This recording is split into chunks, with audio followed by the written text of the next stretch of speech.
Representative Hutton, was that you? Representative Cathy, was that you on the line? I am on the line, Okay, yes. perfect, thank you.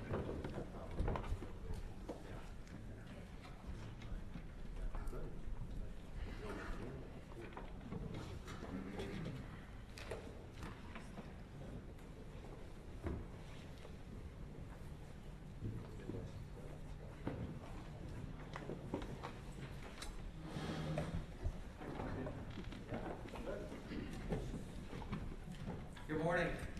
Good morning. We are just beyond our 10 o'clock start time. We're not,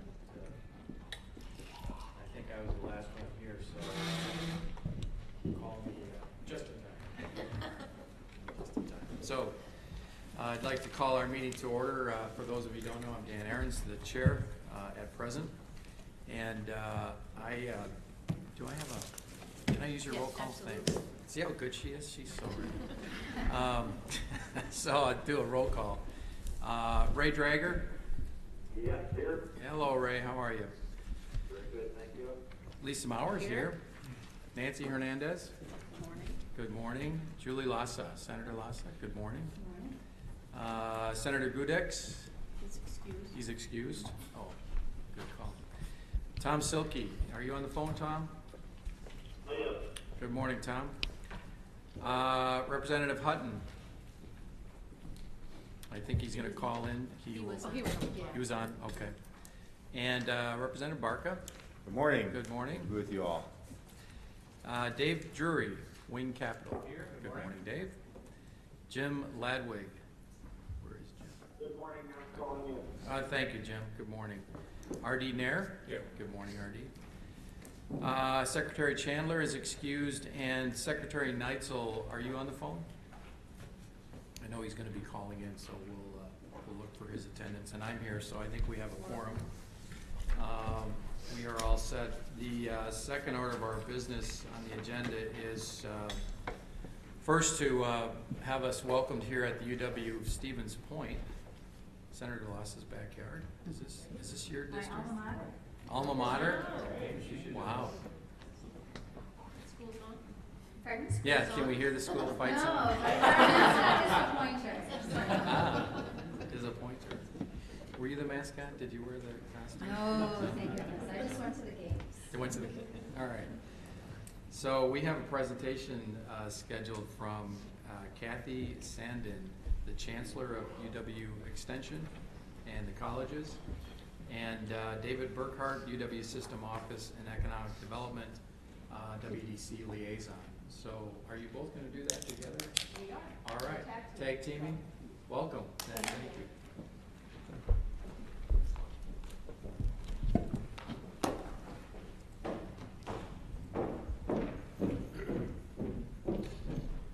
Again, my name is Cathy Sandeen, and I have the honor and the pleasure of serving as the Chancellor of the University of Wisconsin Colleges and University of Wisconsin Extension.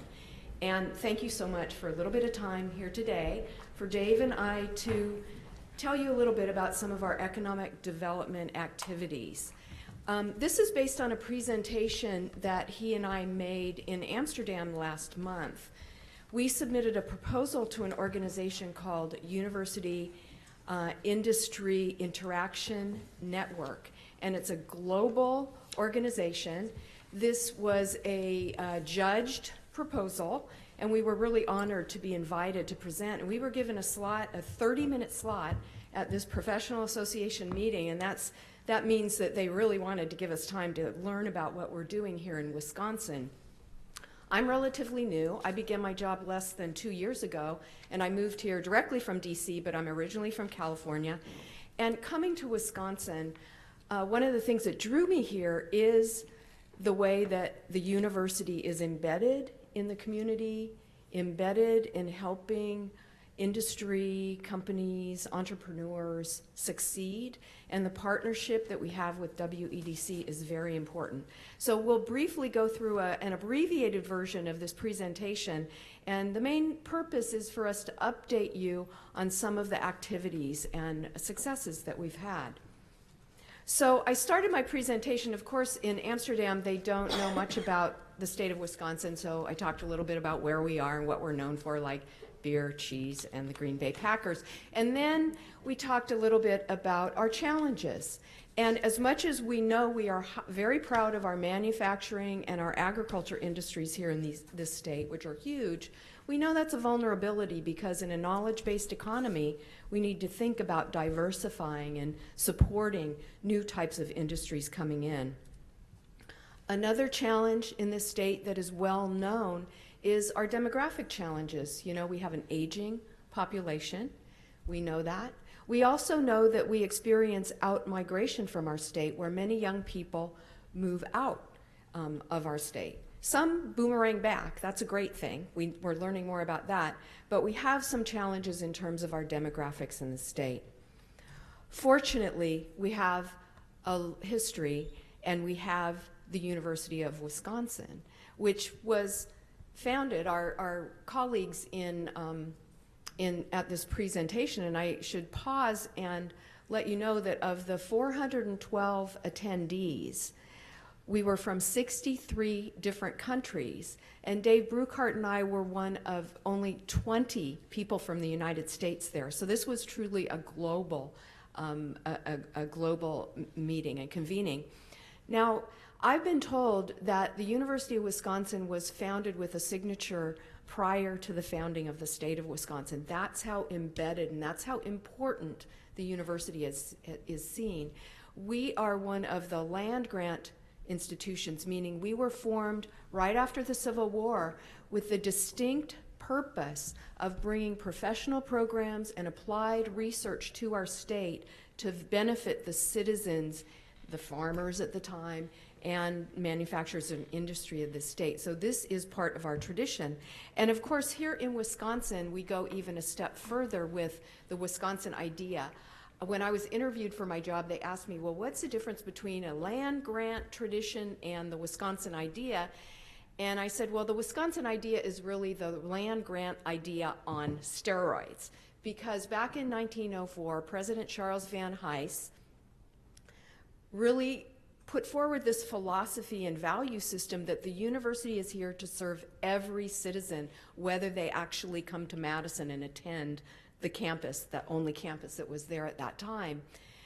The boundaries of the university are the boundaries of the state. The university exists to help the industries in the state, also to help government with evidence-based research for making great policy decisions. So here we're looking at the very first extension agent. University of Wisconsin Extension was a big part of the Wisconsin idea. So this is a gentleman, his name is E.L. Luther, and he was assigned to Oneida County, and you can see that he's using the new technology of the day, a motorcycle that helped him get in and around the farms and the dairy operators, and his job was to bring the cutting edge research from the university out into the hands of the people who could actually employ that.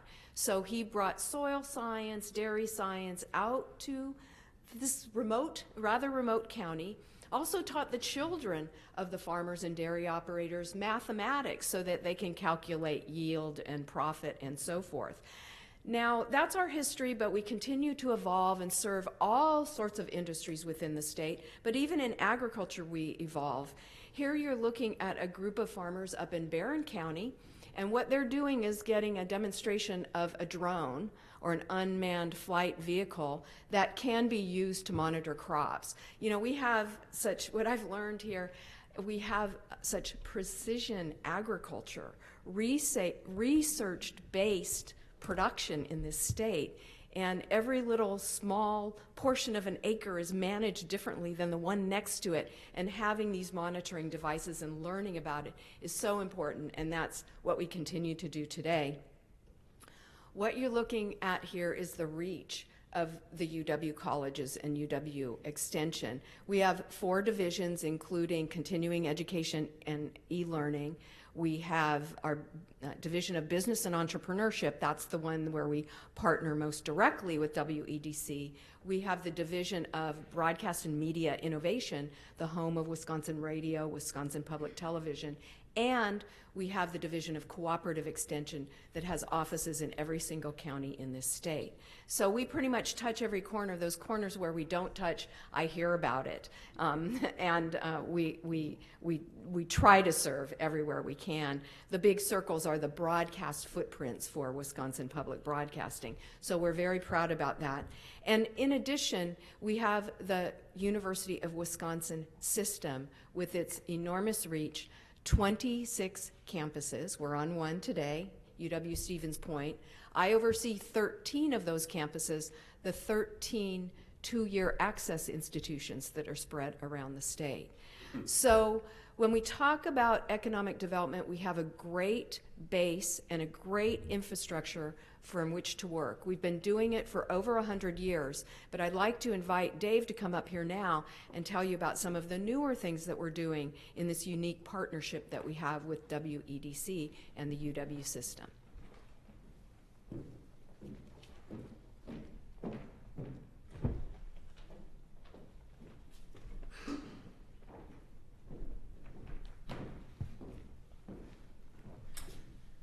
Thank you, Cathy, and good morning, everyone. Morning. Which button is the right button? When all else. You give somebody a choice and they're going to make the wrong one every time. All right. Okay, where's that? Answer, okay, all right. I was looking for return.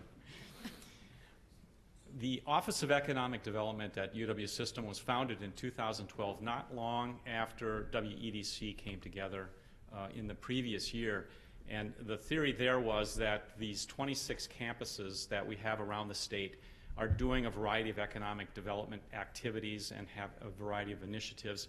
How do we tie those campuses more directly to the other two circles here, the business community, represented by WEDC and others, and our legislature, kind of in that classic triple helix model? How do we make that happen? And then at the same time, the university created its first new Board of Regents committee in probably 110 years, which is the Research, Economic Development, and Innovation Committee, or READY.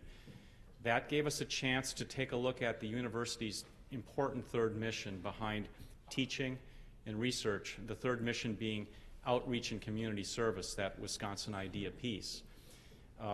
Other committees had been talking about educational programs and academics and funding, but we had never really spent time on the piece of the program which is that third mission. As that process began in 2012, we were really starting from scratch in many ways, even though we have 26 campuses doing a variety of programs.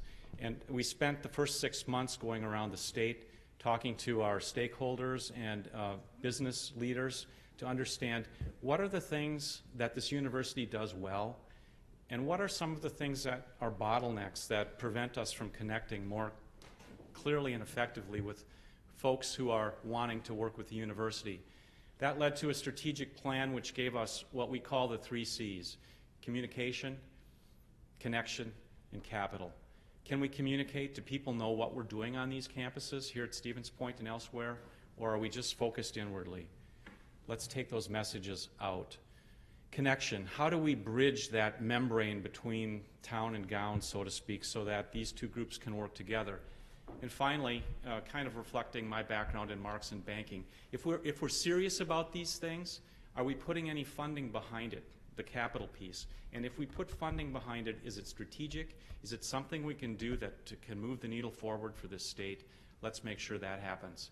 So that led us to a plan with 20 action items that we review at the READY Committee each meeting, and there are 6 of those regent meetings each year. And those reports are on our website. You can take a look at those at any time to understand where we are, where we're going, and what our progress has been. And as importantly as what we do, that plan also helped us to kind of learn how to say no to things that aren't strategic to us. If we try to be all things to all people, not going to work, especially with some tiny budgets and wanting to be as efficient as possible. Cathy was mentioning partnership, and we are looking at ways to partner wherever we can. This picture is just one example of that. This is the governor's mission to Mexico with Katie Sinnott and the team here, and with others who are building and wanting to build business in Mexico. As you see on the right-hand side of this picture is UW River Falls Chancellor Dean Van Galen. Some of his folks that were there as well, talking about how to improve connections and processes in the dairy industry, which is one of River Falls' strengths. In terms of programs, one of them that is really most notable is Idea Advance, and this is something that Ray Cross and the Lieutenant Governor announced in the Senate chambers in 2012, and this was going to be our first chance to do some support for entrepreneurism. How do we take those ideas that are inside this university and move them to commercialization more quickly? One of the criticisms of academia is that we like to think about things and plan and chin scratch and keep exploring, but never take those things to fruition. And for some of us who have been in business, we'd like to see more action. And this program helped to do that because it's providing small seed funding for businesses, and actually pre-businesses that are just ideas that certainly you could not take to a credit committee at a bank. Find ways to help those groups understand what their product or process is, what the value proposition is, test it with customers, and if that isn't working, to make some pivots so that we're wasting less time and fewer dollars in bringing these things to market more quickly. These projects that come through Idea Advance are evaluated by external business people, entrepreneurs like Zach Halmstead at Jamf up at Eau Claire, and our own Aaron Hager here at WEDC. And about 30% of the projects that have come through this process in the last 3 years have moved from stage 1 to stage 2, where we give them some additional funding, but only if they bring a match, a one-to-one match, so that they've got skin in the game as well. Another program that has been very successful on our campuses is tech transfer through the Wisconsin Technology Foundation, or WISIS.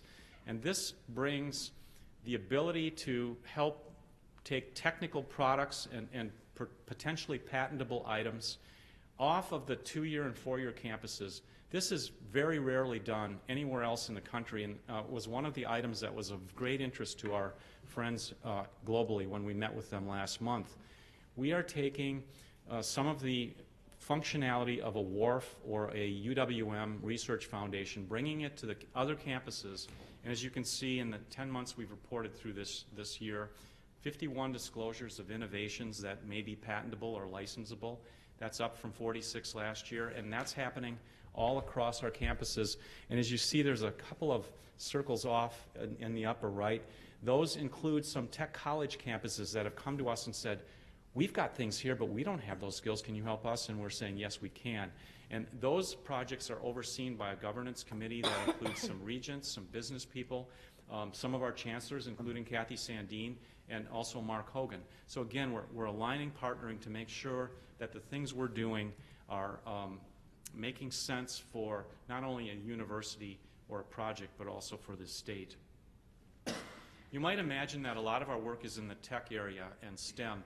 I'll just mention one project. This is the Collaborative Engineering Technology Program that is based at UW Green Bay and UW Oshkosh. And this program is to help provide a need that Wisconsin employers came to us and said, look, there aren't enough engineering technology experts in this state.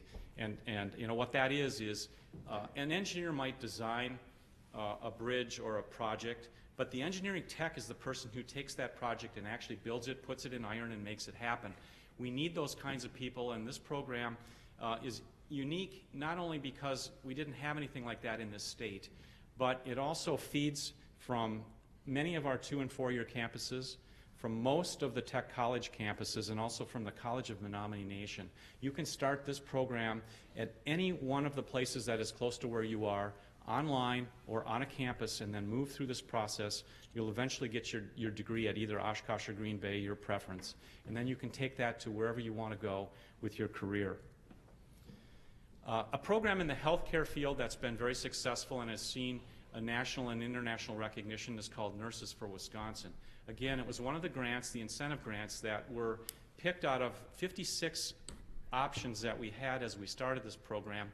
And our leadership at WEDC and business leaders from around the state said, of those 56, we will pick the ones that we think are going to be most successful in this state, and this was one of those, one of the 12 that received funding.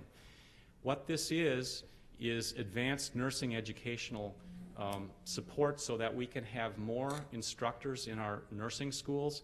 As it turns out, we are turning away as many nurses who are applying to our campuses as we're accepting. That's not acceptable for where we need to be with the retirements coming, with baby boomers leaving, and the rest of us aging, and we're going to need more people in home health care and elsewhere. So this project has put 38 people through advanced nursing degrees, and we've got some postdocs in that program and some loan forgiveness. And what those people do for us is they stay here. They're required to stay and work in Wisconsin to help us expand our capacity. Partnerships, again, is the key theme, and I will only mention a couple of the agencies that we work with, Wisconsin Technology Foundation and the WMC, who support a variety of our programs, including the posters in the rotunda that you see here. Posters brings 200 of our undergraduate researchers and inventors to the Capitol every year, where they can share their knowledge with legislators and staff people. Again, a way for us to build those connections across the state. And I would be remiss if I didn't tip a hat to our friends here at this campus. I have to tell you that of all of the campuses that were applying for grants when we started these programs, the chancellors, when I asked them, I said, how do you want us to divvy this money up? Should we just split it in a dozen and you each get a piece? Or should we say best projects win? And they said, we want best projects to win. And the person who was most adamant about that was Chancellor Bernie Patterson from this campus. And he said, David, if we compete and we do not win or get any of those dollars, so be it, because that means the programs that should get it succeed. As it turned out, this campus got more dollars than any of the other campuses, and Bernie reminds me of that, and the other chancellors are well aware of it.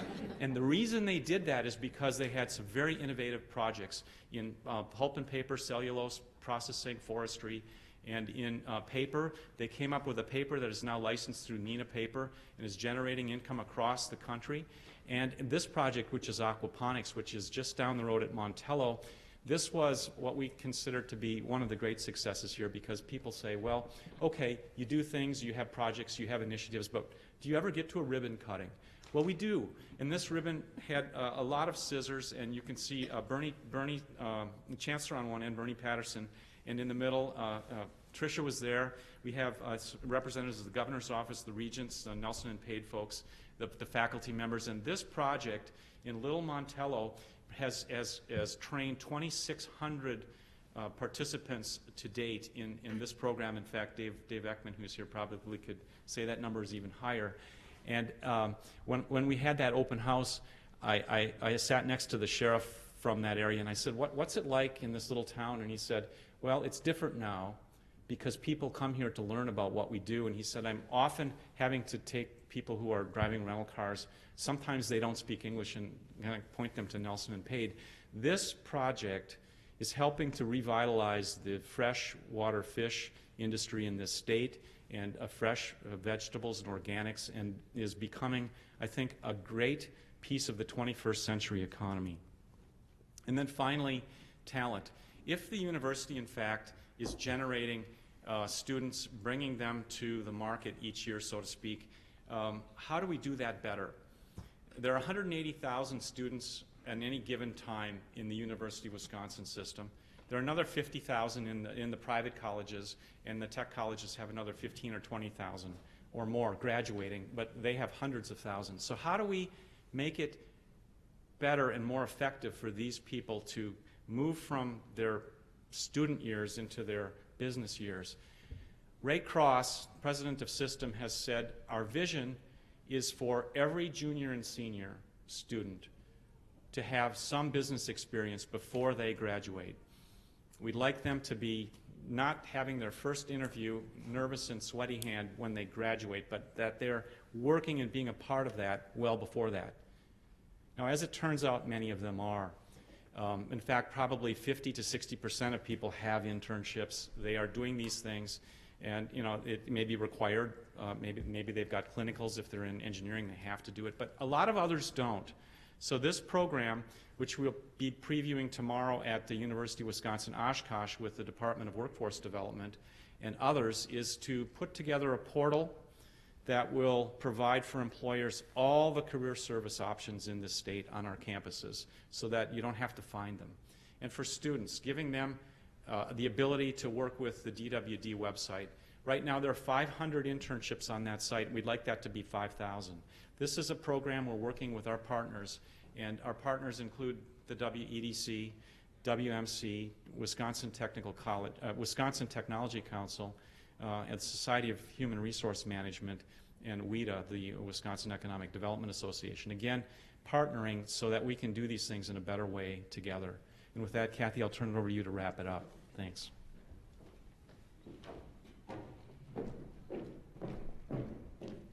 So a lot going on, a couple other additional things at UW Extension. So we have a new program called Food Finance Institute, and the picture you're looking at here is a gentleman. His name is Gil Williams. He's from Lone Rock, Wisconsin, and this is one of his machines. It's an antique mill flour processing machine. The point here is that we have a lot of smaller niche producers and providers. And through the Food Finance Institute, we're able to create markets for them and match them up with people who are interested in investing in this sector of agriculture and food production in the state, which is becoming, larger and larger every year. This is another new program that we'll be launching in a couple of months called youreconomy.org. We have licensed a national database that allows municipalities, allows organizations like yours to look at economic activity within a very finite, granular method. So you can look at economic activity on an individual street in your city. You can compare economic activity, and what I mean by that is businesses that have started, businesses that have grown, businesses that have been disestablished, and you can benchmark against similar cities to yours. So we believe this will be a great resource to help people involved in economic development learn more about where they want to go. And I want to emphasize that one of the major components of the work that we do here in the University of Wisconsin System Economic Development Programs that Dave leads is our reporting of results. You're looking at a screenshot of a live dynamic website that measures what we're doing. This is the activity in our small business development centers that come through University of Wisconsin Extension. New clients served, funding that has come through. So on an ongoing basis, that's just one of many reports that you can access on this dashboard, and the URL is there, wisconsin.edu/accountability/economic development, that allows the public and our elected officials see at any given time the work that we're doing. So at the basis of all of this work that we're doing, Dave and I believe that what we're trying to do is create a culture of change and innovation and creativity in this state. We know we have a great state, we have great infrastructure to build off of, but we also know that we rank in the middle of the pack or the low end of the pack of states in terms of entrepreneurship. What we want to do is create that culture of informed risk-taking, of innovation, of trying new things. And we sincerely appreciate the partnership that we have with WEDC in terms of funding some of these programs. We want these to continue to grow into the future. One thing that we learned when we attended this global conference was, yes, the U.S. is a leader. We do have an advantage in our culture of creativity and innovation, but other countries are on our heels. They're right on our heels, and they're devoting a lot of funding to programs like ours, because it is so important. So if there is a message that I'd like to leave you with is thank you, and we're doing great things and we'll continue to do great things, but we have to be on our guard, and we have to continue to focus and invest in this important area. So thank you so much for the opportunity to share some of our work. And I don't know if we have time for questions, but we're certainly willing to entertain those if you want. We have time for questions. Great. Question, Cathy, David?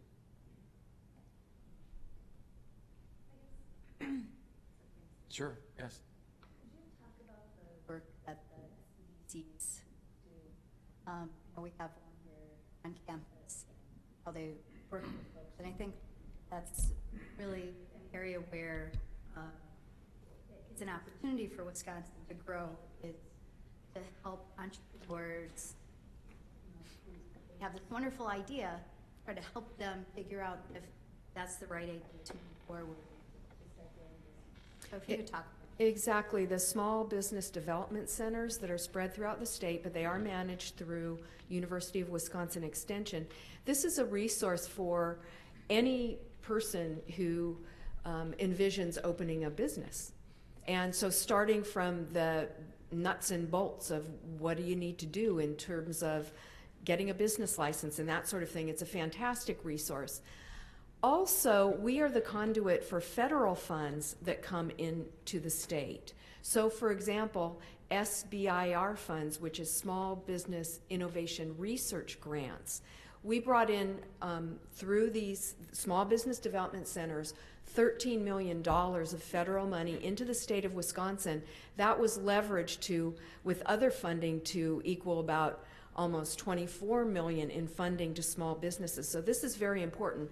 The SBIR program is a crucial step. So you have brand new companies that are funded by friends and family and angel investors, and they've tested their idea. Well, applying for and receiving SBIR funds really validates that idea and positions that firm, that company, for additional financing from venture capitalists and so forth. So it's a big piece of that pathway from, you know, a germ of an idea and starting out in your garage to becoming a much larger, more viable, sustainable company with employees down the line. So we're very proud of those small business development centers, and we think it's an important part of the economic development ecosystem in the state. Thank you. Any other questions? Cathy? This one would be directed to David. Can you talk about the tech transfer and how that system works with WEDC and pairing businesses up with researchers and professors on campus?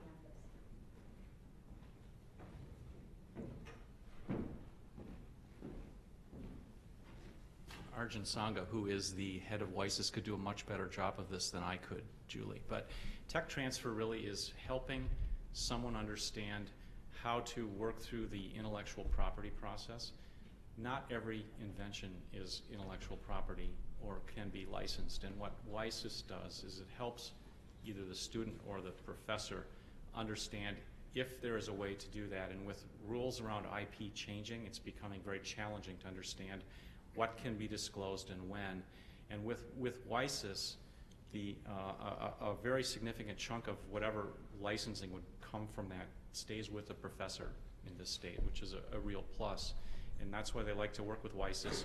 If you were to go out and hire an IP lawyer, it would be probably crush a lot of small businesses from a cash flow standpoint. So we're able to put them with some very strong folks in the legal profession who work and do nothing but that all day long in this state, and they do that at our behest. So it's a almost a free service to them to do that. And again, it's understanding when something comes in, where does it go? Is it tech transfer? Is it something that should be at Idea Advance? Should it be in some other program at WEDC, or should it be in an SBIR program?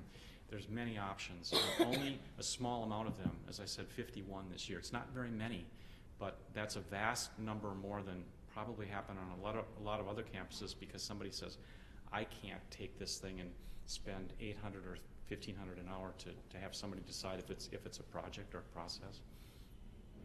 And I just want to commend you on the work that you're doing, because I think for so long, we up until Weiss's Wharf was the main player, and that focused mainly on UW-Madison and the technology transfer. So what was researched and discovered at UW-Madison and Wharf, there's continues to pay dividends. But we didn't have a technology transfer program for the rest of the UW system campuses until Weiss's came into being. And we have so many talented folks on university campuses and technical colleges who are doing some terrific things, and to be able to transfer what they have found into either an existing business or the startup of a new company is really exciting. And I think for too long we've kind of hid our light under a basket and not told that story of the terrific things that are happening on campuses all across the state, and how it can really benefit Wisconsin's economy and really help with that startup engine and with entrepreneurship and small businesses. So I just wanted to focus on those two things because they're really playing a vital role. And while 51 is not a fantastically high number, it's more than what happened before. And I think as people become more used to that process and more confident, hopefully that number will grow. Well, I think it will, and Cathy has a couple of comments on Right. I think it goes to this idea of building a culture of innovation, because a lot of times our faculty at the non-research institutions don't think in those ways, that this idea can be commercialized. And if you look at what is licensed through WARF, it's mainly in the area of medicine, engineering, bioengineering, and so forth. But there's many other ideas outside of that basket. Sure, those disciplines occur at our comprehensives and our two-year institutions as well, but there's other ideas that we can trademark. For example, at UW Extension, in our department and program of family living, we have a whole curriculum called e-parenting that's been trademarked. And that's the idea, helping parents understand how they can use technology in their parenting, and also what is appropriate for monitoring their children's use of technology. So this is a unique curriculum that we developed, and we provide it at no cost for the citizens of Wisconsin. But our faculty went to a national conference, and all of a sudden Oklahoma's interested in this and that. Well, now we can license it to them for revenue. And just thinking in that way is new and unique for some of the faculty throughout our system. So I am certain that we will see an increase in the number of people getting involved in this sort of IP, intellectual property protection area. Great. Great. Well, thank you very much. Yeah, very nice.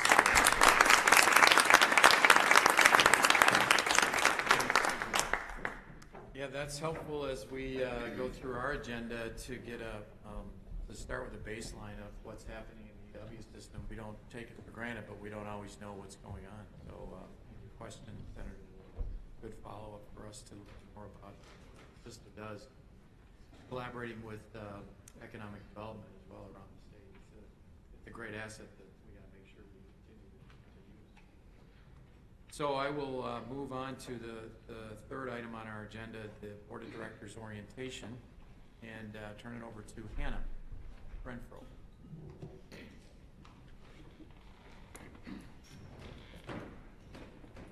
So we are going to have for our orientation 3 board guidelines, really, that we're going to discuss today, with the change and not talking about the governance policy, and we're going to be making a change to our the ethics policy, consistent with some of the changes that we discussed and the questions that were raised about the governance policy that we'll talk about after the presentation. These are really guidelines, summaries of the law, so there's not really a need for the board to vote on those, and I'm going to turn it over to the Ethics Commission in just a moment. All of the board members, along with all of WEDC staff members, are state public officials, so we're subject to Chapter 19 of the Ethics Code and the statutes. So we're really lucky to have here today. And GAB had come before, and now with the new Ethics Commission, we have Kyle and Rich are here today. They've traveled up here today to give a presentation for you about the Ethics Code.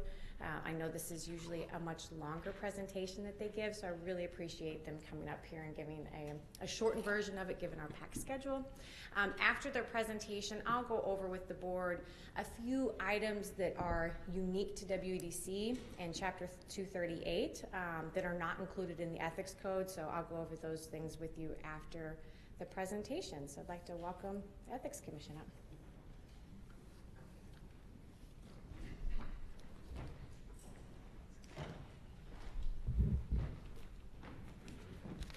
So good morning, everyone. I am, as Hannah has said, I am Kyle Kundert with the Ethics Commission, formerly the GAB. This is my colleague, Rich Boringer. So we'll get into the fun stuff now, state ethics law. And as Hannah said, we are going to sort of be very high level, and we're going to have to run through this pretty quickly. So I'll dispense with some of the anecdotes that Jonathan Becker, our longtime administrator who is now retired, would have gone through. So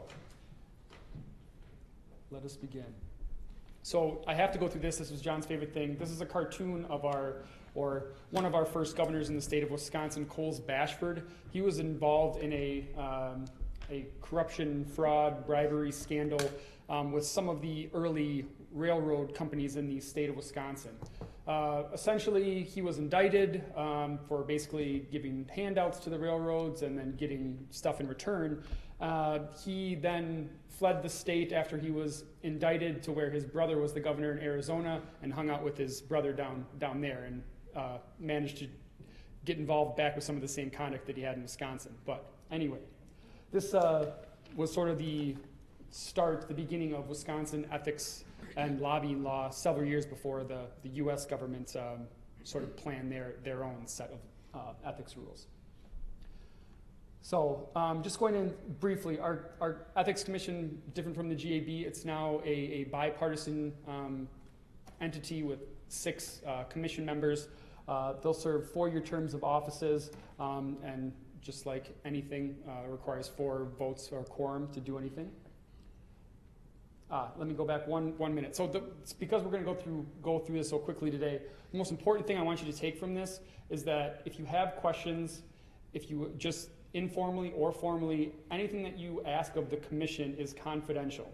Our investigations are confidential. If you ask for advice, that's confidential, and it has legal effect. It protects you. If we give you an opinion and the facts are substantially similar to what you have given us, you are protected legally from that. So that's what I want to that's what I want you all to take from this first and foremost, is that if you have a question, give us a call, and we will run through the answers with you. All right, so just our jurisdiction briefly. For you guys in here, as Hannah just said, it's not only the board members, but the staff members as well. And basically, these are the statutes. This I really want to just run through. These are the baseline things that you need to know. So, don't solicit or take items from lobbyists. Don't solicit or take items from lobbying principals. Don't use your position to obtain a benefit for you or your family members. And that means immediate family members, so your spouse, your children. If you have dependent parents, it would be your dependent parents as well. And that also includes any organization you're associated with. So if you're a director, an officer, or a 10% shareholder. So those are the main things here. And again, there should be a handout, I believe, in your packets, I hope, that sort of summarizes the area of Chapter 19 where these things are spelled out. So, and this is just who's a state public official again. We just sort of went over this. It's board members and employees. Okay, so this just breaks down the elements of one of the items here. So, no state public official, which is all of you in here, or most of you in here, may solicit or accept anything of value if it could reasonably expected to influence the official's judgment, or could be considered an action for reward. So, not really a whole lot to say about this, but I just want you all to have the elements here of how this would be broken down if there was ever a complaint that we received, what you're going to be looking at. again, conflicting interests, we don't need to go through all the elements for each one, but I just want you to have them. If you ever need or want this PowerPoint just to have your staff go through, or again for review for the board members, I believe Hannah and Faye both have this now, but you can always contact our office as well to get this if you just want to do something smaller with staff members. So how do you correct some of these items if you have a conflict of interest? As board members in particular, you have a duty to vote on all matters that come before you. That's an obligation that you have when you are appointed or elected, etc. So if you need to do something in a short-term basis, you can abstain. And that doesn't mean just abstaining from a vote on the matter that you have a conflicting interest with. It means abstaining from discussion on it completely. Again, abstention is just a temporary fix. You will eventually need to correct whatever that conflict is for you to be in compliance with the law. So again, just breaking down the elements, use of confidential information for private gain. If it's not out in the public, it's not publicly available, don't release that information. Pretty clear. So going into some just sort of examples here. Let's say you are offered tickets for an opening day of a Brewers game, as we see here with the Miller Park picture. An old friend from college wants to give you those tickets, wants to offer you those tickets. Can you accept it? Well, there's a couple scenarios. If that is just an old friend from college that doesn't have relationships with the government, just sort of has a straight 9 to 5, then as long as you're not accepting that because of your public position, and as long as it's not going to influence your judgment on official action, you're going to be able to accept those. However, if that friend also happens to be a lobbyist, then it doesn't matter that you've had a long-standing relationship. They're a lobbyist. The lobbyist restrictions are much stricter than the general ethics laws. You're not going to be able to accept that item. And again, as we go through these examples, if we get to the end here and you have questions, you have hypotheticals, or if you want them to be confidential, feel free to email or call us. But again, we'll go through this. So just the general rule, don't accept items or services more than trivial value that are offered because of your position. And don't accept anything from a lobbyist or lobbying principal, even if you're paying for it. Much stricter.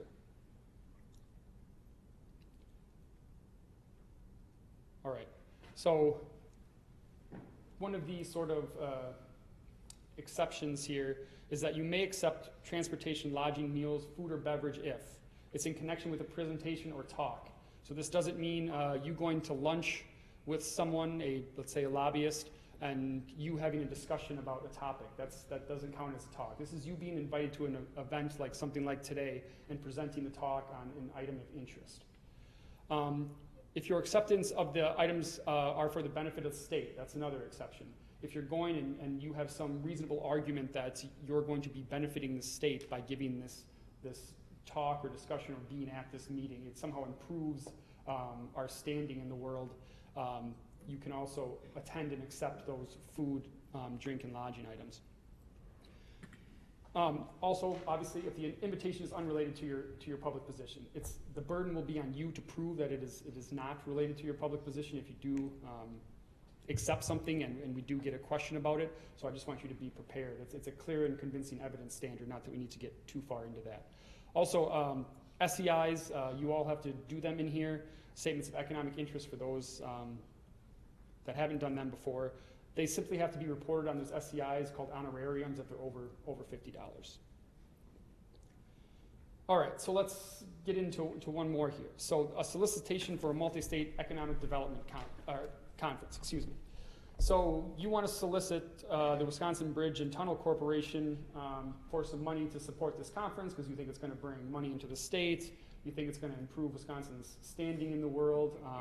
So what do? How do you go about soliciting this business without being in violation of the ethics rules? Well, generally, again, don't solicit based on your position if it's going to improve the situation of you, a family member, or an organization you're associated with. And don't solicit even for a state agency if it could be reasonably expected to influence your judgment. We've gone over this before, but there are a couple things you can do. Well, we are talking to WEDC, so you can see that if you need to solicit someone WEDC and the Department of Tourism are specifically allowed in statute to solicit for other agencies, for legislators, if they're going to be holding something. They are groups specifically allowed. If I were WEDC, if I were the WEDC board, I would recommend just going across the door or across the street to tourism, just because it sort of gets rid of any, potentially pernicious or corrupting influence that people may perceive from you soliciting these items.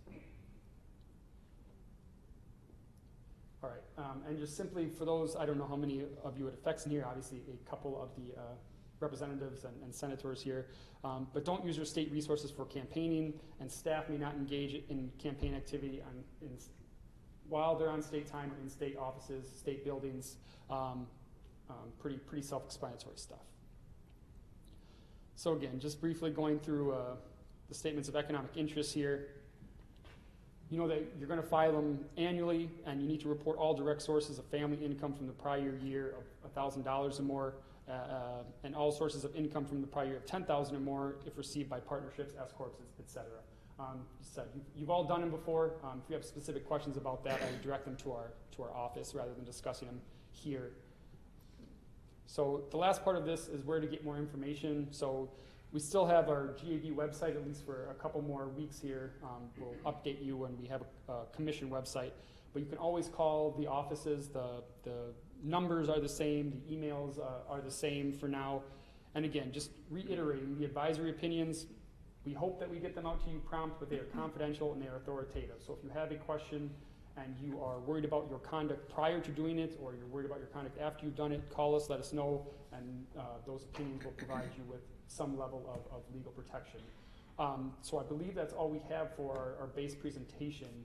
If you have specific questions or hypotheticals, I'd be happy to try to answer a few, and if we can't, we'll certainly have you call and or email us with those questions and get back to you. So are you ready for questions? Yes, please. Okay. And I may have missed something here, but so the GAB is renamed the Economic or Ethics Commission? That is correct. Okay. When did that happen? June 30th? June 30th. Oh. Well,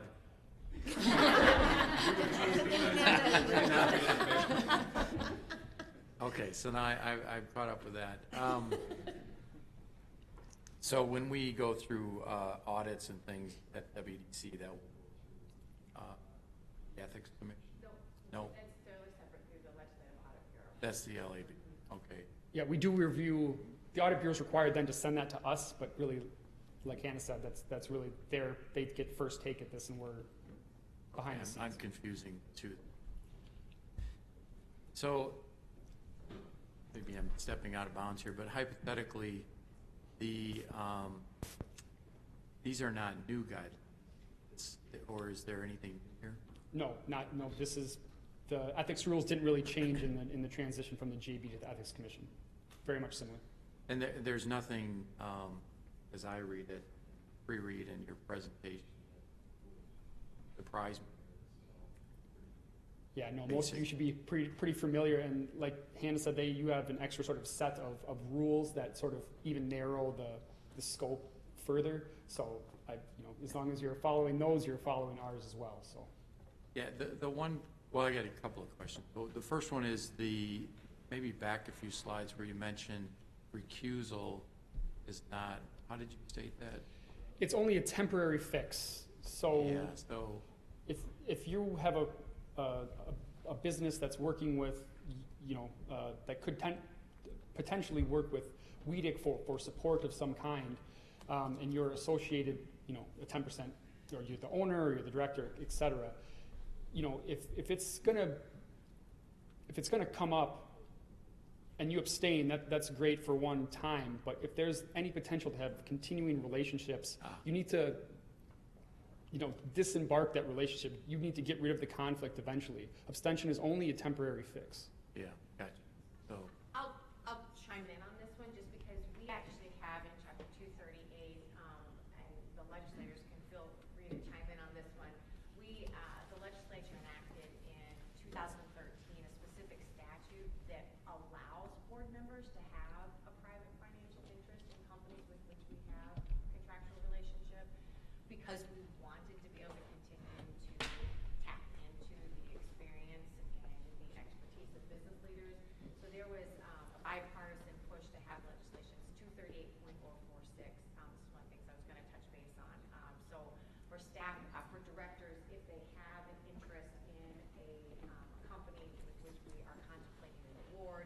notice has to be provided to the Ethics Commission per Ethics Commission rules, and then that also is a notification to WEDC. How we handle it is we then provide a notification to that company, the principal of the company, that you can't participate. You have to recuse yourself in discussions, negotiations, and in the decision making, and we note that in our records and then disclose that information to the board of directors through our annual report on conflicts of interest. So we can continue those relationships under that statute. And we also, staff can as well. Again, we have to disclose that information. Staff cannot have, any WEDC staff members cannot have a controlling interest in the company, but that's not the case with directors. So yeah, an important distinction, thank you. Yeah, we've had a couple of instances where board members are part of or affiliated with a company, and so that we're covered. And just, this is where maybe I'm stepping out of bounds, but this is state of Wisconsin. How would you compare the state, ethics rules or guidelines with, say, the federal government? That's a good question. I actually don't know if I have a lot to inform you on there. Hannah at all, or? I think that depends on the program. I mean, we certainly, we work with the SSPCI program, and other federal agencies. They have different ethics requirements depending on those grant programs. So the answer is that it really depends on the agency. So I'm curious as we get into, we've had federal dollars, those and how they intertwine with WEDC or other agencies in the state, and I'm just wondering if we step into the bounds of federal ethics. We definitely, recently, Department of Defense grant that we applied for, and there were certain lobbying statements that we had to provide, for instance. So this comes up with the SSBCI, which that's through the U.S. Department of Treasury, with questions that come up there about conflicts of interest and other matters. So we step into those whenever we get federal dollars, and we address those specific to the agency. Yeah. I think we're being asked to stay closer to the microphone. Yes. Is that, Oh. yeah, just pull it a little closer. Yeah, thank you. So in terms of that distinction of state and then stepping into federal, we feel comfortable that we've got enough in the state ethics guidelines. Yeah. Yes, we've never had any problem, and if any questions have come up, we've been able to work with the agency. There's a question that came up with the U.S. Department of Treasury, about our ethics rules and their ethics rules, and we worked through that with them. There wasn't any issue about it. Yeah, we get a lot of questions on the Hatch Act, not that we need to get into that either, but that's a big one that we always get questions on. Anytime you're getting federal dollars, you got to make sure that you're complying with all the federal statutes for whatever agency or whatever act you're partaking in, I guess. So. My out of bounds would be to talk about federal government, current ethics, right? Just leave that alone. Because it would, Mark, we don't have time for it. He's just ignoring you. Yeah. Any other questions? That was a very good report, I think, actually, and a good summary. I know you went very quickly through. Yeah, sorry about that. No, it was well done. Hannah? Yeah, I just have a quick follow-up. Sure, absolutely.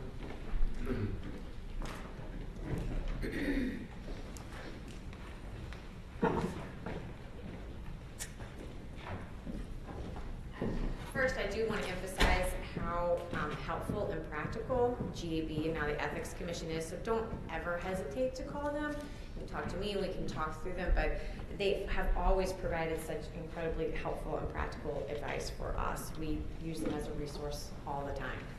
So thank you very, very much for that. Just a couple of the unique items for WEDC that are outside the ethics code. One is that on page 3 of the ethics guideline is language about the confidentiality. In the ethics code, the language is that you can't use, board members cannot use confidential information for their own personal gain. We added just a sentence in there that said board members should not disclose confidential information, in particular for financial or their own personal financial gain. So that was the language that was added in there. additional item is on the contributions on pages 4 to 5. Chapter 238 explicitly allows WEDC to accept contributions from public and private sources. Our bylaws provide that the CEO can accept contributions up to $25,000. The board must approve any contributions over that amount within a 12-month period. On page 5 of the Ethics Code, we reference our vendor agreements. Again, Chapter 238 has particular requirements that are required in our procurement agreements. We just have language in the ethics policy providing that any potential or actual conflicts of interest must be disclosed and then addressed by our staff, which we do. Also, one of the things that was in the presentation was about lobbyists. This is kind of a trickier area. WEDC is actually, we are an agency, but staff members in the board are not agency officials because we do not have any administrative rulemaking authority. So those lobbying restrictions actually do not apply to WEDC staff. That doesn't mean that some of our legislative board members might have, they have other requirements. So that's something that whenever that question comes up, we always talk to GAB about it or Ethics Commission and run through questions when we're dealing with lobbyists or principals of lobbyists. And then the final item, and I alluded to this when we initially started talking about these guidelines, is the last section on non-compliance. So the change that we are going to be making based on the questions that were raised about the governance policy is that non-compliance section. We are going to delete all of the language except for the last sentence, which provides that directors that violate the state ethics code may be subject to the penalties described therein, which may include civil fines, imprisonment, and then the statute site, because that is in the statute, and we want the board members to be advised of that. That's my job, to let you all know that that's out there, but that process that's delineated in the non-compliance up to that point will be deleted from that section. So we will provide to the board final versions of these, obviously, after this board meeting so that everyone has the current copies. Are there any questions on the ethics? Otherwise, we'll move through public records and open meetings. Yes. I have one question. In terms of the lobbying regulations, if I understood you correctly, did you say that your interpretation in it is that because we don't have rulemaking authority, that board members that are not, part of the state are not subject at all to any restrictions or requirements regarding dealing with lobbyists? Yeah, that's true, and that's something that we've, with the Government Accountability Board, John Becker and others at the Government Accountability Board, when WEDC was first created, we confirmed that, and that's just by nature of the way that the statutes are drafted. If an authority like WEDC or WEDA or others don't have administrative rulemaking authority, then they aren't agency officials that are subject to those restrictions. Thank you. Yep. Hey, Anna, this is Ray Greger. Hi, Ray. In the awards committees, we've had several times, we've had members recluse themselves from voting or discussion based on the fact that they may in fact be part of the company or may have some influence on the company. Those discussions then are noted in the minutes and are so noted. Is that sufficient for the protection of the person involved in? Yes, under Chapter 238, the 238.046, those notifications then are provided in our minutes, and then they are also included in the dualities of interest report that we provide to the board, so that's consistent with that statutory requirement. Okay, thank you. Yep. Mrs. Glass. Tom Silky, I have a request. If you're going to be amending this policy, I don't know if that's before we vote on it or not. I hope it is, but I think if there are provisions in the policy that are not part of the state law that's referenced, it would be helpful to have those earmarked or designated somehow so that we understand that that's not part of the state law, that that's internal to WEDC. Yep, so as we discussed, that language of noncompliance that's not part of state law is going to be removed from the guideline, and we will provide that to the board after this meeting so that everyone has the current copy of it. The only language that's in there that is outside of state statute is the language I referred to about the confidential information, that we have a sentence in there that says board members should never disclose confidential information, particularly if it's for personal financial gain. If there's a demarcation that the board would like for us to make to that, we can certainly do so. We're not going to be, the intention was that we wouldn't vote on the ethics and the open records and the open meetings guidelines because of these changes that are being made, because these guidelines are really just summaries of the law. Certainly if the board wants to vote on them, they can, but these are really just summaries of the law for the board's information. Yeah, Tom, we did not have any action to take on these. These are presentation and an update on the policy. Okay, my agenda said we were going to be voting on the ethics policy. Yep. And so I wanted to make sure that before we vote that we have a clear idea of what it's going to state, if it's going to be a policy that we vote on. Yep. The agenda had not been updated. Yep, we had intended to do so, but there was a change yesterday based on Mark sent out an email to everybody letting them, the board know that we would not be discussing the governance policy, and based on that, then we're also not going to be having a vote. Okay, thanks. Yep. Senator Lawson? Yeah, I agree with Tom. I think it would be helpful just to note that as under reading policy, just so that we understand where we fall within state statute and what maybe additional. And then can you talk about too, under the non-compliance, are you saying everything is stricken except for the last sentence? that Yes. says- Yes. Okay.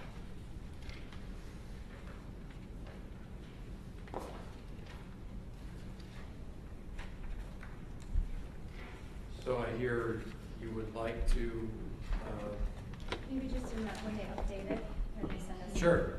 That would be helpful. Okay, yes. Also, one other point, maybe in the minutes, too, we should make that clear that, we explicitly took out section 9. I think the minutes should cover that. Sometimes minutes are more detailed, 1 month, next month, or next quarter, it's not as detailed, but that'd be one in particular, I think, it's very important that we're very explicit to include that in the minutes. Yep, good point. Okay. Okay, you got those points, Sam? Yep. All right. Then for public records, as we tell our staff, the crux of the public records law is the general rule that anything that we create, anything that we collect could be subject to the public records. And this records includes any documents that are written, texts, information that we receive from companies with which we work, vendors, RFP responses, board materials, PowerPoint presentations, agendas for meetings. And this is because, of course, that we are funded through taxpayer resources, and the public has a right to scrutinize how we use those resources. There are exceptions to the policy. One of the things that comes up frequently with the board is the exception for pending awards. And this, one thing, it's important to note that that's fluid then. So at one day when those materials are confidential, we don't release the information because it's a pending award. But the next day if the contract's executed, then some of those materials may then be disclosed to the public. So it's just always important to have a dialogue about information on disclosure so we can make sure that we are releasing all the information that should be disclosed, but then also making sure that we're not disclosing information that might have sensitive, confidential information included in it. I assume there's no question about that. And then on open meetings, as everyone knows, all of our board meetings, all of our committee meetings are subject to the open meetings laws. What that means for us, particularly for our new board meetings, is that we have to notice an agenda for our meetings at least 24 hours in advance. We try to do that, obviously, much more than that to give public notice. But our agenda items also have to be sufficiently specific so that a member of the public, the test is, if a member of the public is interested in an issue, if they saw that agenda, they would know it was going to be discussed and they would know to come to the meeting if they were interested. So we are always applying that when we're looking at agendas and trying to get those out as soon as possible. It also means that board members cannot have meetings over email or in any venue unless it's a properly noticed meeting. So this is why we BCC all the board members when we send out materials and when we send out information, because we don't want any accidental reply all discussions about materials that are being sent out. And also why we don't invite all board members to, if we're hosting an event somewhere, we can't invite all the board members to that, because if we do, then we have a meeting, then we have to notice an event at the Water Council as a public meeting of the board of directors, which nobody wants. So we take that into account whenever we have to communicate with our board. We have to look at the open meetings law, figure out whether how we need to have that communication, who we need to communicate with, if it's a quorum of the board, or if it's a quorum of a committee as well. So we're always taking that into account. If you ever have questions about this, let us know. Board members can talk to each other. We have enough board members and enough members of committees that individual board conversations, that's generally fine one-on-one. But if, when you start to get into the question of a conference call with more than 2 board members, then you should just give me a call and let's talk about it and make sure that that's okay under the open meetings law. Are there any questions about open meetings or open records? Well, I think the standard. And those open meeting laws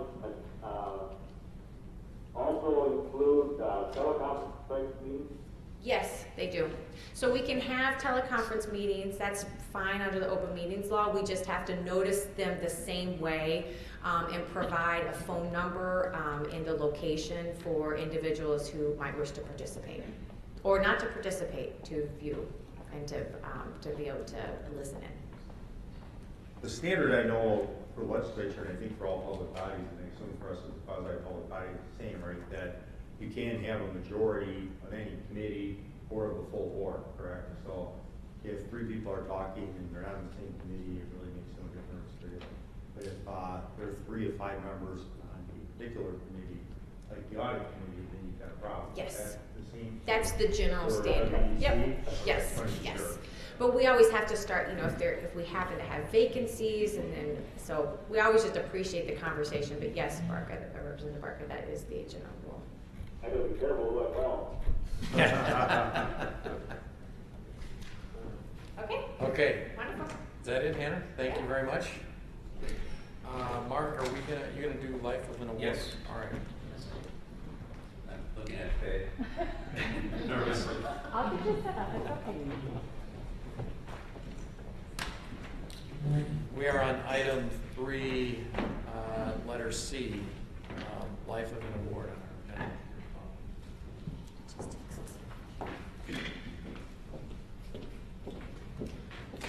Mark, will you flow right into communications then? I'll come back over there. Okay. To do that, yes. All right. Okay, thanks. This is a presentation that was done back in October. There were a lot of questions that had come up about various aspects of what we do and how we do it. And at that time, Jay Kessler, who was our VP of Finance, of Credit and Finance, gave this presentation. I think it was well done. That was my first board meeting, and we received some positive comments on it from the board members. So given that this is our annual meeting, this is our governance meeting, I thought it would be good just to regroup. In addition to that, there have been some subtle changes that have been made. So the first slide that's out there is the opportunity stages, and this really is where the changes have taken place. Some of it was due to the CREC report, some of it was due to the LAB report, some of it was due to our internal staff looking at things to say how we could do things better and more efficiently within WEDC. But you basically have 5 stages of an opportunity. The first is preliminary, and we're qualifying whether an award is appropriate, and then it goes into an underwriting, and you can see the various categories, who's doing what in the underwriting status. And then in the contracting, and this is really the subtle change, and it's a significant change that's been made. In prior years, prior to July 1st of this year, when we would go to our management review committee with a staff review, at that point, when that staff review was approved at MRC, that was the decision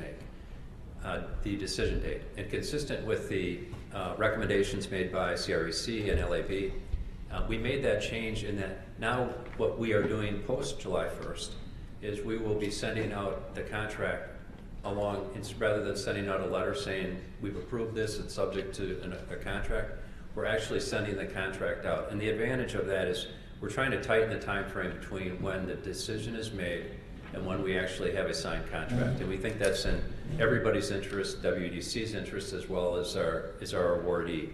So there's a lot of work that's gone into that. From a team standpoint, it's been an incredibly exhausting operation to get that done, and it really has reached every area of WEDC in trying to get us to the point of where we are today, which is this new process. And then we have the wrap-up, which is really the closing operation, the closing meeting, and at that point then the servicing and the closeout, where we can actually, once the contract is signed, we can distribute funds. So just a couple of highlights on the underwriting side. Again, to emphasize, all programmatic awards go through a formal underwriting process, which includes a staff review and a recommendation. And the applications are originally underwritten by an individual underwriter, and that includes the background checks that we do, and you'll see some information on that. And once that recommendation is made, then it goes on to the MRC, and at that point the contract is drafted and forwarded. Part of the underwriting are the background checks that we do, and you can see that there are several that we engage with over the course of the underwriting process. And these are looked at very carefully by the underwriters. If there are issues that come up, the issues are elevated to the management level so that we can take a look at that and have a complete understanding of who we're doing business with, if and when we should decide to enter a contract. As I mentioned, one of the other subtle changes that's happened recently, in recent months, has been that the contracts are drafted by our legal and compliance team, headed by Jenny Campbell. It's a multi-step process that it goes through. They're reviewed by the underwriter, the opportunity owner, and as well as the senior staff counsel, and that's important because more eyes on a contract turns out to be a very good thing. Once the contract is signed, we've got an agreement, it's been approved through MRC, the contract is signed. At that point then, the company can request a disbursement if it's a grant or it's an award or a loan. They're able to access the disbursement of funds at that time, but only after the contract is fully executed. And then servicing, we talk about this because this is really where an award will last the longest, and it can be anywhere from a few months, where we might have an IMA grant for international travel, or it could go out as long as 10 years for a enterprise zone award for tax credits. And currently we've got about 1,500 awards with more than $1.5 billion in incentives that are in this servicing stage, and again at the various stages over a period of time. And each of these awards, at a minimum, will turn in an annual performance report documenting the requirements that they have been asked to provide us based on the terms of the contract. And here's a grid that shows you the types of reports that are required. Down the left-hand side, you can see the award size, the type of award. Everything has an annual performance report, and then there would be a schedule of expenditures if for example, if there are capital improvements that are done or equipment being purchased. And then we also have site visits on the larger awards, both during the time that the credit is being earned, as well as at the end and prior to the closeout.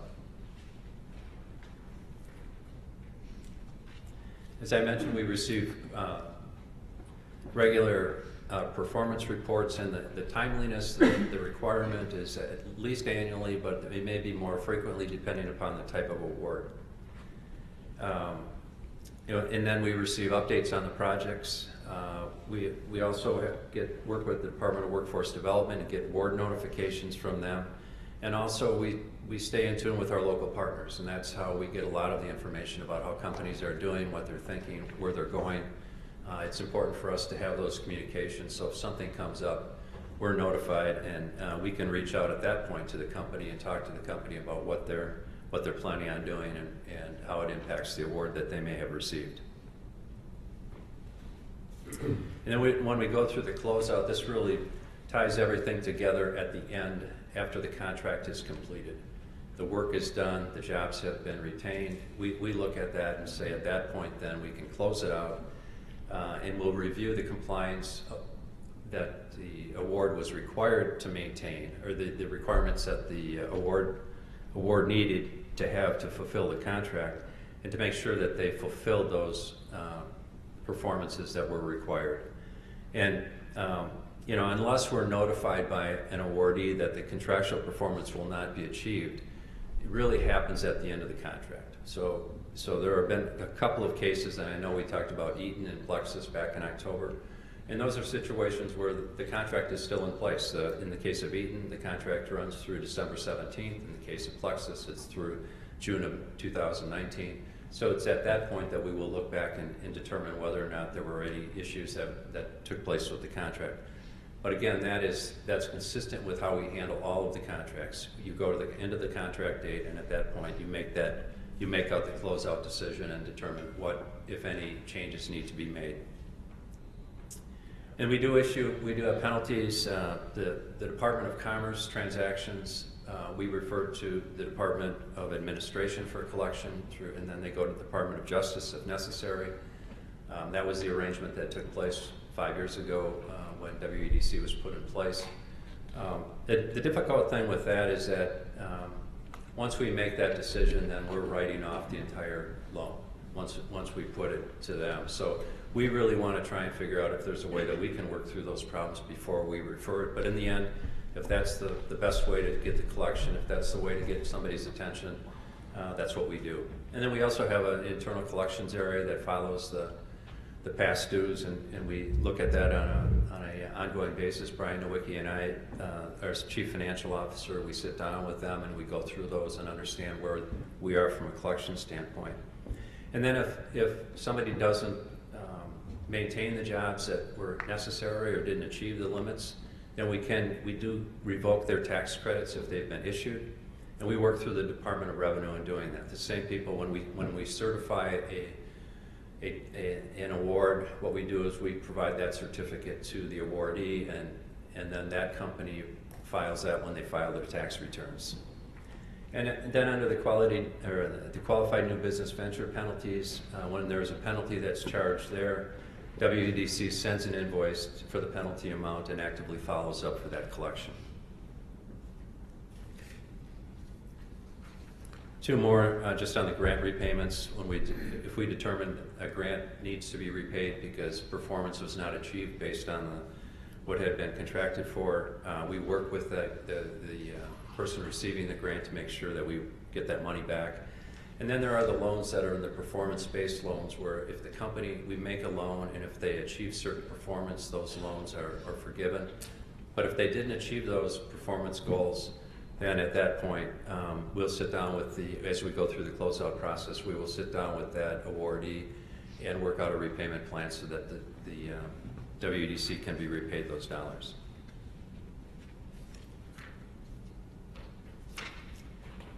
And just a status of some recent awards. I know there have been questions. Granger had a 2010 award. We notified DOR that there was $50,000 in tax credits that needed to be revoked. The company filed their taxes, paid not just the $50,000, but also the interest and penalties back to DOR as a result of that. And then two more recent ones. Husco, recently we were notified by the company of its decision to downsize its off-highway area. The company has requested info to pay back their tax credits of $165,000 that they've claimed. They were actually eligible for $256,000, but they had only claimed $165,000. And we're working with them on that. That is undergoing a staff review, as is the Bucyrus Erie and the Caterpillar 2010 award. We were notified in late 2015 of their inability to achieve and maintain the employment levels that were required.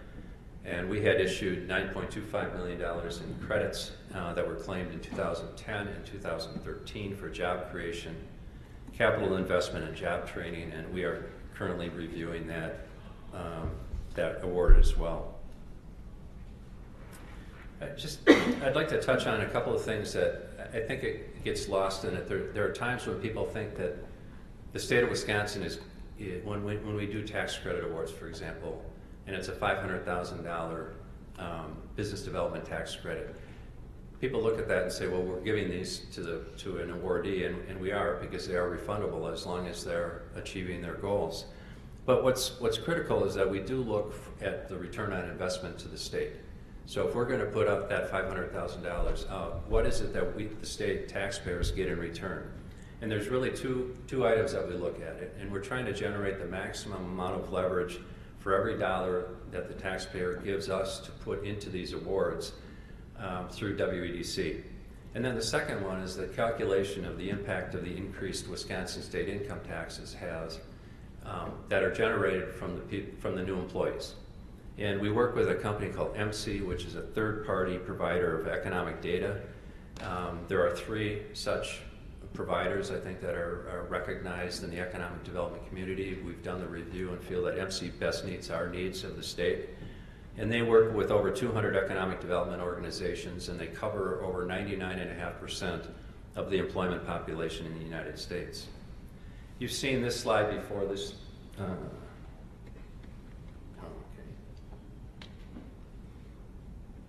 You have seen this slide before. This is in our annual report on economic development, or the ARED report. These are 2015 numbers because we're still obviously assembling the 2016 numbers. But you can see on the far right-hand side the leverage ratio of 9-to-1.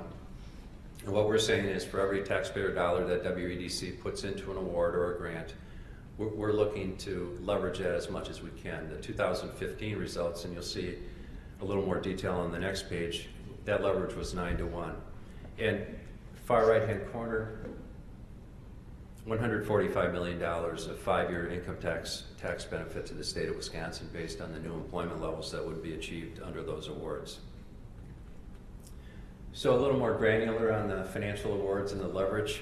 You can see that again, this is a slide that's taken from the ARED report, except that what I did was we added the column on the far right-hand side, which shows what our targeted award level leverage is for each of the 4 primary programs that we have.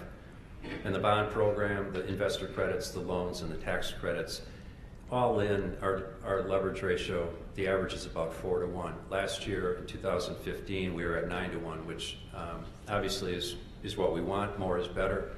And we're actually moving our targeted leverage award number to 9-to-1 to better recognize what we think the realities are in the state. And then I mentioned the MC calculation, and there really are 4 levels of the calculation that we look at when we look at the amount of tax revenues that are being generated by the new employment. First, there's the initial, which would be the direct. Those are the people that are working, the new people working on the job. And then there's the direct, which would be, in some way, shape, or form, it would be a direct supply chain impact. And then there's an indirect, and MC gets very detailed with this, but they are the supply chain of the supply chain provider. So it's a secondary source of impact. And then there's the induced. And so you have that many more people working in the area. There are restaurants, there are apartments, there are things that go along with that.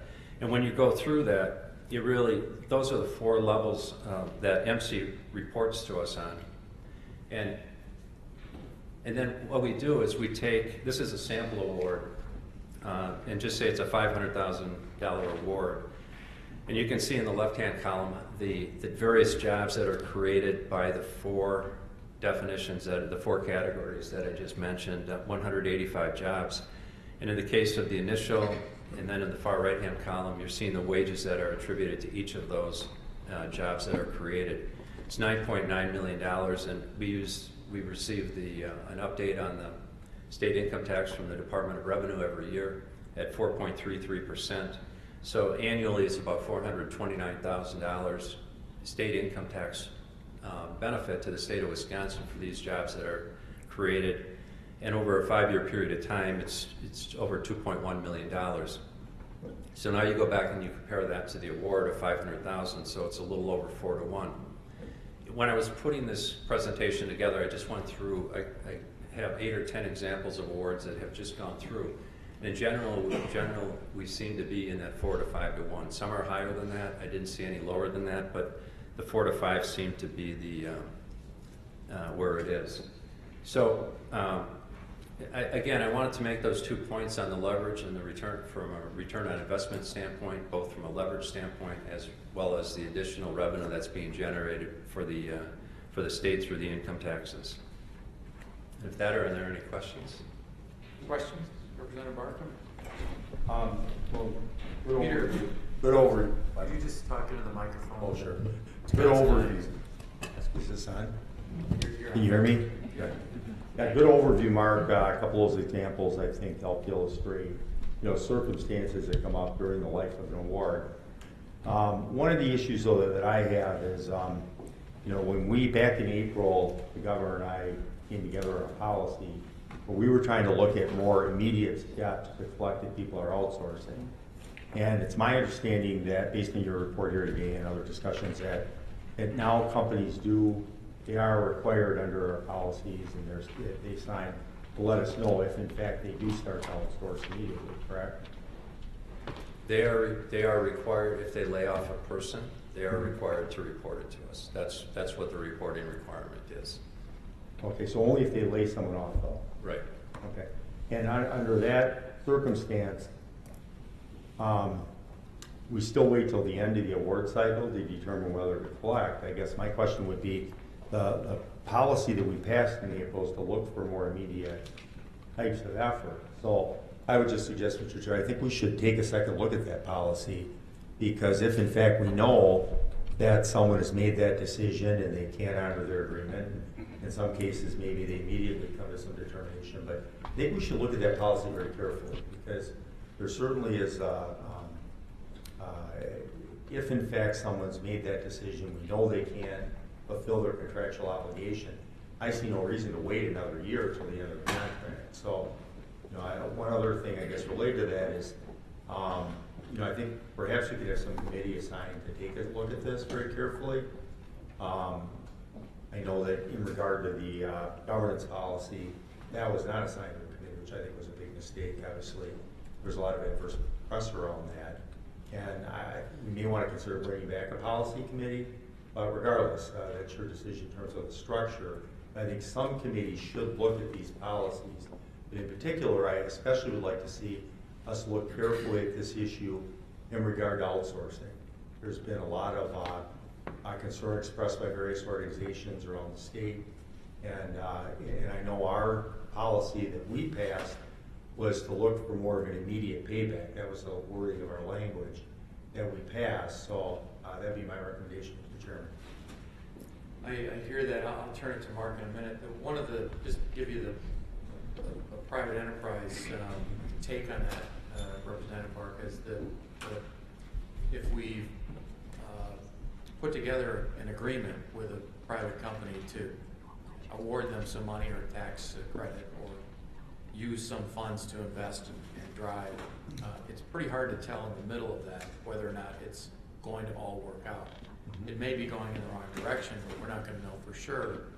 And I think to try and write a policy around checking in the middle of it is going to be pretty difficult to do.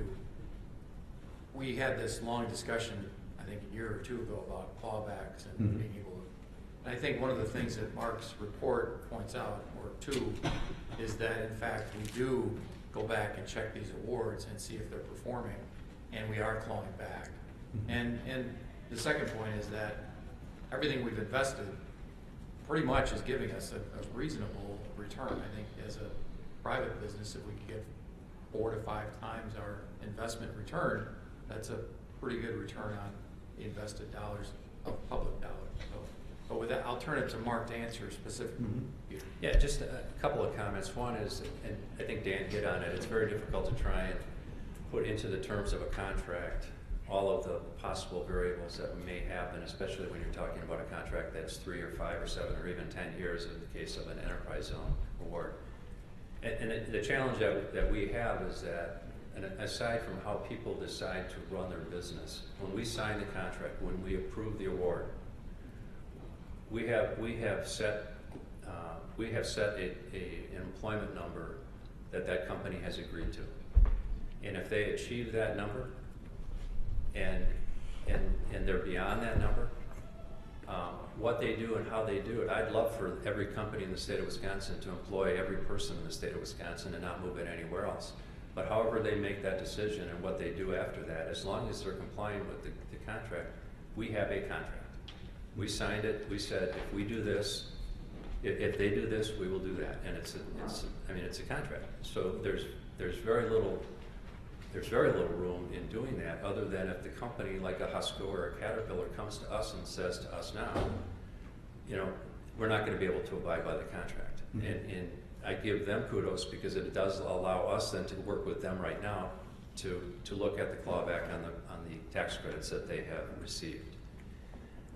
The other thing too is, and it's a challenge, is that if we say that somebody has to create 50 jobs and they create 60 jobs, and they're still in contract, and they lay off one person, they need to report that to us. But there's no action that we can take on that because they still are within the contract. They're abiding by the terms of the contract. So my response would be that I think that there is steps that can be taken. I mean, the issue, I think, and I agree with you, I would applaud Husco and those that take that step. But I think we have a responsibility to take affirmative steps. When we're notified of that, there could just be a conversation that could be had to say, well, it appears that you may not be able to meet the terms of this contract. Is that the case? And if it is the case, we'd like to, you know, begin making arrangements to restructure your contract or to collect at this point. And so that would be my recommendation, and if we want to have a committee look at it, great. Otherwise, I'd be happy to bring forward a motion, draft it myself for the next meeting. So if, whatever you think, Mr. Chairman, is the best way to approach it. But I feel very strongly on this issue. It's something that I know there's great concern amongst taxpayers, not only in the state but across the country. Both of the major presidential candidates have made this a major issue. I expect that we're going to see federal action on this regardless of who's elected as president come November. But I think we as a board should be proactive, and I think that this is something when you're trying to build confidence amongst the public, these are proactive steps we could take. And in fact, that's exactly what we passed. That was the whole goal of what we passed last April. And so that would be my recommendation, however you think we should handle it. Mark, Peter, I can assure you that you talk about the board being proactive. I assure you that the staff is proactive when these issues come up, when they are brought to our attention about sitting down and meeting with those companies and understanding what they're doing, where they're going, the reasoning behind their doing. So we are proactive as it relates to having those kinds of conversations with the companies in the state. I'm sure you are. I struggle a little bit, Peter, with trying to policy things whenever we have nuances or questions or variables that happen within an agreement we've made with a private enterprise or any enterprise that WEDC is supporting. It's very difficult to try and figure out every scenario and figure out a policy for every scenario. And I know I'm using very generic examples here, which are hard to wrap around, but I guess that's the point. At this point, I would say I wouldn't advise a committee or a policy committee or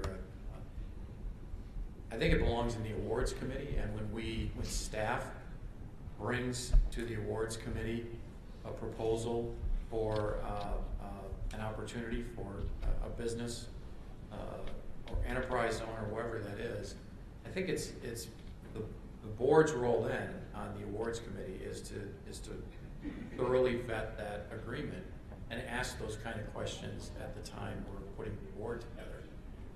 What if? These are all what if scenarios. Mm-hmm. Very hard to write policy around every what if scenario.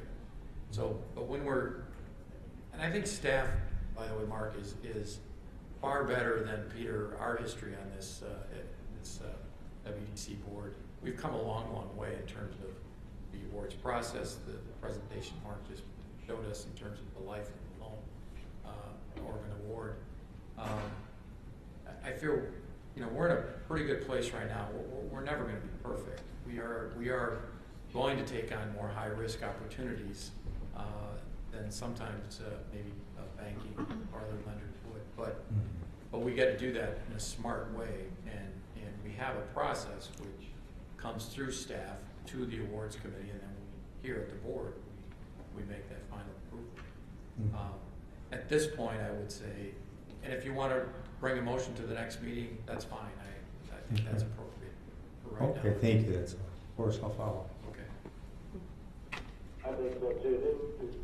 Ray Dreger again, I think that the awards committee does take a look at this, through my experience with the awards committee. The other thing that I do think we need to keep in mind is that we do need to be kind of nimble on these kind of issues, because we're usually in competition with another state or another entity for that particular business to locate in the state. So we do need to move as quickly as we possibly can, and at the same time be as due diligent as we possibly can as well. And I think the less rigmarole we've got to go through and the more direct type of action we can take, the better for everybody involved. And I have one question, and I don't know if we got an answer to that. We are, we're in that 4 to 5 leverage position. How do we compare to, say, the state of Illinois, or the state of Michigan, or the state of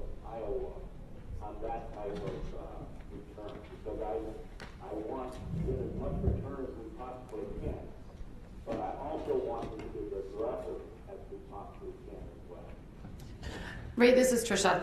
It's a little bit difficult to answer that specific question because as CREC pointed out, all of the states are sort of measuring their ROI slightly different. I think in terms of just the job creation or retention, MZ is noted as one of the, they provide a lower return than some of the other tools do, so we use that. It's, I think, a little bit safer and ensuring that we are getting that ROI that we're expecting. The other piece that we have everybody has a difficult time measuring is that capital investment part. Some of the projects that we provide incentives for are investing between 60 and sometimes over $100 million into that project.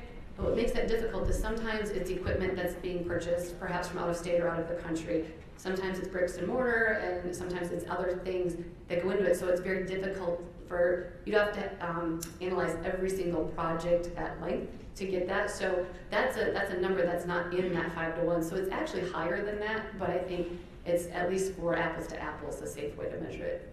Does that help, Ray? That helps. Make it just a little money now. Thank you.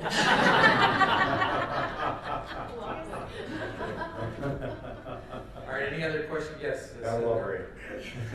Yeah, just real quick.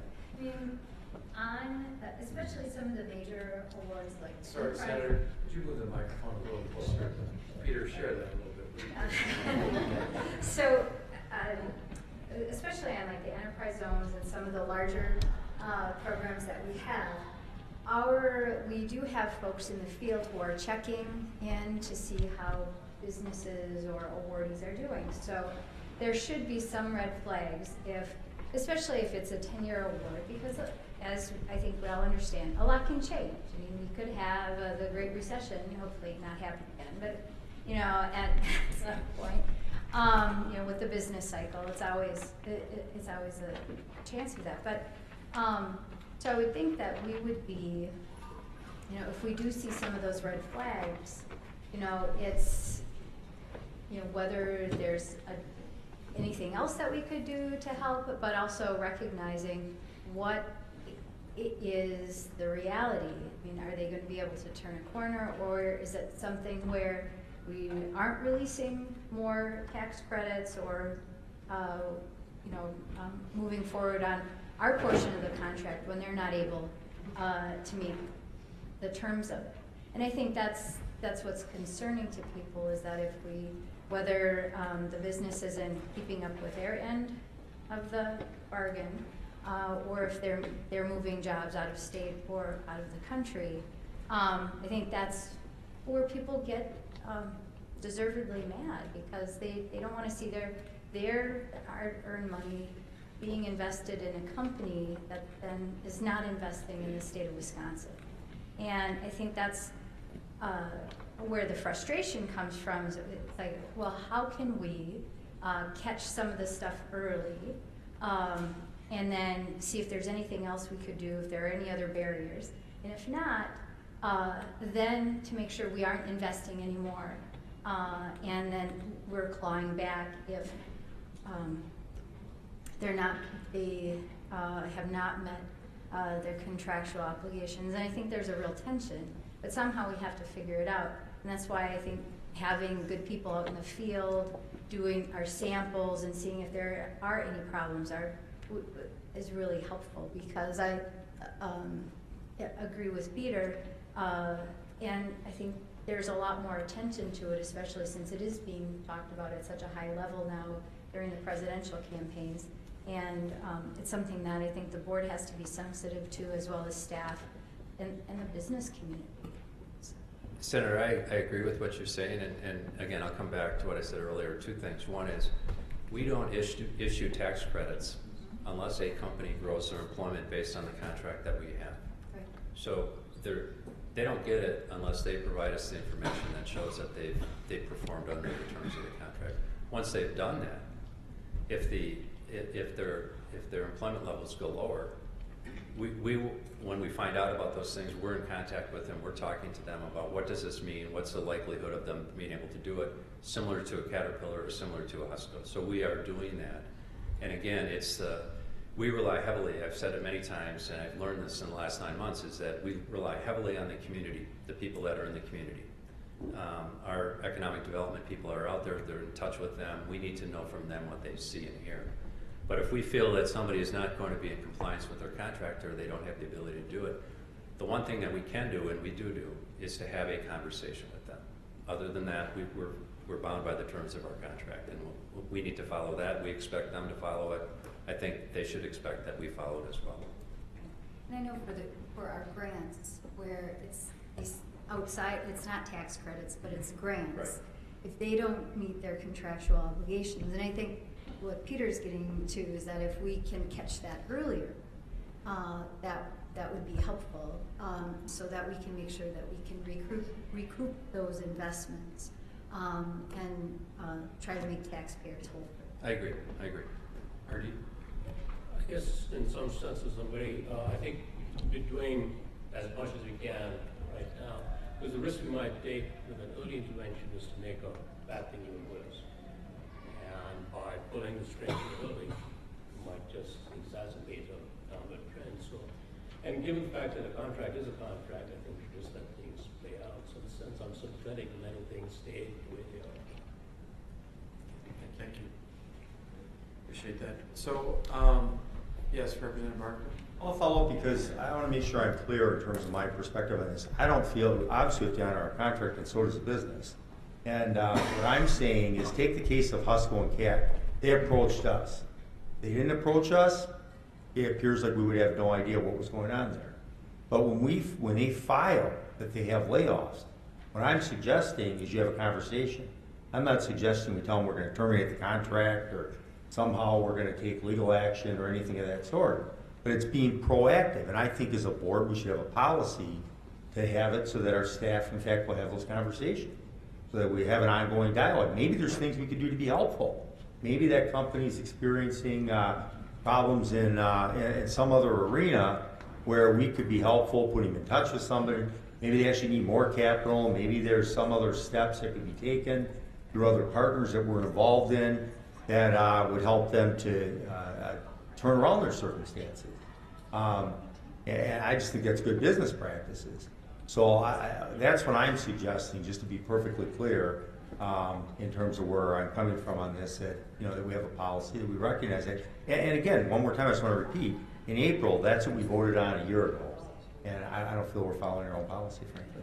Well, I would just say, I don't think we need to have a policy to tell the talented people at WEDC what they should be doing and how they need to do it, because I'm going to come back and say it for the fourth time, Peter, that what you're suggesting we should do or we need to have a policy to do is exactly what we do each and every day. I can assure you of that. Yeah, and I appreciate what you're asking, Peter. I think the difference here is we see that as the work of the staff, and in every agreement, the awards agreement should call out those things, the expected report out, and the expected communication that should happen in the agreement. I think RD makes a good point as well, which is that if we try and move in quickly, In other words, like a bank that's worried about a loan, we may exacerbate something where we could in fact help. And really, a lot of the work you're talking about isn't so much a board policy, it's the work of the staff. As the Senator says, stay close to those loans, stay close to those customers, and know what is happening in those businesses as they go. I mean, that is, as Mark said, that's what we do. Staff does. Yeah, I guess I'll follow up again because I have very strong feelings of this. And so do the people of America, so do the people of Wisconsin. There's big concerns. That's why, especially candidate Trump has made this the centerpiece of his campaign. And I'll tell you right now, the notion that I know every agency head would love to have their direction be just do good things and make sure your staff's following up. But unfortunately, the way we operate is you set up laws, you set up policies and procedures. And I think this is an important one. I think it's a priority. I think it needs to be a priority. Now, do I think they follow? I don't know. I mean, if you're telling me every time that you receive that layoff notice, if there's a conversation that's being held, I think that's terrific. But that's where you need accountability. So if that's the policy, then we'll be sure that it's happening. And I don't think we need a policy for every single thing by any stretch of the imagination. But on those things that are clearly important, on those things which frankly we're getting hammered in the press on, I think we have to respond. We have to be proactive. We have to think through, when we're hearing from organizations in this state that are concerned about how taxpayer money is being used, we can't be tone deaf. We have to respond. We have to say, okay, we hear you. We're going to make sure that the board has made this a priority and that we're in fact going to follow through on this. And again, that's what we decided last April. Now maybe it was a mistake last year. Maybe you all regret your vote. You think, boy, I wish I never would have voted for that. But that's the way we voted. And so that's why I feel so strongly about this. And again, I'll bring forward a motion. Peter, let's do that at the next meeting. I appreciate your passion for this, and I also understand now which way you're leaning for the presidential election, which is very interesting. But no, you might be surprised. I tried not to do that in the ethics study about if I had a foundation. But to move on, if you'd like to bring a motion at the next meeting, I think that's appropriate, and I appreciate your concern for this issue. At this point, I'd like to move to Mark's subject on communications. Yes. You want to do that? Thank you, Peter. Can I just notice we're transitioning into this, that when we talk about next meeting, we mean the October board meeting and not September, because September will presumably be devoted to the air report. So. Did you catch that, Peter? No. So we're talking about the October meeting for motion, the one you're proposing. Not Do we September. have a date set yet? Or? Yes. We do, yeah. 28th? Okay, great. So just briefly on communication, over the course of the last 9 months, one of my primary objectives has been trying to improve communications at all levels within WEDC. And whether it's with our over 600 partners throughout Wisconsin, our committed and talented staff, or with you as board members, having an open and transparent conversation is critical to who we say we are and what we say we do. Clearly, the communication with you about the board governance policy did not meet the expectations that some of you have regarding communication. Quite frankly, it did not meet the standards that I have set for myself either. From the beginning, I have talked about the importance of creating a board governance structure that meets the needs of you as board members and at the same time provides the type of accountability and transparency the taxpayers should expect and deserve. My experience of being a director causes me to believe that providing guidance as to your responsibilities as directors is an important part of any good governance structure. And as I mentioned in my email last night, I look forward to working with you to find a policy that strikes the right balance between the legitimate issues that have been raised and the desire to have a governance structure that meets the needs of WEDC as a public and private organization. Thank you. Good. Yeah, thank you very much, Mark. Any questions or comments? So how are we going to proceed with this governance policy? Obviously, I'm glad it was retracted. I thought it was a huge mistake, frankly. I won't address the substance of it, but I do want to know, what's the next step? Are we going to come back with another governance policy? Is that going to be sent to committee, or are we just going to have an agenda in October? Well, I think we'll wait to see what happens after this next part of our agenda, and then we'll address it then. We got one big hurdle to get through in the next 30 seconds, Peter. If we can move to that. As I mentioned, Peter, as I mentioned to you this morning, I think it's important that we have guidelines for board responsibilities. I think it's been helpful to me, but it's got to work for the board as well, and it's got to work for the expectations of transparency and accountability. So we'll work on it. And that next step, Representative Barca, is the election of officers, which I said it seconds away.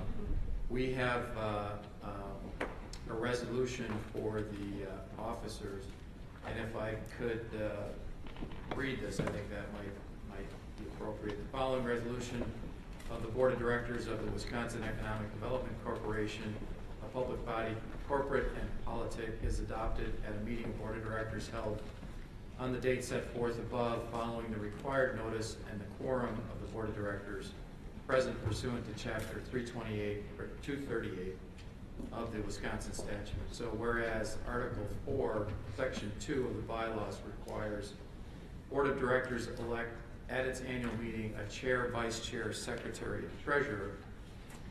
Whereas now the Board of Directors resolves that Lisa Maurer is elected chair of the Board of Directors, and Dan Ahrens will become the vice chair of the Board of Directors. Nancy Hernandez is elected as secretary of the Board of Directors. And who is our treasurer? David. David. Thank you, David. Lost my notes here. As elected treasurer. Yeah, welcome. As elected treasurer of the Board of Directors. So resolved that the Board of Directors of WEDC authorizes and approves the CEO or his designee to do or cause to be done all other actions, and to execute all documents necessary or convenient in order to accomplish the intent and objectives of the foregoing resolution. This shall take effect immediately upon its adoption on July 14th today, 2016. So I would ask for a motion to approve. So moved. Thank you. Second? Thank you, David. New members, jumping right in. Appreciate that. All in favor of the officers, say aye. Aye. Any opposed? Same sign. Thank you. Okay, so the motion moves, and Lisa is now going to do all the talking. So before we continue with our agenda, I just have a few short comments to make. And first and foremost, I want to take the opportunity to thank Dan Ahrens for his leadership and service as chair and renewing his commitment as vice chair of WEDC. Several of us on this board have been on this journey together since its inception of the organization in 2011. Following in Dan's footsteps, it's my goal to continue our focus on strategic positioning of the organization. Our journey is about outreach. It's about continuous improvement as we work together to support state, regional, and local economic development efforts, while at the same time offering accountability and transparency to the governor, the legislature, and the Wisconsin taxpayers. We've come a long way in the 5 years, and I firmly believe that we are on solid footing as an organization, have strong leadership, and really have a terrific, hardworking, and dedicated staff that continues to grow, making a tremendous difference in the economic development landscape here in the state of Wisconsin. So I want to thank all of you, and I want to thank the board, and I look forward to working with this team going forward. So with that, we have an agenda to continue on. Why don't we go through the approval of the minutes? Do we have a time? Excuse me 1 second. Yes. You told me in 30 seconds I would get an answer. I've been waiting patiently. What's the plan? Representative Barker, it's my intention to revisit this issue, and we'll talk about what those options are, whether it's convening a task force or revisiting the policy committee, what makes sense to look at additional issues surrounding the governance issue and bring something before this board in not too distant future. Okay, thank you. So before us, we have the April 21st, 2016 minutes. If there are any questions or comments, otherwise I will entertain a motion to approve. So, second? All those in favor signify by saying aye. Aye. All opposed, the same. Hearing none, the minutes are approved. We also have the minutes of the closed session from the 21st. I will also entertain a motion to approve those. Second? All in favor signify by saying aye. Aye. Any opposition? Full session. Hearing none, those minutes are approved as well. Do we have a time frame, Faye, on when we want to break for lunch? It's completely up to you. Tom simply said that the phone failed. Do we have anybody on the line? Ray was on the line. Is anybody still on the line, or did the whole line drop? It looks like it's off. All right. Yeah. Okay, why don't we break for lunch and we'll work through the technical difficulties of the phone.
Jim Ladwig? Okay. As soon as there's a loss of attorney, we have to.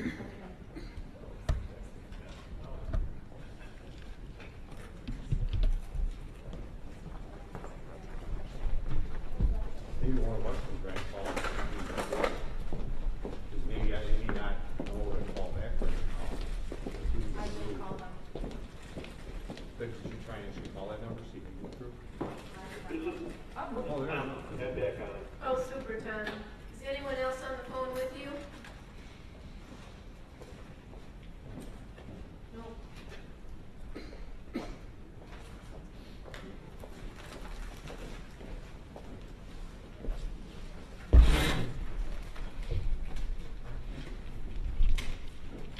Okay, are you gonna contact them separately, or? I left a voicemail for Ray and an email. Okay. I can try Representative Hutton. Okay.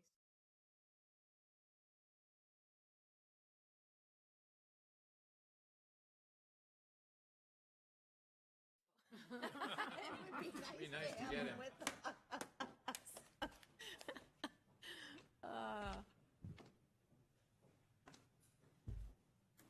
So we'll just give it a minute, see if we can reach him.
Drop, as Representative Barca was talking about the potential outsourcing issue and policy.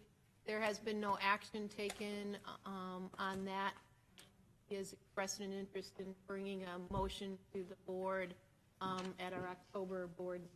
So that is when they revisit the issue. We also went through the process of electing the officers.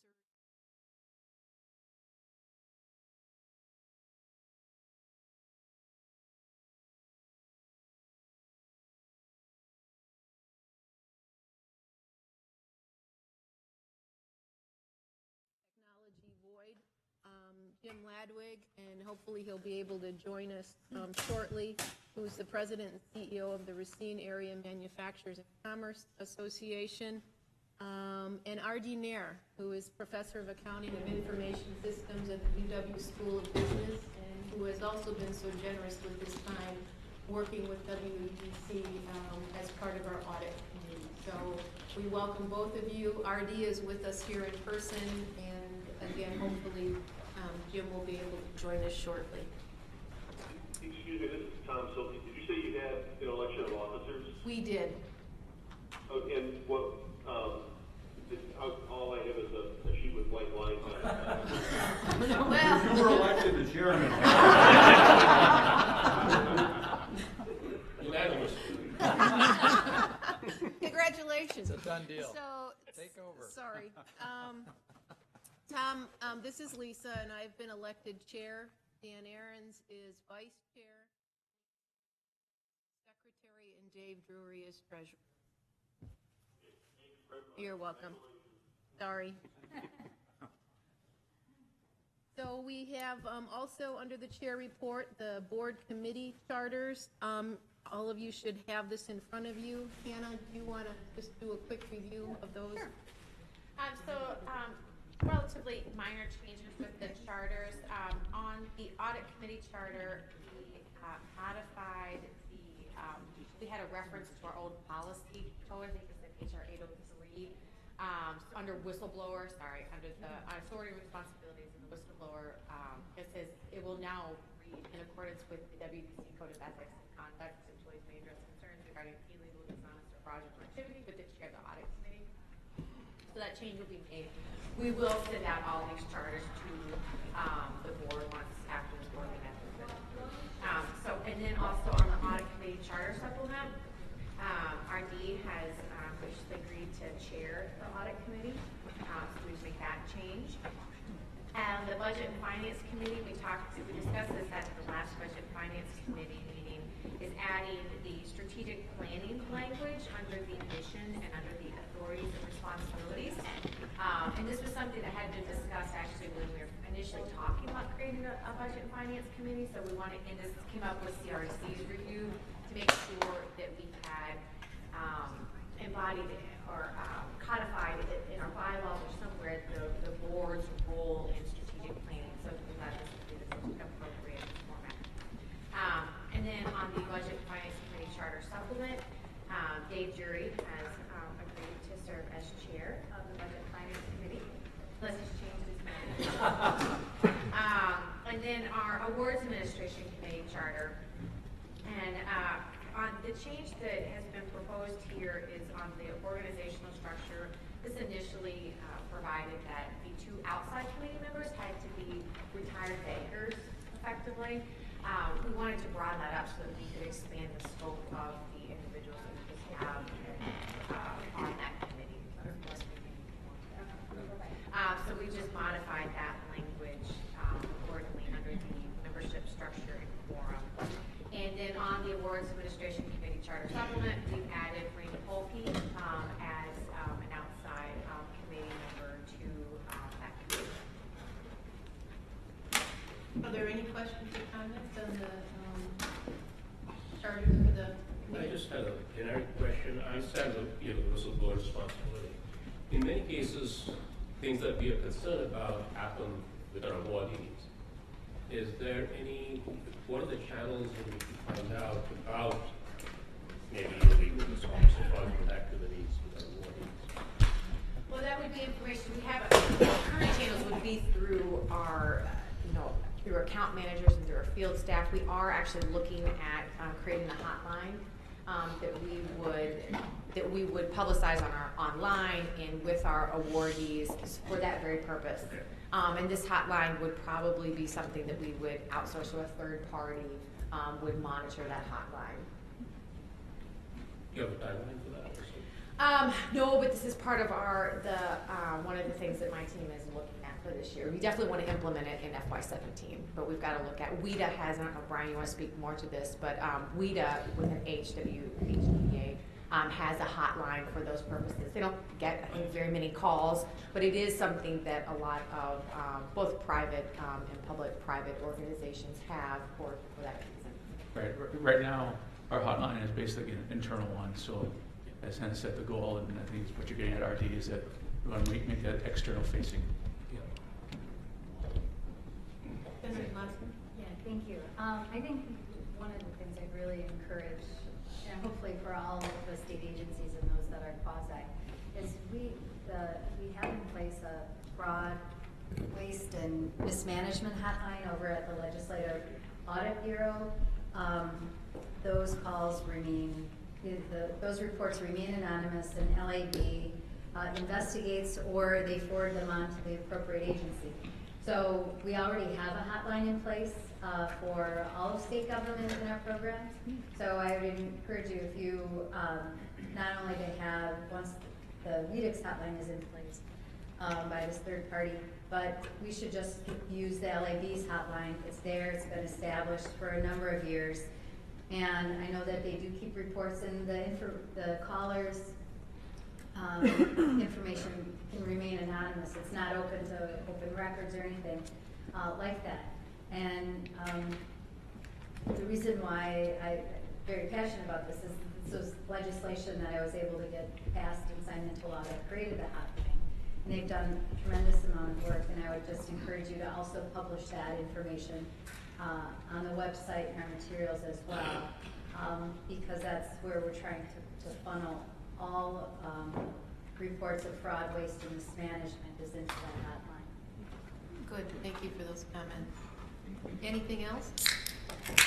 The other thing I would add is that in reference to these is that is fine for the government employee. Those of us in private industry are used to having a whistleblower or a whistleblower person that we could go to as we worked with private industry. And that's kind of where this whistleblower thing came from, I think, in the audit committee, because the audit committee always had that as its responsibility. The audit chair always carries that almost in any company that I've ever worked for or owned. And so I think that's where that came from. I'm wondering if we transferred all that to the government side of the agency, if those of us that are in private industry, we could or have it as a basic reference point. And I'm just bringing it up as a point because we've got two sides here. We got the private industry side, which is represented by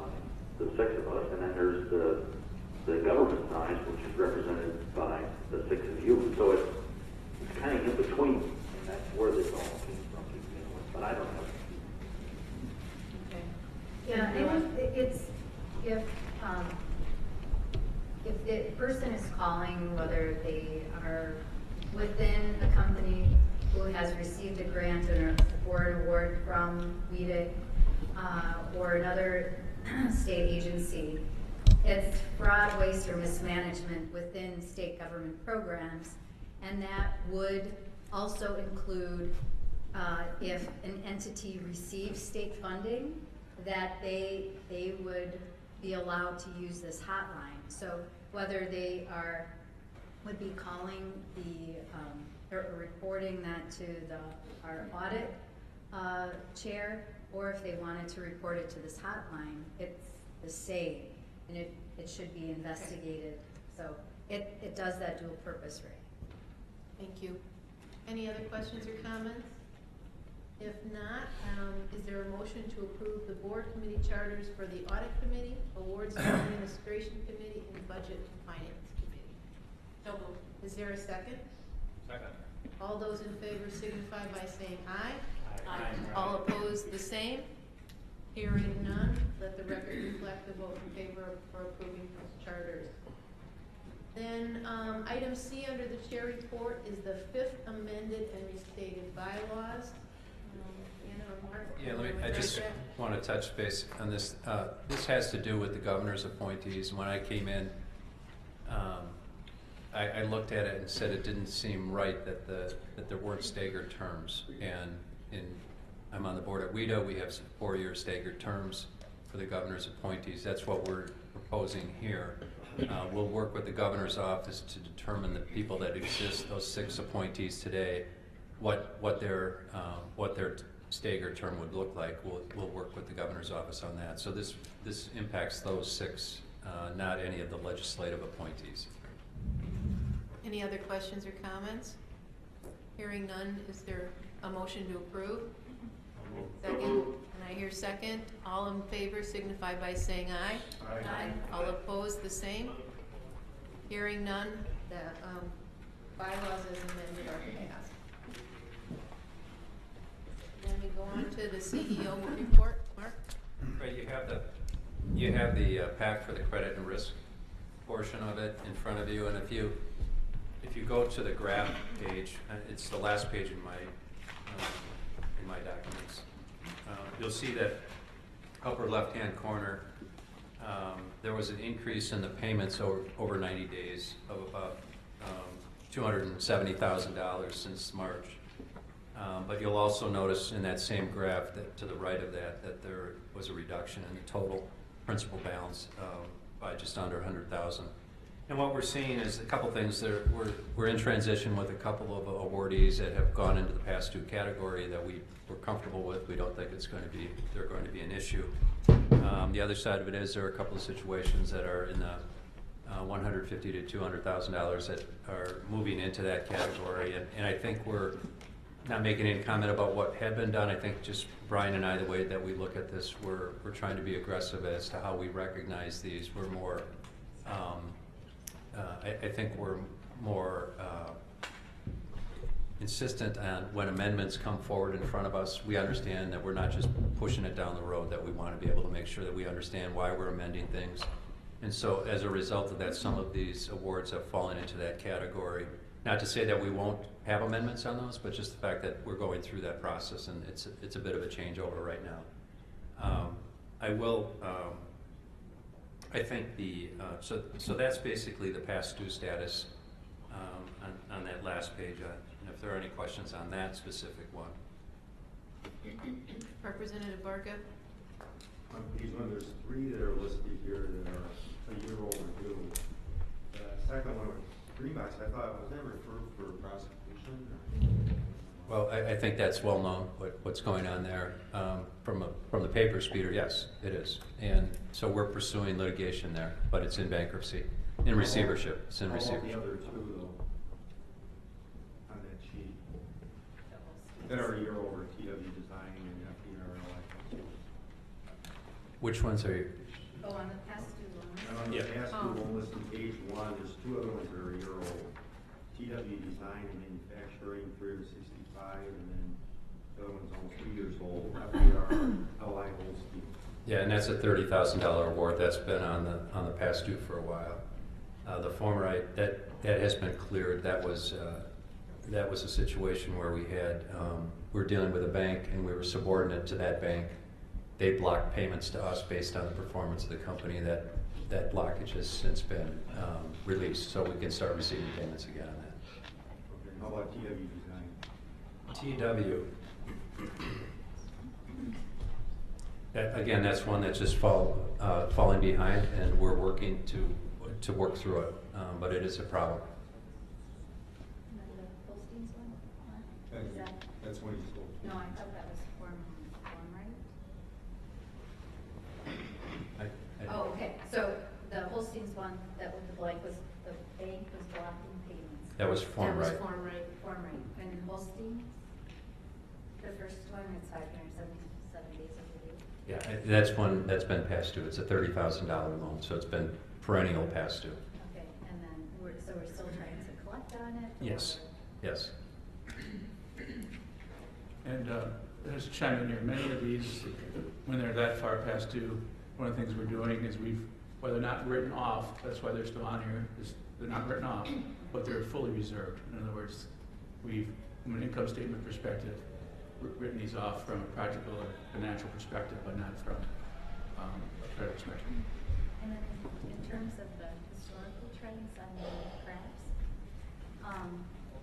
is there a reason for the trend? Is it just because we're winding down a number of the loan programs, or is it just more emphasis on collections?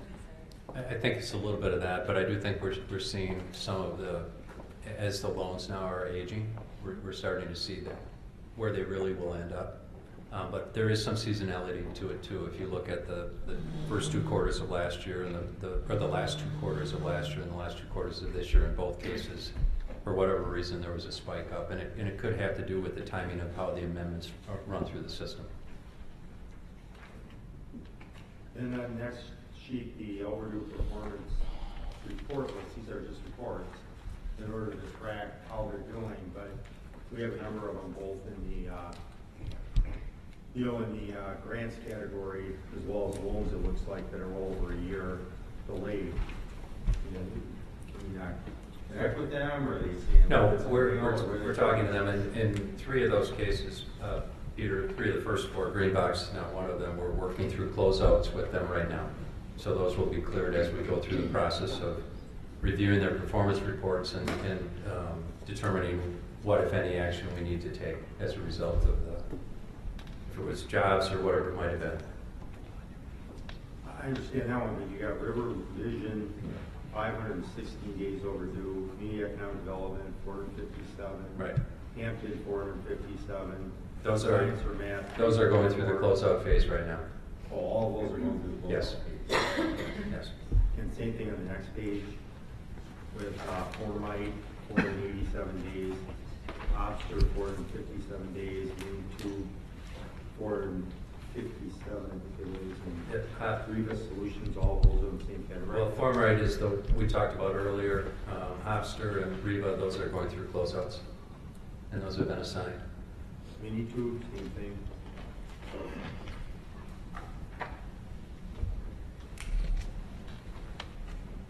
They're over a year old. No, we look at them.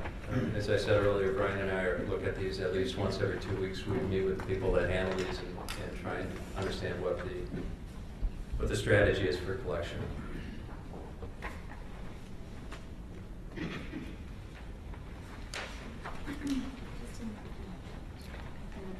So there's, it looks like there's a, on that overdue performance report list, there's some in the middle there, the TAC, Bird's Eye, and the Water Council, Wisconsin Manufacturing Extension.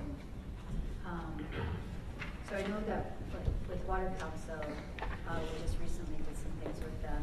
Are we working with them to gain compliance? Absolutely. I mean, when we look at where we are with, if there's a requested award on the table, we will be reviewing what they've done with us in the past in each case. Yeah, because it looks like it jumps around just a little bit between the 91 and then 91 days and then goes to 487 days. Well, those are listed, they're the left-hand column, they're listed by the type of the grant. Okay, so, sure. That's how they're sorted.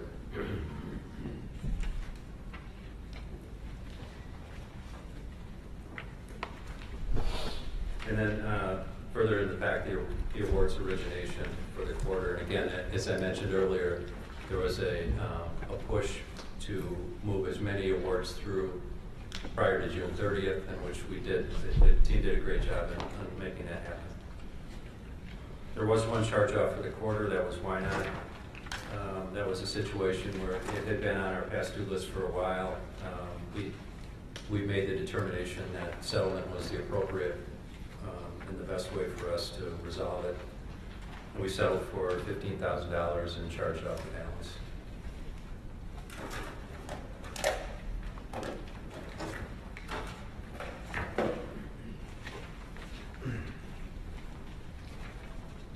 So that would be the report on the credit, from a credit side. And then we have the next on the agenda would be the tax credit verification update. And hopefully everybody has the memo in front of them. And those on the phone, you should have received it this morning. There are a couple of attachments to this. The first attachment is the table that the Budget and Finance Committee has reviewed the past two of their past meetings. And where we're just tracking, we have just over 220 contracts that we're looking at. In the top section, you can see in the far right-hand column, we have 2 reviews that each of these is going through. The first review, we have now had 79 of the 222 have gone through a first review, and 31 have gone through a second review. We have reallocated our staff internally to address this and look at this. We've brought in 2 temporary financial analyst to help us with that. So where we've got a little bit of a backlog right now is that final review, because obviously somebody doing that final review needs to have the experience. So we now have 2 people doing that, both of whom have been in the position of verifying tax credits for us. So we feel like we've got some momentum in the project, getting this resolved. The third thing that we do is when we find out if there's a negative variance, we're making phone calls. We've contacted 20 of the 31 so far, and most of those have had a negative variance, and we've contacted them just to let them know the status. I think in general the conversations have gone well. People are understanding, and we're trying to work with them as to how to deal with it. Fortunately, you can see on the bottom third of this, the third section, what we're also doing is we're applying the 2015 verifications to what had been the 2014 negative variances. And in many of the cases, there are positive results to positive credits in 2015, so we are able to offset those. So you can see the far right, the lower right-hand corner, we've got about $1,500 per award. The average is right now for those 31 that we've reviewed, which when you think about the dollars per award, the dollars per employee rather could be $3,000 to $4,000 up to $7,000 or $8,000. So we're really talking about a fraction of an employee here. But yeah, we need to go through the process because that's the average, and there are some outliers to that average. But we're working through that process right now. And then I've also attached a letter that I sent out 2 weeks ago to all of the tax recipients, just apologizing for the situation, acknowledging the fact that we're going through this and this change, and then also identifying a timeline of 90 days, which would generally be the end of September, where we believe that we will have all of these verifications resolved. Senator, wants to get a question? Yeah, I was just wondering, so when we talk about total positive variance, those are tax credits that they, based on their performance, that they had earned but not given to them, right? Correct. And then when we're talking about the negative variance, that's to companies who, based on what we're looking at, had received tax credits but didn't deserve them, right? Correct. So I think when we're looking at this, the positive variance, we're going to be sending those tax credits out the door, right? Correct. Because they had earned them. But then on the negative variance, that's what we're going to be either trying to claw back, right, or saying that they had not earned it and would then not be eligible for any additional tax credits until they had come up to that point. Correct. So with the positive variance, it's the tax credits or dollars going out the door, and the negative variance is what we're trying to collect back, or say you have not yet earned that, or we gave you too much. Right, we'll credit future credits against the negative variance. But just keep in mind, Senator, that in no case are we issuing credits over and above the amount that was originally approved. Right, right. And that's what I'm, with the graph, or with the math, trying to figure that out, because we've already have money out with the 76, sorry, with my contacts, I'm still having to do this. The 76,920. And then with the positive variance, would you be adding those together? Because I mean, we're hoping to recoup. No, we will recoup. Yeah. Right? Right. Or we will. Right. Yes. We will. Yeah. So, because I know that we had been concerned before about potentially having. Well, I mean, we're going to have situations where people are going to challenge us, and we have to be able to defend the verification process that we have. And if there's a case where we come down, there may be a situation where we look at it and say, based on the information that we have, because it's 3 years old, 2 years old, the best information we have says that they owe us $6,500. And if we're challenged on it, we'll look at it. and try and understand where we need to be. But at that point, then it becomes a judgment call. But again, the conversations that we've had with the tax recipients to date have been very positive about understanding the process that we're going through, understanding what's happened, and wanting to work with us to make sure that we can resolve it. So then, it looks like then that this would be, of the ones that we've gone through and contacted the companies, they've been understanding. So I just want to make sure that the math is reflective of kind of the situation Right. and understanding it correctly. And then, do you know, in terms of the closed contracts, are you going to be looking at those as well after this process is done, just to see kind of what was this, the open contracts, was this just a one-time blip or problem? Or are we concerned that it was something that happened now before this with the closed contracts? This is a process that has been going on for a while, so my initial reaction is seeing how much work that we've gone through to deal with the contracts that we have, to go back and try and address closed contracts, which could go back to Department of Commerce days. I don't see where the benefit is. I think it would be very difficult to do that. And the primary difficulty, Senator, is that the information as it sits in the system is not the easiest to deal with. I mean, we're talking about, in some cases, hundreds of line items with employees' names for customers, for recipients, and trying to understand what somebody decided to do, whether it was 3 years ago or 6 years ago in the Department of Commerce. I think that would be a very difficult thing for us to do, so I'm inclined not to do it.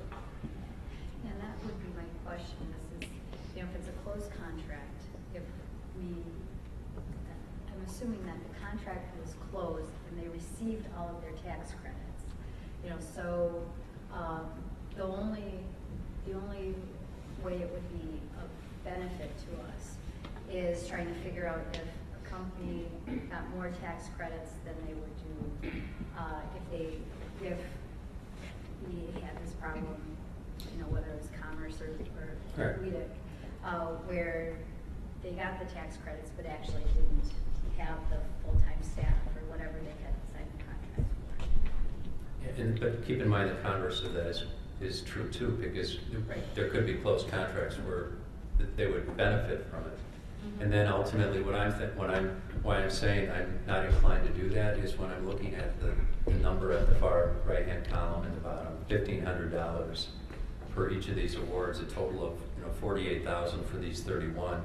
Not to say that that's insignificant, but when you look at the amount of work that would be required to go through that process, and knowing that the information may not be, ultimately, we could find that somebody owes us dollars, and then going back to that recipient and saying, you owe us dollars, and then they could challenge us on the information that we have.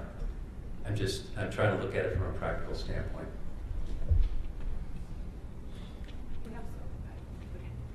We also would have, our legal remedies would also be limited in that context as well, because of the time that has passed and because the contract is closed.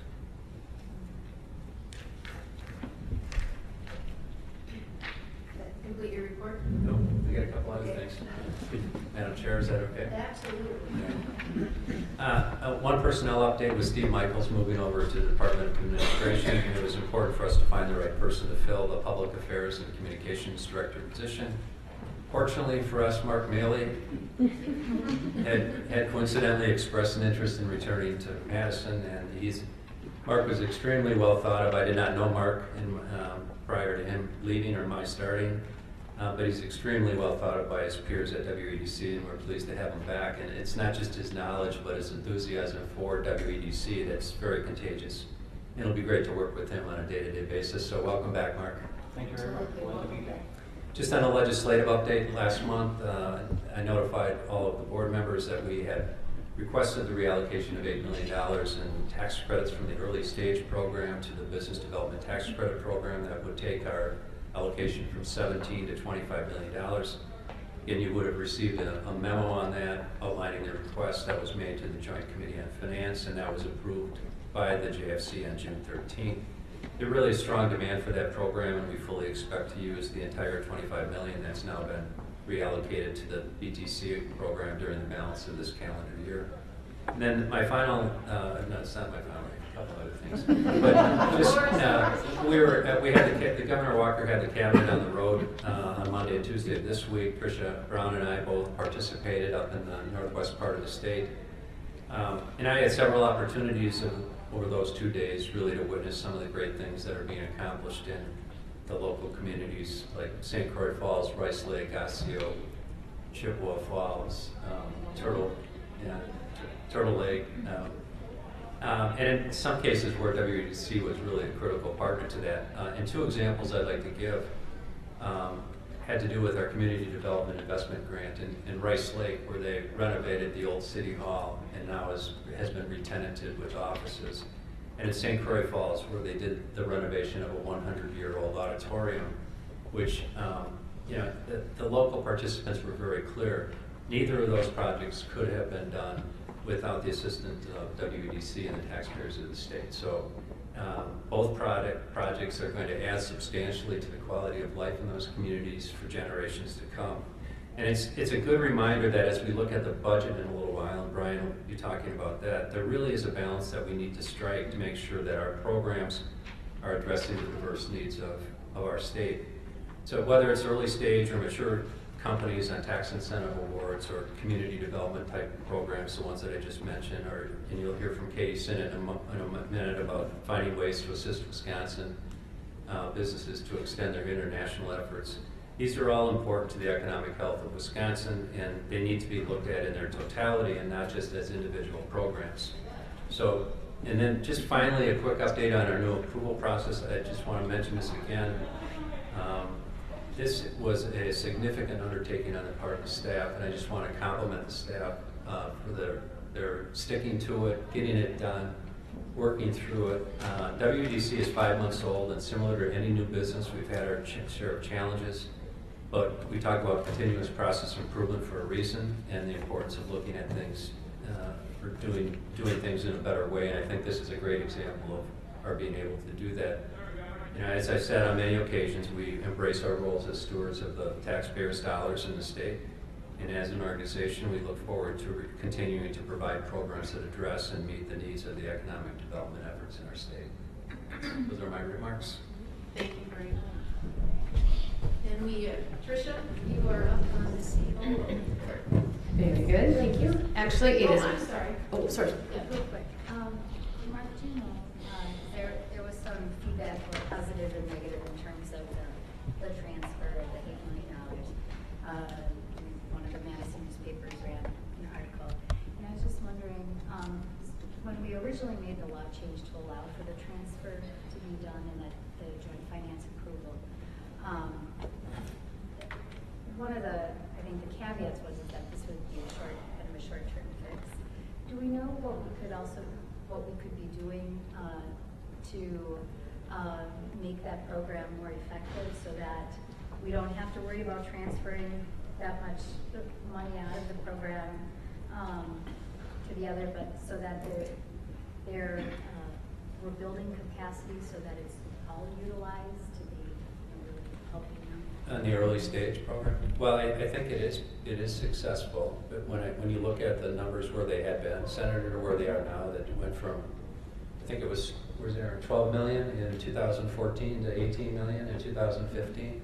And we think that 2016, one of the challenges is that you don't claim the credits until when you file your taxes in the following year. And we think it'll be in that same range, in the 16 to 20 million range. You know, this is an incentive for investors to invest in companies, and ultimately it's, okay, what are we doing to help those startup companies in addition to these investments? And I think it comes back to some of the things that Dave Brukardt was talking about through the university system, through some of these accelerator programs that we have within the consortium. And that's where, when we look at the budget, where we're trying to identify areas that we can continue to put money, because it's really important never to forget the fact that the people that have been paying taxes in the state are the age-old businesses that have been here for a long time. But we also know that a lot of the growth for new employees comes from the startups. So it's that balance that we talk about. And I feel comfortable that where we are with the early stage program, we've got sufficient credits. Would I love to be able to say there's 30 million out there? Absolutely. But it really comes to the people. How do we generate the ideas to start the businesses? And that's what we're focused on. And that's good, because I think we have to look at not only that balance, but trying to figure out, is there something else that we could be doing in terms of promoting it or reaching the right folks? And I think that is a really good jump to go from 12 to 18. And then hopefully that'll continue, but is it, then do we potentially dial back the tax credits and reset it at what we think is a reasonable threshold and allow for, the movement of, if for whatever reason it's wildly successful that year, we can do a transfer back. I'm just trying to figure out how we can, if we know that there's a need in this other, Right. Why are we just? And I wasn't part of the legislative. I'm not part of the legislative process at all, I might add. But so by statute, Section 238, we were allocated $17 million for the business development tax credit program. Next year, calendar year 2017, we will have $22 million, and that's because we're doing away with the loan program, the $5 million. So we go from the 17 to the 22. I think there's a real need for the tax credit program in the state for the businesses. But I hear what you're saying, and it does really come down to, for the legislature and the governor, from a balancing act standpoint, okay, where do we want to direct these dollars, because the resources are limited. And I think it is. So I just appreciate your.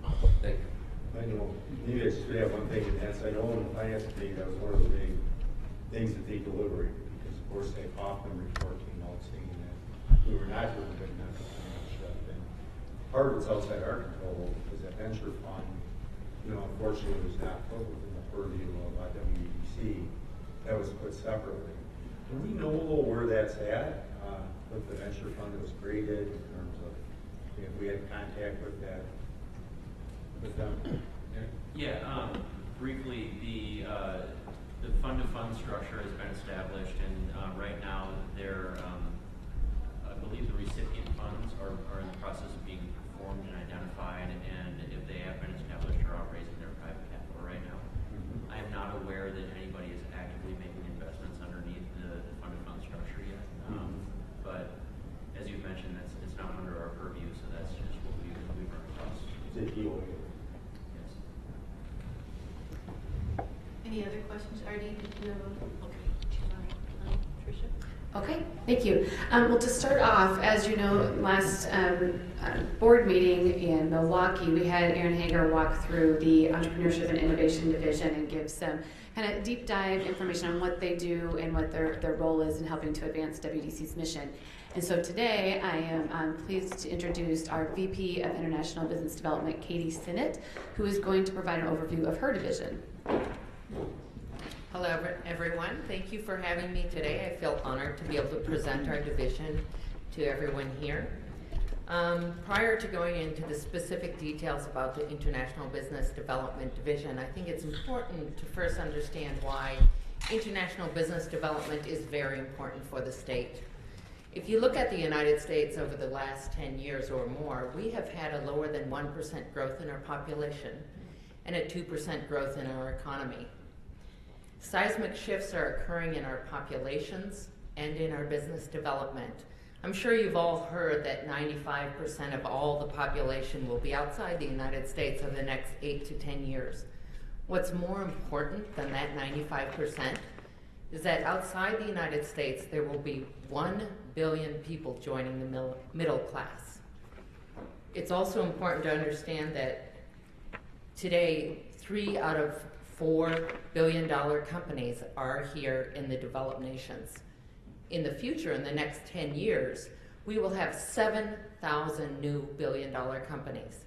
And 7 out of 10 of those companies will be in developing regions. I think those facts alone should incentivize our Wisconsin companies to export and to encourage us as Wisconsin to invite those new developing companies to expand their businesses here in our state. So in the International Business Development Division, we have two primary focuses. The first is to accelerate exports for our Wisconsin companies.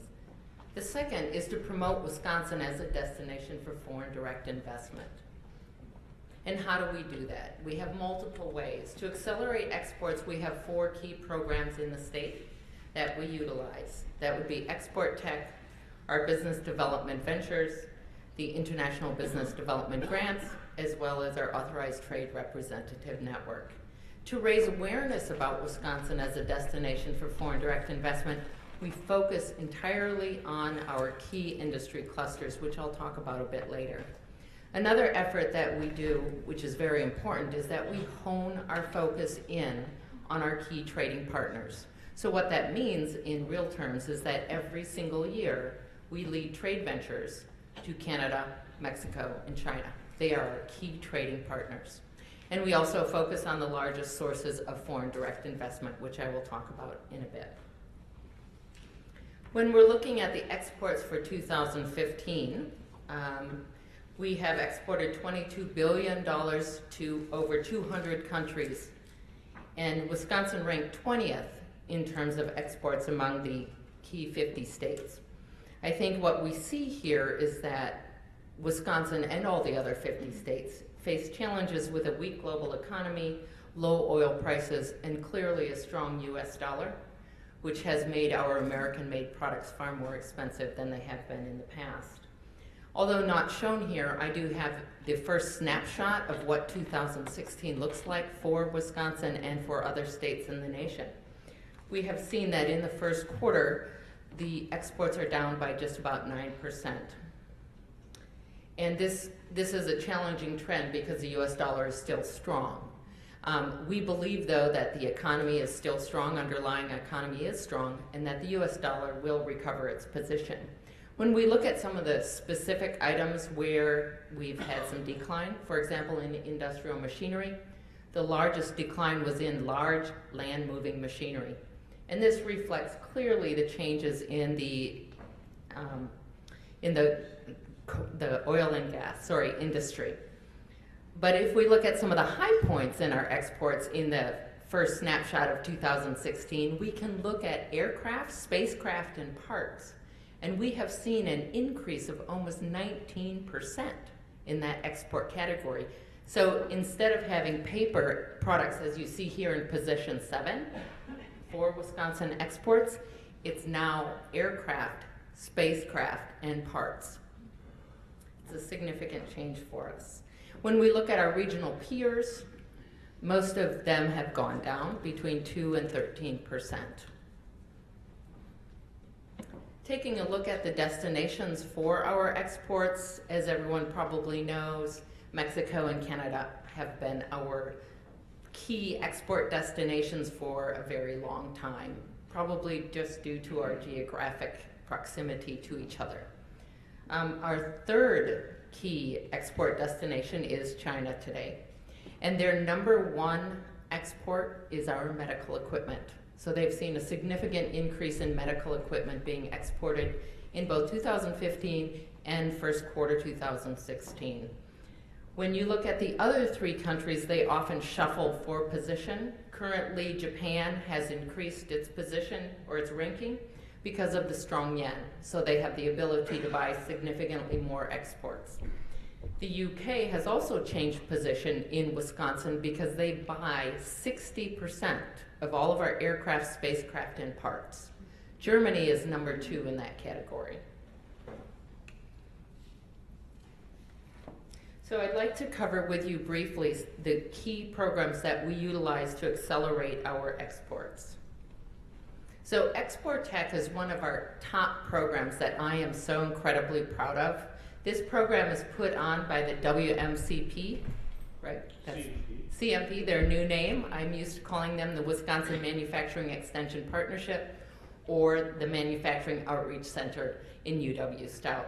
They put on this program for us, and what happens with this program is we have C-suite attendees who come out of that program with a written export strategy and they have identified their top 3 countries for exports. And this is a strategy that they can reproduce. So if they do export to Canada first, then they can take that same strategy and utilize it for Mexico, China, whatever countries they have identified. What I'd like to point out here is that we've had 26 companies go through Export Tech. We've had 7 Export Tech sessions in fiscal 16. And we should be proud in Wisconsin that our Export Tech is the #1 in the nation out of 50 states. There were 700 Export Tech programs since its creation in 2010, and of that 700, 133 of them are in Wisconsin. So we have more than 20% of all the Export Tech, and you can see the results here on the screen. These are just Wisconsin results. If we compare this to the nation, for impact per company, the nation is $500,000 US. Wisconsin, more than $850,000. 12 months after going through Export Tech, that's the result. For the increased sales per company, the nation's average is $170,000. For Wisconsin companies, $360,000, 12 months after taking Export Tech. This is a program we encourage every company to go through, and I have to say that we are now doing Export Tech for billion-dollar companies. Companies who have sold into 25 countries in every state in the nation, has products all across the world, but they see the value in this program. So I myself am very personally proud to be part of that program, as you should too. And every company that you meet, tell them about Export Tech. It's very important. Our second program is our trade ventures. We led 5 trade ventures in fiscal 16, and we led 1 trade mission, which was led by the governor and done in conjunction with the Department of Agriculture, Trade and Consumer Protection. For our trade ventures, we had 43 companies who joined us on those different trade ventures. And the purpose of these trade ventures cannot be underestimated. It is so important to get our Wisconsin companies boots on the ground. They can talk about going to Canada, it seems close, but until they're actually there, they don't really understand the market. So that's the purpose of this. And every single company that goes on our trade ventures, they receive a personalized one-on-one schedule to meet their objectives, whether it's to find a new distributor, buyers, a sales representative, whatever it is, they have every single day that they are there, 3 to 5 meetings per day. And believe me, it's a grueling schedule. They're all very tired. And I'd like to share one story with you from a company who went on our Canadian trade venture in 2015. They hired a sales representative as a result of our meetings in Canada during that particular venture. Within 12 months of hiring that sales representative has brought in enough sales, potential sales, that will double their revenue within 3 years. And that company in Wisconsin currently has $7 million in revenues. It's a significant impact on that individual company. So it's really important to see the value of that. And also, again, when you meet companies every day, please tell them about our trade ventures. The third program that we offer to companies to accelerate their exports is our Global Business Development Program. And this is an incredibly important way that we can inject a small amount of money into companies so that they can move more rapidly. So instead of taking 3 years to really develop their exports, they could maybe take 1.5 years. We have 2 core grants. There's one called an IMAG, which is the International Market Access Grant, which is focused on individual companies. We have the CMAG, which is the Collaborative Market Access Grant, which is designed for nonprofits. So what we do here is WEDC brings together state funds and federal funds for both individual companies and nonprofit entities to help them accelerate the exports in Wisconsin. In fiscal 16, we had 69 grants, which was very good for us. We also received STEP grants for the second time. We had $712. We utilized those STEP grants in 3 key ways. 1, we paid for market assessments for companies who went on our trade ventures. 2, we gave specific up to $15,000 grants for any company that went through Export-Tech so that they could take that strategy and they could execute specific components of it more rapidly. We broke that grant down into different specific components, so they had to come up with enough money to show they had skin in the game. So that's an important element too. And we also addressed the needs of our strategic partners. You can see that CAP is mentioned here. We helped them in 3 different shows.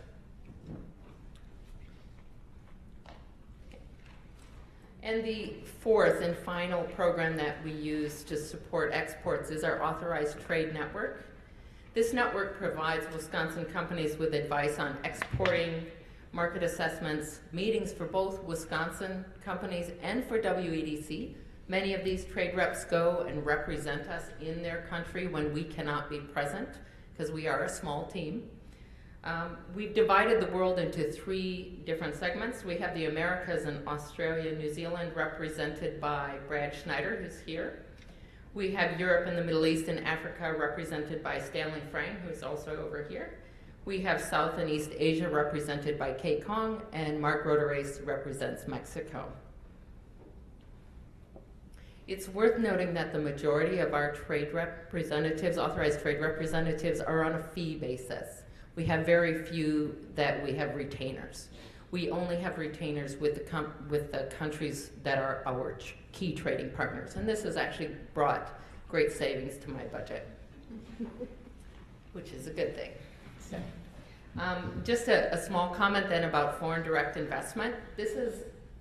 We have more than 1,500 foreign-owned international establishments, which gives 86,000 jobs. We have since 2003, foreign companies have invested almost $9 billion in Wisconsin. Wisconsin has many foreign companies who started a long time ago, in the 60s and even the 70s. So for example, Kikkoman, they started in 1972 in Wisconsin. They were the first Japanese company who headquartered with manufacturing in the United States. And then, for example, our most recent, I don't want to call an acquisition, but groundbreaking, was the Little Potato Company, which we are very, very proud of. This is a Canadian company that has 95% of the creamer market, and if you don't know what that is, I didn't. It's the Little Potatoes. So it's all obviously their name. And so they're opening in DeForest. They just broke ground. They will have 50 employees in the next 6 months. They are working with 3 DeForest potato growers, and they hope in the next 18 to 36 months to have a total of 150 employees in DeForest, which is significant impact for that particular region. When we do foreign direct investment, during our travels, we always focus on our 6 core industry clusters. It's very important that when you go abroad and you start talking about your state, that what you're talking about actually resonates with the international people you're talking with. If I talk about manufacturing in Wisconsin, people believe it. They know Wisconsin is good at that. If I talk about food and beverage production, they understand that. Another industry cluster that has been very well developed in the last 6 years is the freshwater technology. This industry cluster resonates in every country we have visited. Every country wants to know them better. It's gotten so intense for the water center that we have to kind of tier it to our key partners and to meet their strategies too, because everyone would like to be part of that. Then I'd like to make a comment about our strategic partners. They are so important. As I said, my team is small. Most of them are here. So we need them to get the word out. Without our regional economic development organizations, we can't get the word out. Without everyone here in the room, we can't get the word out. And that has been a key component of our success. For example, we worked with Milwaukee 7 with the Global Cities Initiative on exporting and foreign direct investment to set up their strategy. I would like to use that in the other regions so that they all have their own strategy They know what they should be doing, and they can get the word out, and they can start to do it. Another key partner for us, of course, is Dave. Dave represents a much broader group in the UW, but every time we need some support, Dave always connects me to the right researcher, the right division, the right school. And lastly, I'd like to comment on the Wisconsin Manufacturer Extension Partnership and the Manufacturing Outreach Center. They do Export Tech. They have been incredible. Both of those groups have done great things in our state to promote better exporting, and I'm proud of them, proud to work with them. And our external collaboration is incredibly important, but I can categorically say that WEDC's strong internal collaboration has allowed IBD successes. We need the deep knowledge of the clusters from the sector strategy development that Lee heads up. When we bring new foreign companies to the state to expand its business, it's the Business and Community Development Division that provides the terms. We can attract young, new foreign companies to be part of the vibrant entrepreneurial community supported by entrepreneurship and innovation. We can contact the right foreign companies because our researchers have done the work. They have helped us find those companies. We can provide grants to the right companies and take the right companies with us abroad because our underwriting has helped us identify them. And it goes without saying that it's really important. We could not arrive in country or present such a robust message with very good materials in foreign languages without our marketing department. We're very proud to work with them as well. For example, Rachel Best ensures every time we travel that our logistics is seamlessly taken care of and that our companies and WEDC, when we land, we only need to focus on our business because Rachel is here taking care of us and ensuring that everything is going forward.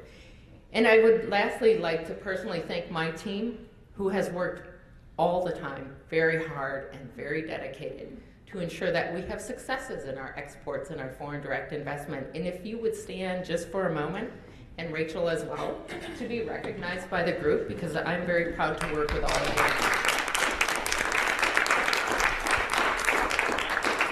Thank you. Any questions? Representative Barca? Well, very good report. Thank you. You know, very thorough. One question I have is, I know for these trade routes that we kind of merge with other states that kind of collaborate in that regard. What do we do in regard to, like on these shows that take place in Germany or Japan? Or do we collaborate in that regard then too to try to have a presence in perhaps the Midwest, for instance? Or, sure. I think we're doing something along the line right now.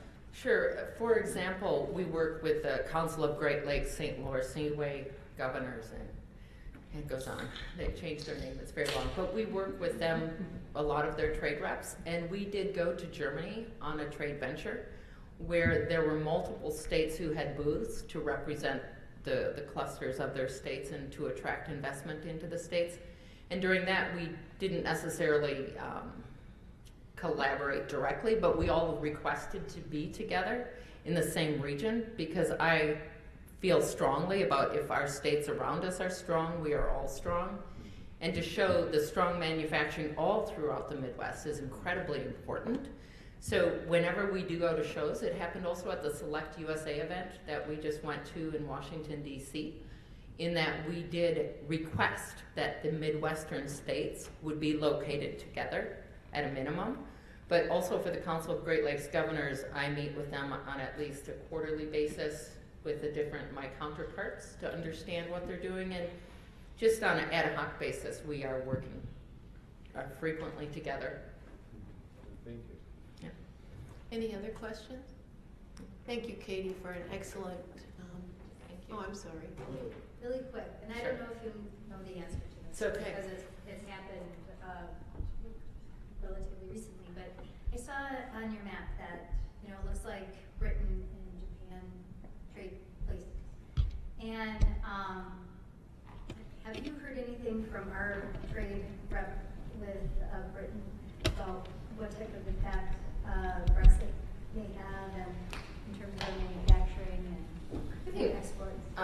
This is a personal comment, has no connection with WEDC, because typically I would not want to wade into the political field. I think it causes some very temporary instability, and that as they work through it, we will likely restabilize, and our dollar will reposition and make our items more affordable. Yeah, because I saw that sterling looked like it really dropped. It's had a significant hit. And that has an impact on our ability to sell, so. It And does. that's why it might be a question for you as well. Right. Great. Thank you, and kudos to you and your team. Thank you. Lisa? Yes, Tom? I just want to give a quick, as long as we were talking about international stuff, I just want to, if I could just give a quick update on something that happened in April. Sure. I was able to host Ambassador Andre Schaller from Switzerland for 3 days here in Wisconsin. And I want to thank Stanley and Brad especially for helping with that. This is the second visit by a Swiss ambassador in less than a year. And they're coming back again in September. And in that 72 hours or so, not even 72 hours, we were able to, I escorted them to meet GE Healthcare, Promega, ADD, Nimblegen, the Water Council. We had meetings with the Secretary of the Department of Financial Institutions, Secretary Neitzel, and Deputy Secretary Zeisky from the Department of Administration, and the Chairman of the SWID Board of Directors, Dave Stein. They were able to visit Emmy Roth, which is a Wisconsin company located down in the Grove that won the international cheese competition that you probably read about back around March or April. They are very, very interested. This trip was intended to be just a short follow-up after a big event in Minneapolis that was supposed to be kind of a big deal. The trip to Wisconsin became a much bigger issue for them. They are extremely interested in coming back and finding ways in Switzerland to invest in Wisconsin. And we were fortunate to be able to get them in to see the founders of tomotherapy, Nimblegen, one of the primary researchers at the CERN facility in Switzerland, UW-Madison. And we had some other business leaders and managed to have everyone get together for dinner. Ambassador Schaller was very, very impressed. They were very, very surprised by what they saw. I wish they had more time because they were only able to be in the Madison and Milwaukee areas before having to fly back to New York and Washington. But their follow-up visit in September is going to be with the specific purpose of evaluating specific investment opportunities here in the state. And I would encourage my fellow board members that when these types of events are taking place, I'd ask WEDC to make sure that we know about them. And I'd encourage board members, especially those of us involved with businesses around the state, to try to find ways to link up some of these either foreign direct investment or export opportunities with our contacts and our networks here in the state. Super. Thanks, Tom, for that update, and we look forward to hearing more. Nancy? Lisa, I just wanted to thank Mark and Katie.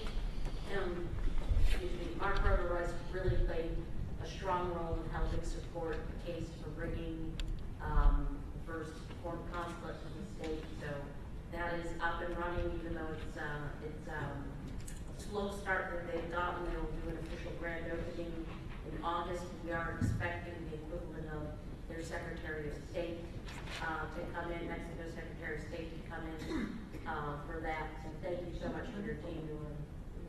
Mark was wonderful. Great. Thank you.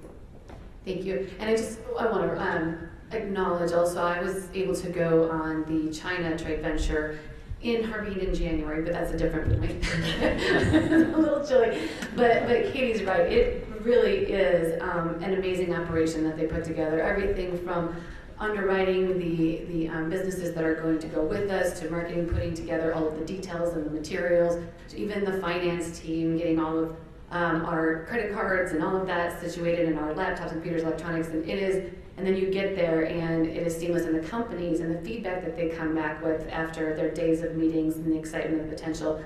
So it truly is valuable, but they do a great job of putting it together. It is definitely a world-class operation. So with that, moving on. So the talent initiative update. At the last board meeting, I sort of reported that we were taking a look at what WEDC's role should be in terms of this talent realm, talent attraction, retention, development, external for the state, not our internal talent.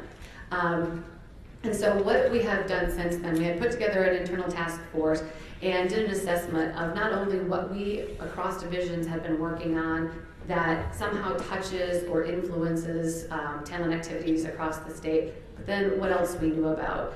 And it was vast, it was diverse, and the realization that we came to was that we really needed just to have somebody that's more of a liaison. So we're going to be working to develop a position for fiscal year 17. It will be somewhat akin to Dave and what Dave's role, Dave Brukardt with the UW system, which is working with talent initiatives. And so there will be each division will still have a role and programs in this arena, but it's just to kind of formalize that we have a point person out there that's the eyes and the ears and helping to bring in collaborations where we can have them.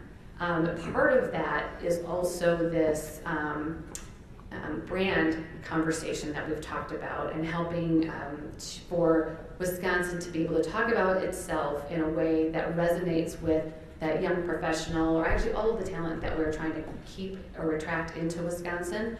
And a lot of work has been done by the marketing team on this effort. And we've gotten to the point now with all of the research and some feedback sessions that have taken place with young professional groups and also economic development organizations from around the state, that they're ready to go to market to test this. And they're kind of coining this project Opportunity Wisconsin.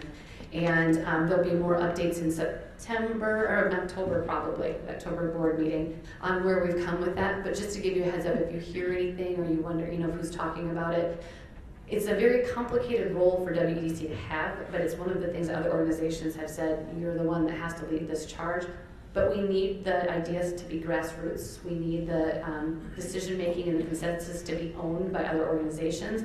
And so we're considering ourselves as the facilitator for this and the organizer. But I just want to kind of give you a heads up on where we're at with that. Can you elaborate on who some of these other collaborators are? Oh, absolutely. I mean, and there's workforce development, DWD, and specific to DWD, at the same time as we were going through our our inventory, because of the Council on Workforce Investment, the work that they're doing, they were doing something similar, and so we're actually taking the inventory that we've built and we're building it into theirs, so that there's not two separate efforts going, that we're just aligning ours with theirs. They're taking the lead on the strategy development for the state. We have a specific role to play and kind of organize it that way, so we're not duplicating efforts and trying to actually sort of consolidate. Just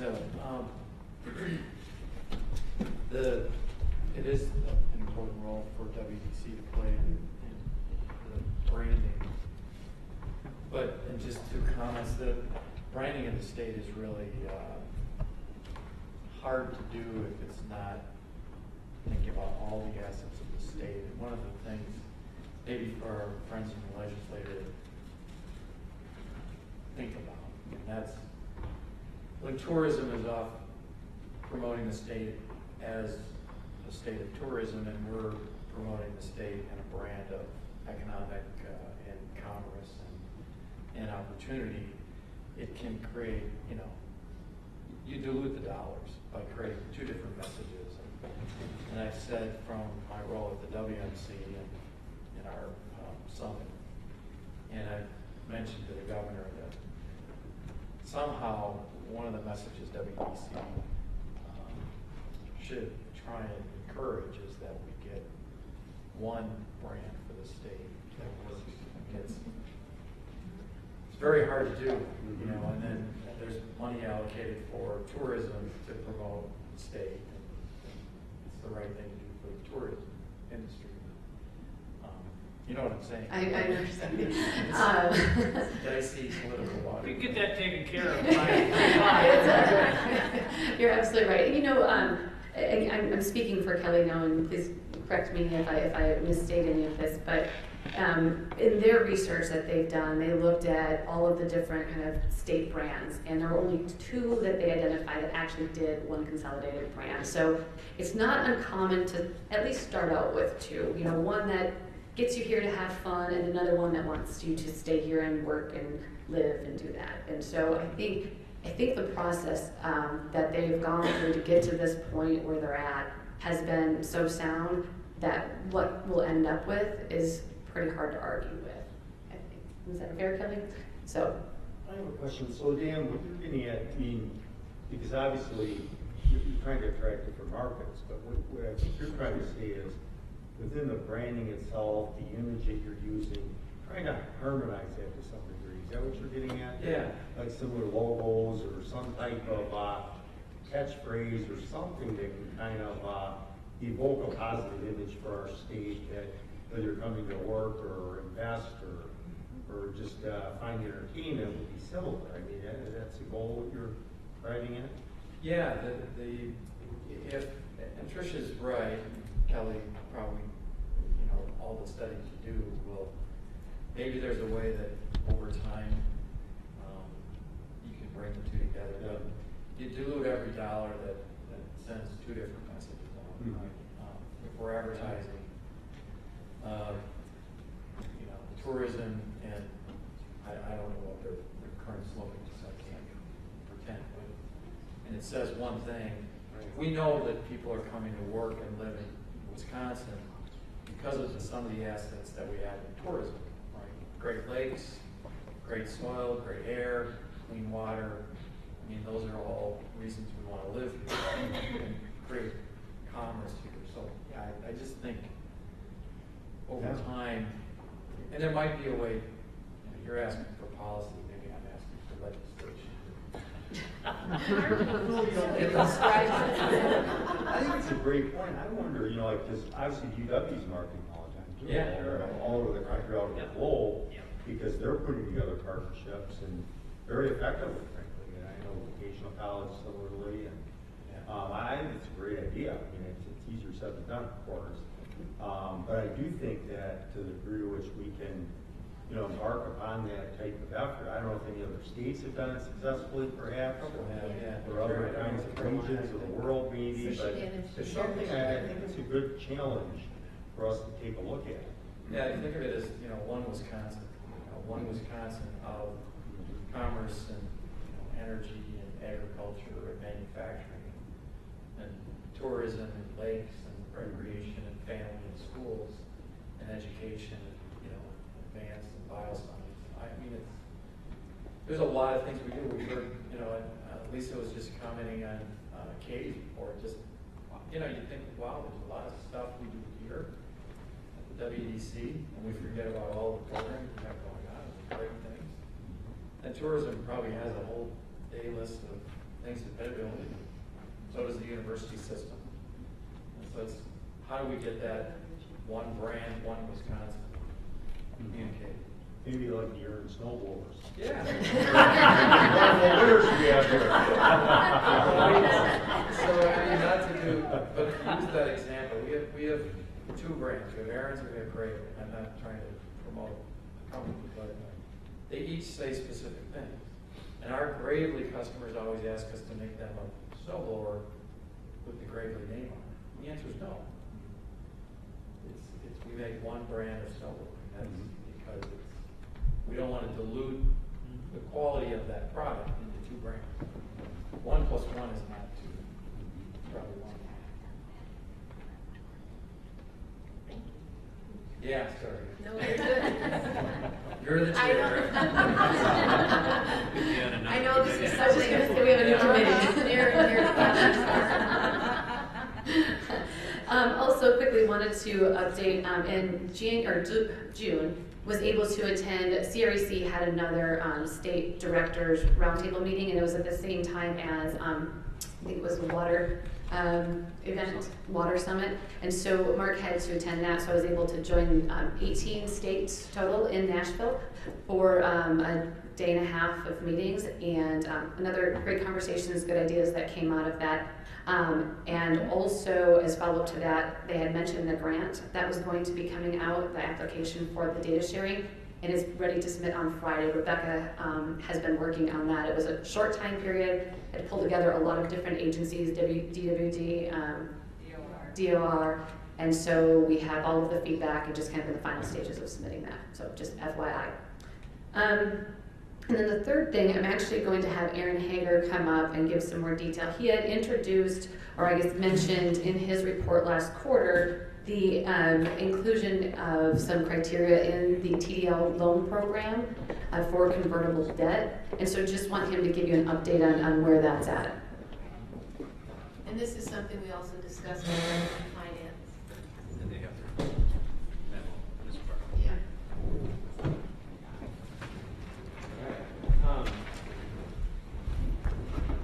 So this is a provision that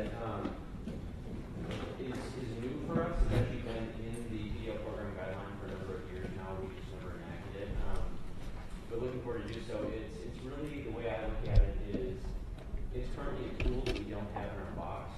And in certain circumstances, it's just the right tool for the job. So it'll help us do a couple of things. It really is about aligning the terms of financing to the needs of the business and what their financial situation is in terms of timelines, the ability to repay the debt, but also being able to match the terms of the match funds that we're receiving. So just not something that would be applied in every situation. It's obviously case-by-case basis. There's a lot of nuance here.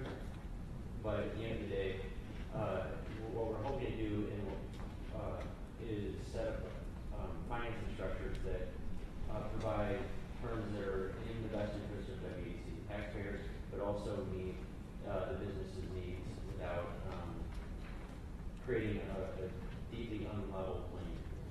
So I don't know if there are questions or things that we should address specifically. Well, it's something that we're going to vote on in the next section of the materials and the agenda, which is the investment policy, which includes this. Julie from our last budget finance committee had some questions regarding that, so we can visit that when we go through the report, unless you want to do it now. We can do that now, actually. Okay, that's fine. The actual policy you're going to vote on is just a one paragraph change and two definitions that are added since the budget and finance last committee. So mine's short and sweet, so discussion. I have a couple of questions. All right, Tom. If I may. Absolutely. This is something that we addressed, I believe, at our meeting, and it come up several times, and there were genuinely challenging questions raised. And in the materials I've seen, I haven't seen the responses to those. It is, I don't want to say problematic, potentially problematic, for the state of Wisconsin to be a stockholder in a company. And I understand that one of the measures, at least that I saw in the materials, to try to address this is that if we were to convert any debt to equity, that we would have no voting rights. That leaves us in a position of instead of having a loan contract that we can enforce in court, or that we can use as a basis for renegotiating terms or for seeking some sort of relief, we would be a stockholder with no voting rights, which leaves us without really any recourse and waiting for an exit for the company or some other way to get any money back. And the issue of a government becoming a stockholder in a private company, especially in a competitive environment, and where we pick winners and losers, those are all challenging questions. And reference was made to the fact that a number of states have implemented this. I know I met with a representative of the state of Michigan's economic development program, and I personally would like to see more information about how other states have done this, what the limitations are of their ownership and on this conversion tool, and whether they've run into trouble with it.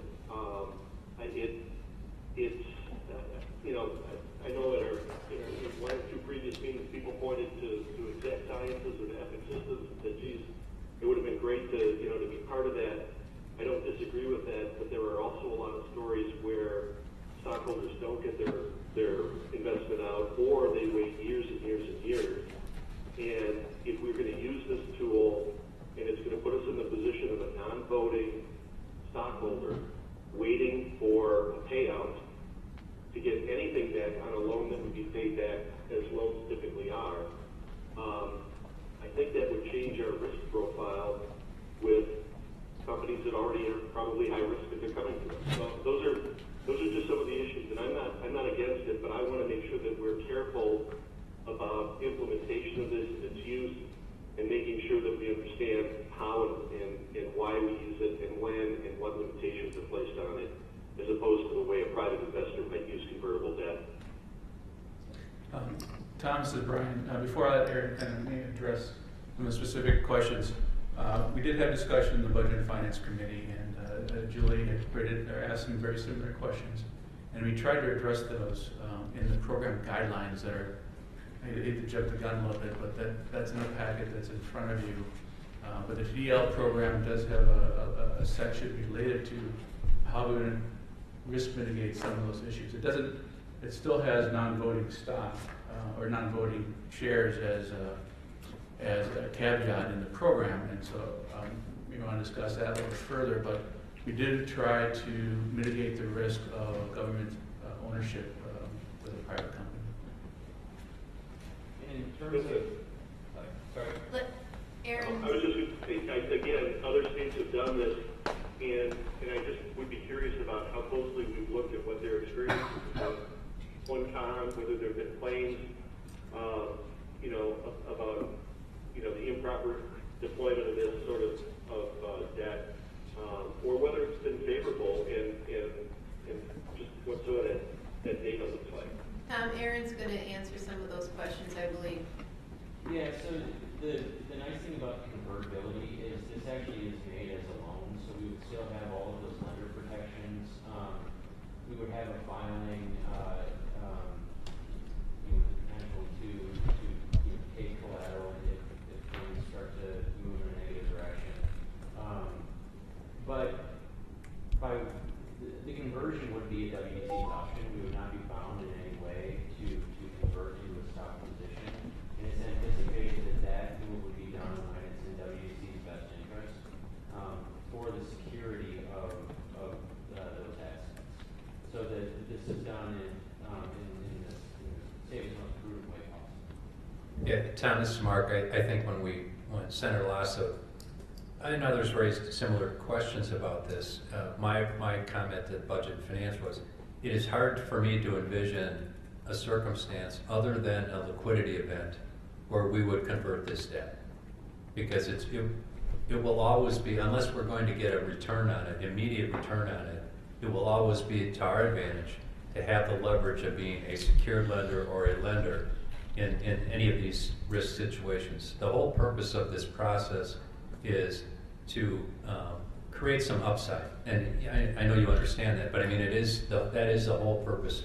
There's no interest in us taking a common stock position, an ownership interest in a company, unless there is a liquidity event that's going to take place. Senator Lasso? Yeah, I have a question about that. And I think this is from Aaron's memo. It sounds like, from Mark, what you're saying, both at the committee level and right now, is that we would not use this option unless it's right before an exit event, right?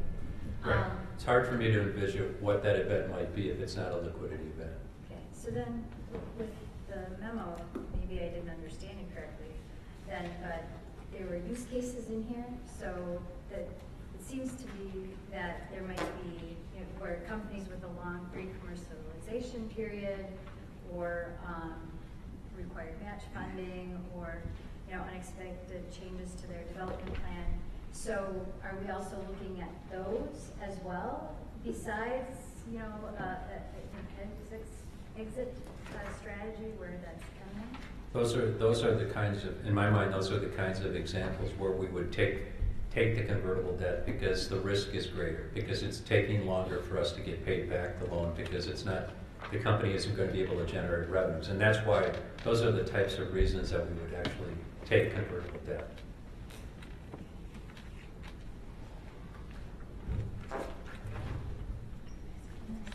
The thing is that from the standpoint of companies, and as somebody who's worked with these types of startups for a lot of years, their interest is not solely in having convertible debt available so that it can be exercised just prior to a liquidity event.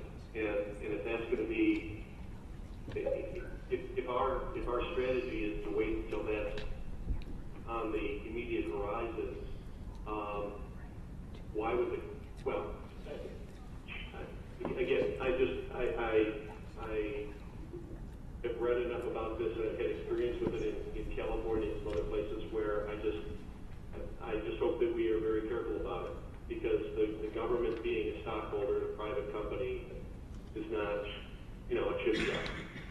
No, I absolutely agree, and I know you know this, but I'm just going to say it.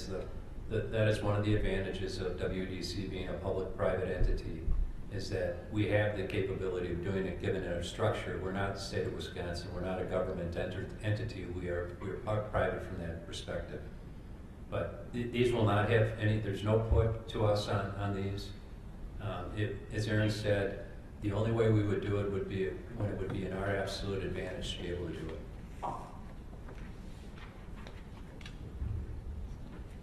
Julie? Yeah, so. This is Peter Brukardt. Yes, I'm glad you could join us. I know you never hit me, but I'm still here. No, I knew you were going to call in. We need you for the quorum. I know, seriously though, I see some advantages to this, and I think there's making steps really, as it describes in terms of how it supports our benefit. And yet, certainly, I know Tom Silky has a great deal of experience in this regard. I think he raises some good points that we have to be careful about.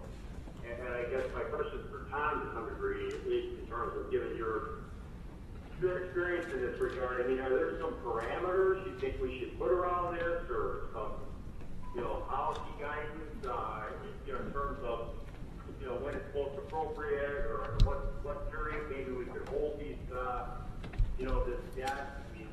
I don't have much experience in this at all, so I'm kind of dependent on, both our staff, which I thought you gave out a good overview, but, also for Tom's sake, I just wondered if you had any guidance here, or do you think there's some parameters we could put around this so we could get the upside, because clearly there's an upside in many cases, but to try and minimize any risk we might have. Well, exercising, as Mark said, just before, the company is sold or something like that, substantially reduces our risk. And the problem there you have is that if a deal falls through or something, I don't know if, I'm not sure what other states have done to avoid the kind of the ethical problems or potential problems, and what they've done to enhance the risk profile of those types of tools. And again, it's something where I don't have any problem with having, this has been available to us for quite some time. I guess the best way to put this is, I would hope that WEDC would take advantage of other states and parties' experiences before utilizing this to any extent in terms of trying to find out what other states do to protect themselves and to execute this thoughtfully, and whether they've had problems with things, and if they have, that we take steps to try and avoid those problems or mitigate them. Dave?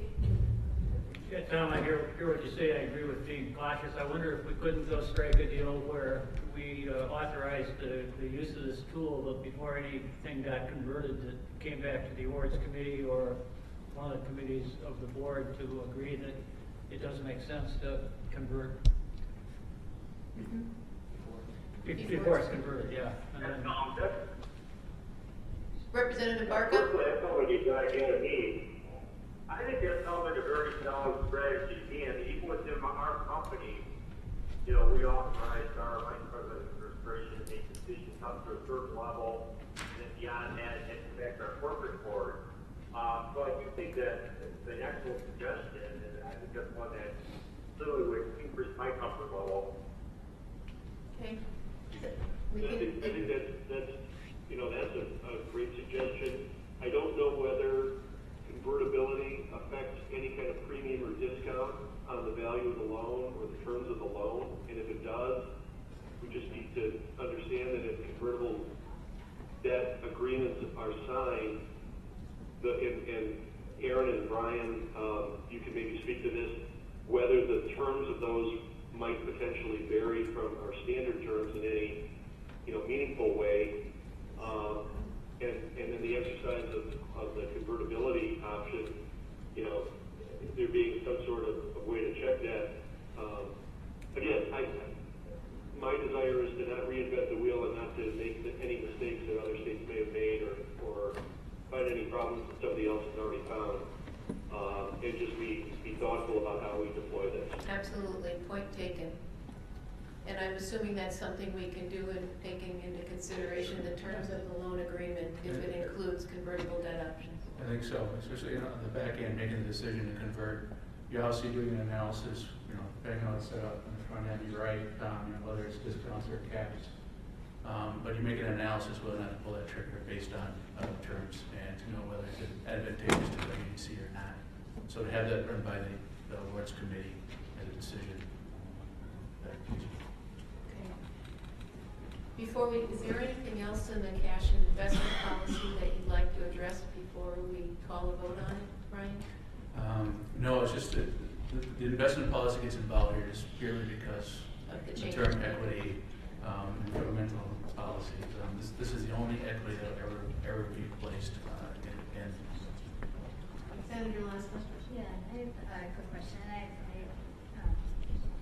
asked about this at the committee meeting, but is there potentially a conflict that exists for us? Say we have this convertible debt feature, and if we do exercise it, and the company gets in trouble for whatever reason, and the state of Wisconsin has jurisdiction, law enforcement, or regulatory enforcement over that. Is there a potential, and I don't know if you've seen this in other states, where, you know, I just want to make sure that there's a firewall so that if we have an investment in this company up to 20%, that there wouldn't be influence, well, either exposure to any type of penalties or potential lawsuits, but also that we, as a state government entity, wouldn't try to use that to try to head off an investigation or prevent, you know, discovery from moving forward. I'm concerned about a conflict of interest. If this company that we're part owners of does something bad and is either charged under DOJ or something like that, is there anything in our policies that would say that you cannot try to interfere in that, and we would not be party to anything, whether it's a lawsuit or if it's DOJ bringing criminal charges or what have you? I just want to make sure that there's a... I don't know if that's maybe more of a hand question than you guys. It is. It is a good question. Yeah, we did talk about this in the Budget and Finance Committee. We added language to our program guidelines. I was just trying to find the particular language in here. That under convertible notes on page 4, that we would that we would consider the circumstances of each loan and will limit its liability to the greatest extent possible. That was number 5 in there. But it's hard for us to say we can't into it at this point in time and what kind of language is going to be agreed upon in each of those agreements, but we would certainly include language covering conflict of interest. And that conflict of interest language is already included in our the template agreements that we've drafted up, but then try to limit that liability to the greatest extent possible.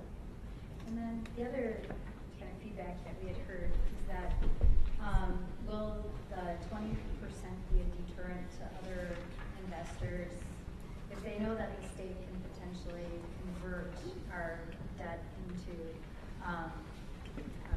shares in the company? Will that discourage other investors from jumping in if we own 20%? I don't think it will.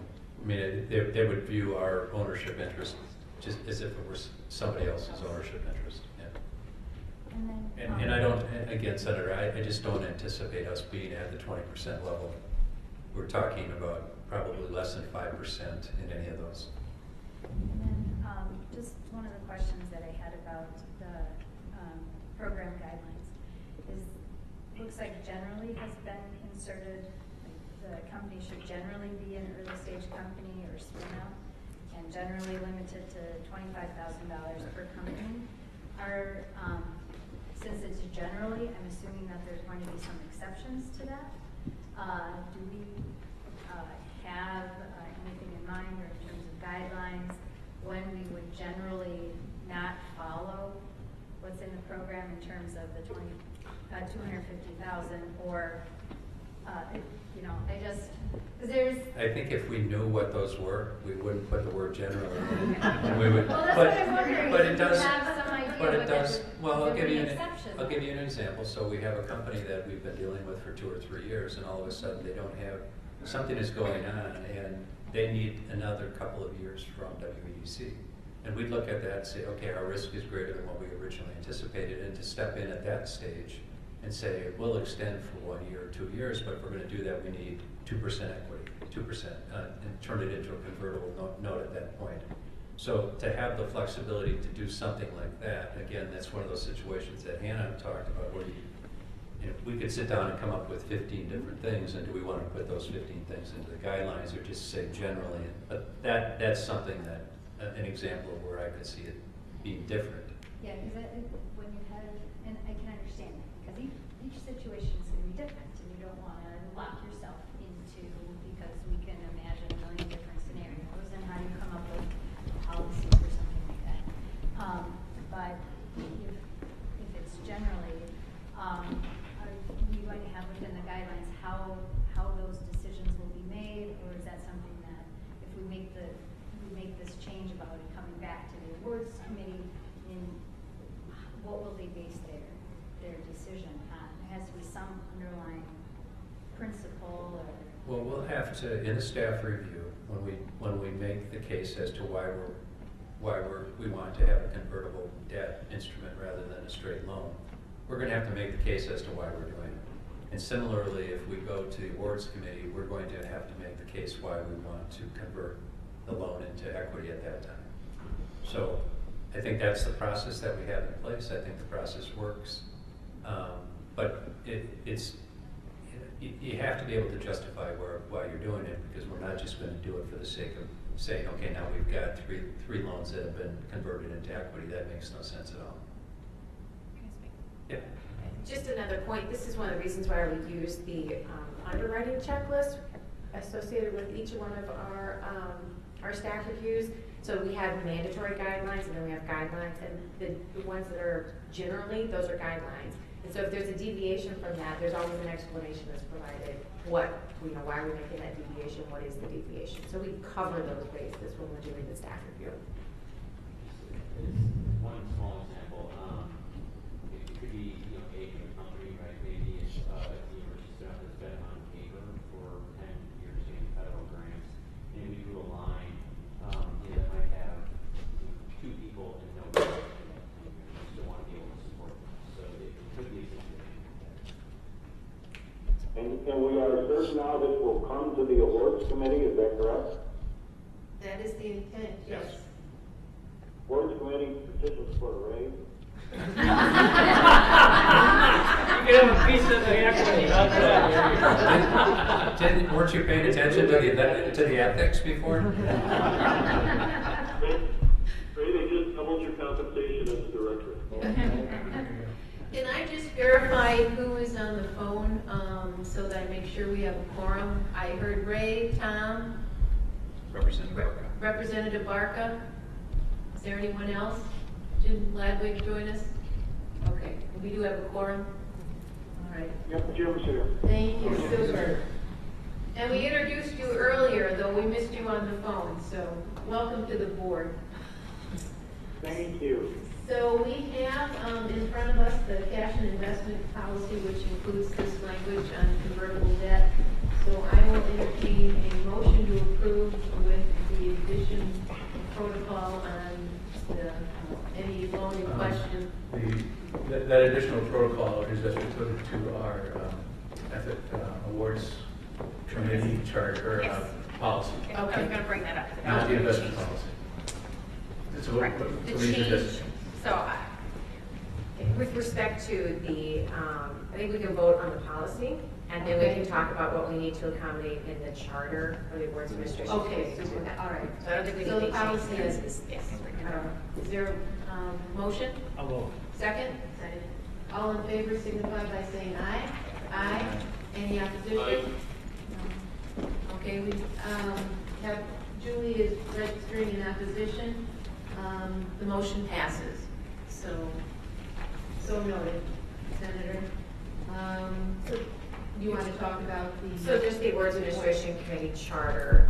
So we voted on the charters to approve them, but, so wondering if the board wants to add language to the awards administration committee charter that would just say the awards administration committee will also approve WEDC exercising an option to convert a loan into equity investment. And we can add that language and then send out finals to the board. That's under the authority and responsibility. Yes, that would be under the mission and then also the authorities and responsibilities. Yes. Yes. Okay, Julie moves. Is there a second? All in favor signify by saying aye. Aye. Any opposed? Aye. Hearing none, that motion passes and the awards committee charter in addition will be duly noted and sent out to the board. Okay. Super. So I have a parliamentary question here. So in other words, every time the convertible debt will come up, it will go to the awards committee before we can execute, that plan, correct? Correct. Okay. And Make sure that's part of the minutes as well. well, and Peter, including, I think what I heard from Dave was before we would exercise the conversion to equity, it would come to the board. No, to the awards administration. awards committee. Yeah, go to the Just awards. for that second step. It's the second step, it's the exercising the option. It would go to the committee and the board only if it met the certain thresholds for the loan, but that exercising the option would go to the committee. So I didn't hear that. What did it say? It would go to the board under what circumstances? If it was over the threshold that we currently have in terms of loan size or convertibility size. Correct. Okay. One other question I have that, I'm not clear on. And that, the one other concern I had was, there's certain types of financial instruments, I don't know if it's under derivatives, falls within that bailiwick, where companies can invest, and you could end up owing more tax than even the size of the investment. Is that the case? Could we be investing in a company potentially that could carry these instruments that could put taxpayers at risk beyond just the size of the investment? No, that's not possible with this instrument. Did you hear Brian's answer? Now, why is it not possible? Our liability would be limited to either the size of our loan or the investment into the equity. We can't go below zero. There's no option here or futures or other type of scenario where We just don't have that exposure on the downside, it stops at 0. I apologize, I'm sorry.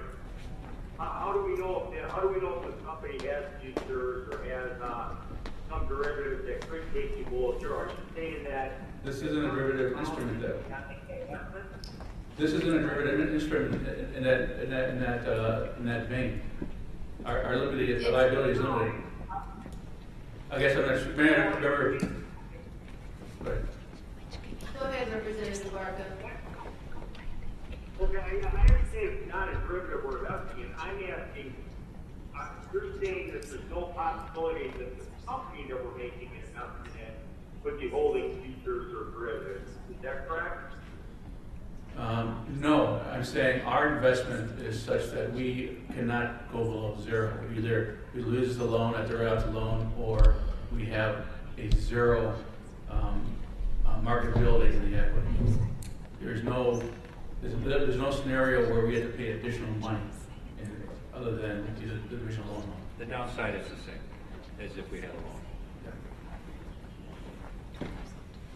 Okay, can we please put that in that result? Sure. Sure. Thank you. All right, Brian, you want to move on to quarterly financials? Sure, we'll be very brief on quarterly financials, one due to time and the other because what you have are March 31st, and I'll be spending most of my time in the next few moments talking about more current or at least budget 16 or amended budget 16 and fiscal year 17. So the one thing I just wanted to point out, there's two things I wanted to point out in the quarterlies. First is related to the investment report. If you took a look at the investment report, if you took a look at the last few actually, we're pretty short on the yield curve. Most of our investments, if not all, they're just extremely liquid. We've been investing short term. Part of it had to do with the turnover of my position, as well as getting a handle more on the liquidity, the unassigned fund balance that we've talked about with the board in the past, et cetera. We have some better modeling in place. We're more comfortable with where we're at, and so we're extending that duration or that maturity out a little bit. You're not seeing it in March, but when I do bring June's, you'll see an extension of that duration. It's still well within the investment policy guidelines, but I just want to let the board know that we are extending out a little bit and picking up some yield in the process. So I think it's good news from that perspective. And then the only other thing I wanted to mention to give you a little piece that I do know related to June 30 information, and it kind of coincides with what you saw in the credit report related to the amount of activity we had this quarter. We've been able to get out 90% of our program in loan dollars this year. From about $39 million available, we have a little less than $4 million that we were not able to get out. So I think that it's been pretty impressive as far as the amount of encumbrance commitments we've been able to make. So that's all I had on the quarter. Any questions on the quarterly report? Otherwise, we'll move right into the budget and operations plan. Okay. Great. On the budget overview, They have a PowerPoint on the phone. We have a presentation that was, I believe, handed out called In the box. in the box.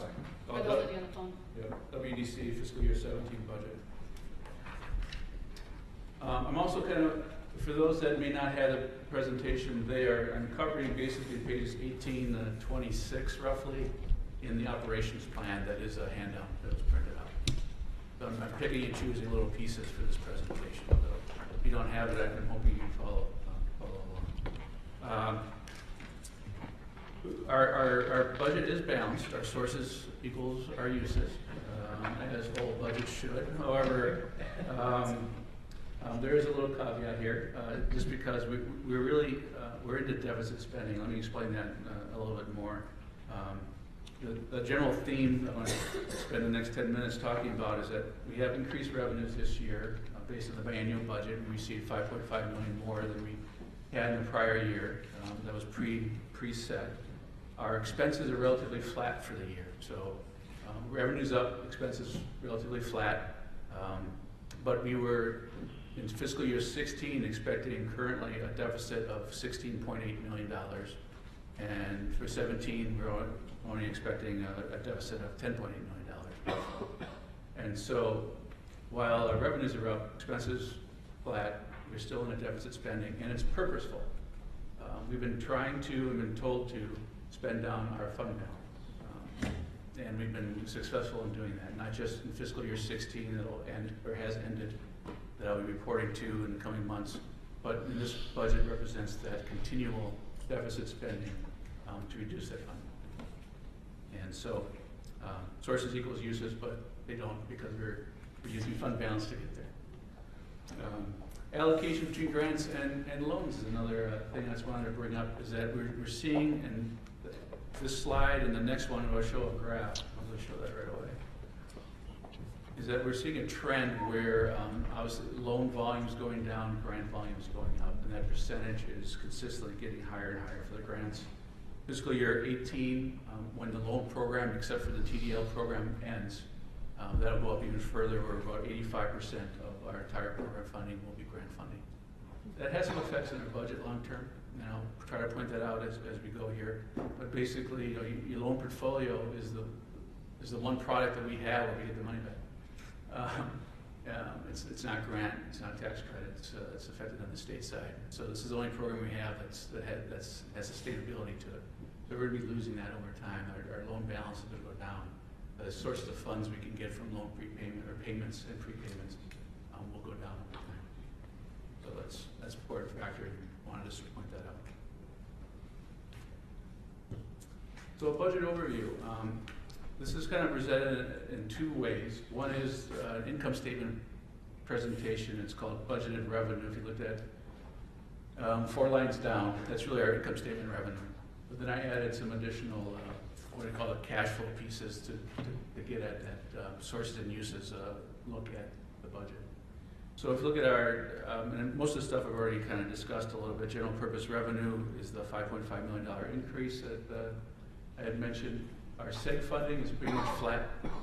We do have an exposure here, though, in the sense that if we don't collect that, or the state doesn't collect those funds, those tax revenues, they don't pass them through to us. So we do have an exposure that if this fund falls short, which there was a little discussion this year that it may have, it's looking pretty good now, but we are exposed to that. There's no makeup. The state's not going to give us the additional funds to make up for it. Just wanted to point that out as well, as unlike the state funding, which we can rely on pretty well, the SEG funding is a little bit of exposure. Other revenue, as I mentioned, we're going a little bit further in the yield curve as a result of a sort of projected a little additional bump related to that additional investment. That's the main increase there. And then you're seeing the loan principal repayments going from 8.9 million to 6.1. That's actually a little bit more severe. That's more than just the actual portfolio going down. In total, there was a prepayment that was made in fiscal year 16 that won't repeat. So that's exaggerated, but trending wise, you'll see that go down. And then, as I mentioned, the fund balance. We're using 16.7, sorry, I mentioned 16.8. We're using 16.7 million in 16, we're using another 10.8 to reduce that fund. So that's where the money's coming from.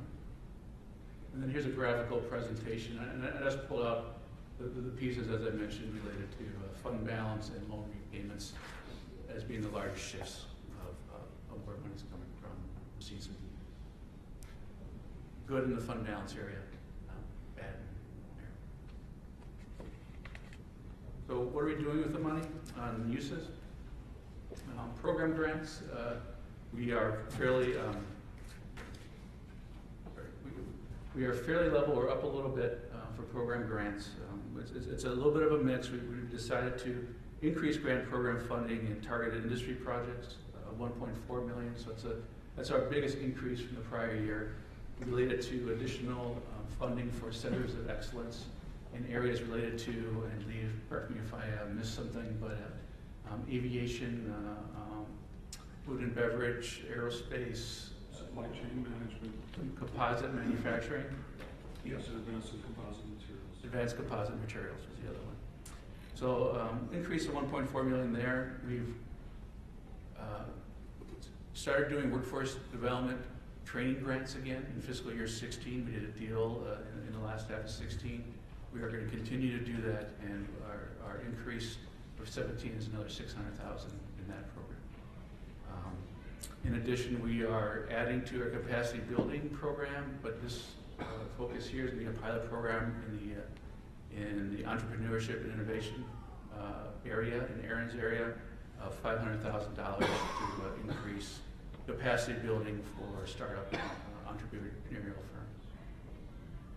And then to offset those, we've had some decreases in brownfield grant program funding, some capital catalyst dollars, and SBIR program grant funding. A lot of those decreases actually though are a little misleading in the sense that they're not that different from the original 16 budget. We just added to them in 16 because we had the capacity, and now we're bringing them down to original 16 levels. And so program grants FAB is another one. FAB Labs is another one I wanted to point out, where we are had a $500,000 set aside for the biennial budget. We went through that in its entirety in fiscal year 16. So, but we wanted it, and we saw the value in that program, so we're keeping that going by funding with $500,000 of our own general purpose revenue now. Key strategic partners haven't changed significantly.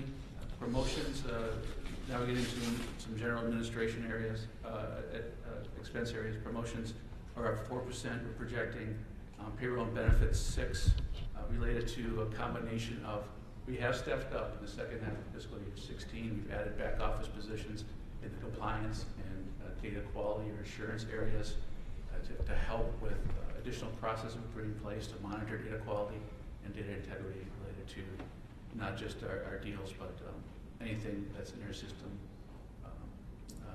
to make sure things match up, whether it's the staff review of the contract, our Salesforce monitoring system, our enable, everything. So to really provide that integrity and assurance, we're putting some resources and some bodies into that. And as a result, that's going to continue in fiscal year 17. And then we also have a pool for equity and merit increase. Operation in general looks like a relatively large number, 60% increase. 10% of that is related to IT infrastructure improvements that are needed. We were a little light on that last year with the potential combination of WEDC and WEDC. Fiscal year 16's budget really didn't represent a lot of the needed IT area components, but just wasn't sure what it was going to look like. Now that that merger isn't happening, we do need some infrastructure improvements for firewall protection, as well as just equipment increase or updates, and more systems related to, again, the data quality issue that we're trying to move forward. And so there you get the budgeted expenditures of 45.9 or roughly $46 million. And then the uses related to what we plan to put into loans gets us again to that balance, $56.2 million. Another graphical representation of that table, showing you the decrease in the loan volume.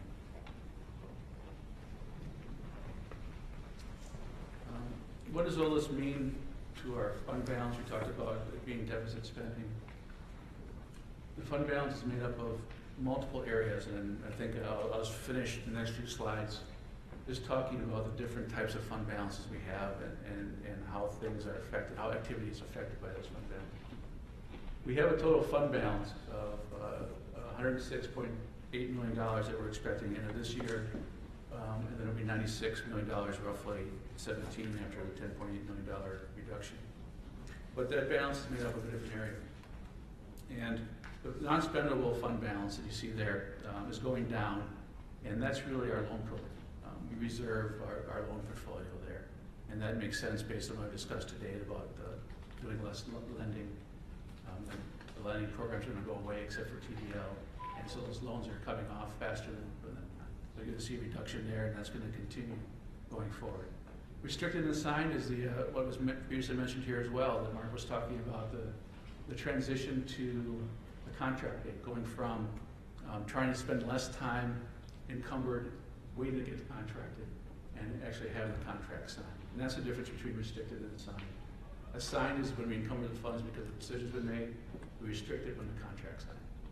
So less time in the assigned, so you'll see kind of that shift between restricted and assigned. The assigned for programs fiscal year XX, that's the number that we want to reduce. That's really the main funding source of using the fund balance as we've previously wanted to do. And so that's going to decrease from $18.3 million to roughly $8 million end of fiscal year 17. So we are doing our job getting on those funds now. And then unassigned is simply a 2-month calculation related to our operational expenses that we maintain just for those emergency purposes.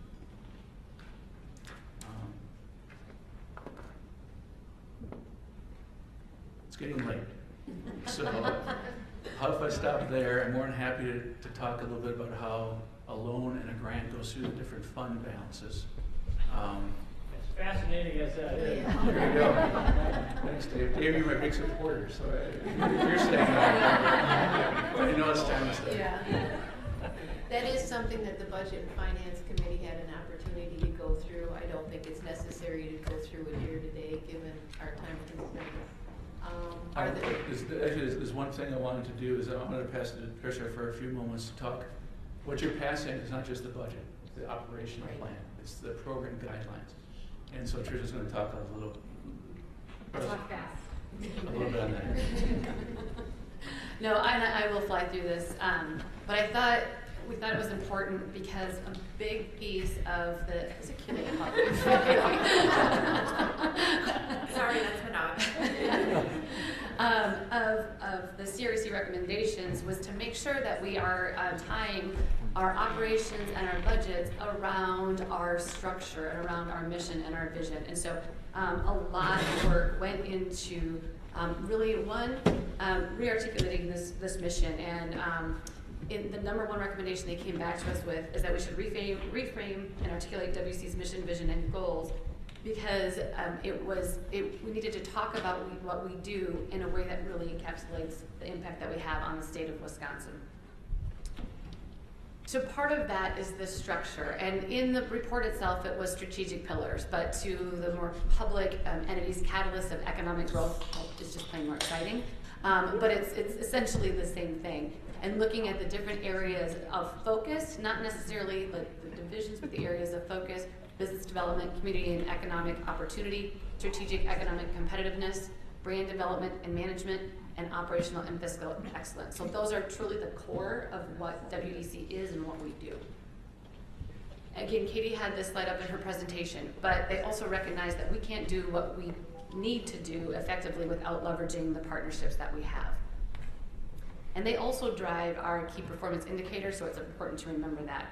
And also and Brian mentioned this as well, Mark mentioned it, but the importance of having the flexibility that WEDC has in our core structure to create programs and deploy funds where they are needed, and to be able to be flexible and expedient when there are changes and things that arise that we need to address.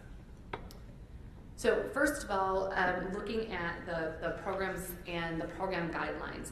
So one of the things that we've done across the board is make sure that we are building in consistency throughout every single program guideline. We have 29 programs that we manage, and the team that put this together, a ton of work went into that, looking not only at, make sure everything was consistent from a statutory perspective, but changing the guidelines, including the strategic pillars and the CREC, kind of the focus area that they've reminded into each one of those. And one note to make on this is that as you've seen the red line copies of them, there's a memo that was included by the policy team that really does a good job of overviewing the highlights, but the red that's included in each of those is a little bit more substantial because there was a lot of cleanup. After 5 years, it just needed to be cleaned up, and so that was part of this year's process. So just quickly touching on the program side of this and looking at the budget piece of it, as we know, there is definitely two sides. The more outward facing is what we're going to talk about here. I do want to mention though, and as Brian said, we did increase some of the back office or support budget areas, and that was another thing that CRC had called out, in that we were pretty light in there, and I can tell you those divisions felt it. there was a lot of pressure on them. So I think with adding some investment into that area, to be able to have higher data quality and more efficient processes is going to be an extremely big help. So the first division, and these are in the order of your operations plan, is Business and Community Development Division. And this includes our community, our downtown team. It includes our 12 regional economic development directors and a senior director, and as our minority business development director. This is the list of programs. Business and Community Development Division by far have the most programs that they oversee. And Brian noted some of the changes, so I won't go into detail on a lot of that. The Business Opportunity Loan Fund, again, it's a max of $5 million that we can lend out this year. So we have removed, in the past we had a special projects loan fund. We have not funded that this year so that we can use all $5 million in the both program. I think the only other, the Wisconsin Procurement Institute is another change. It was moved into this division because the minority business development role was moved over to Business and Community Development. Business and Investment Attraction Division. This is a new division that was created as part of the CREC report that came out. And this is another one that works across all divisions. And as Katie mentioned in her presentation, 2 different focus areas, one on that commercial real estate site selector, those corporate decision makers, as well as the corporate executives within the industries that we have identified and our sector strategy team looks to identify. The program that they manage is our Certified in Wisconsin site program. We have currently 15 sites that have been certified. Before Little Potato and American Packaging, there had been over $230 million invested into those sites in the state. And so mentioning that, Little Potato did go into one of our certified sites. So that was kind of an all-around, touched everything project. The Entrepreneur and Innovation Division, Erin did a great overview at the last meeting, so I don't need to go into a lot of detail. And as Brian mentioned, the one addition here was the capacity building grant for a pilot program in entrepreneurship support. I should note also in the Entrepreneurship and Innovation Division, although this is very focused in terms of what they do, there's a lot of support in our other divisions for small business and for entrepreneurs. As I mentioned, the Community and Economic Development Division, they have the minority business development role where they provide funding to minority RLFs as well as technical assistance to help build capacity for deploying those funds, as well as our downtown team. They help with technical assistance on the Main Street and connect communities so that they can help their small businesses understand really what financing or how to be successful. And in our sector strategy development, a lot of the consortia work that they do, there is a lot of startup and seed funding provided to new companies through those investments as well. I don't need to talk about international business development because I think you are all very much up to speed after today on that.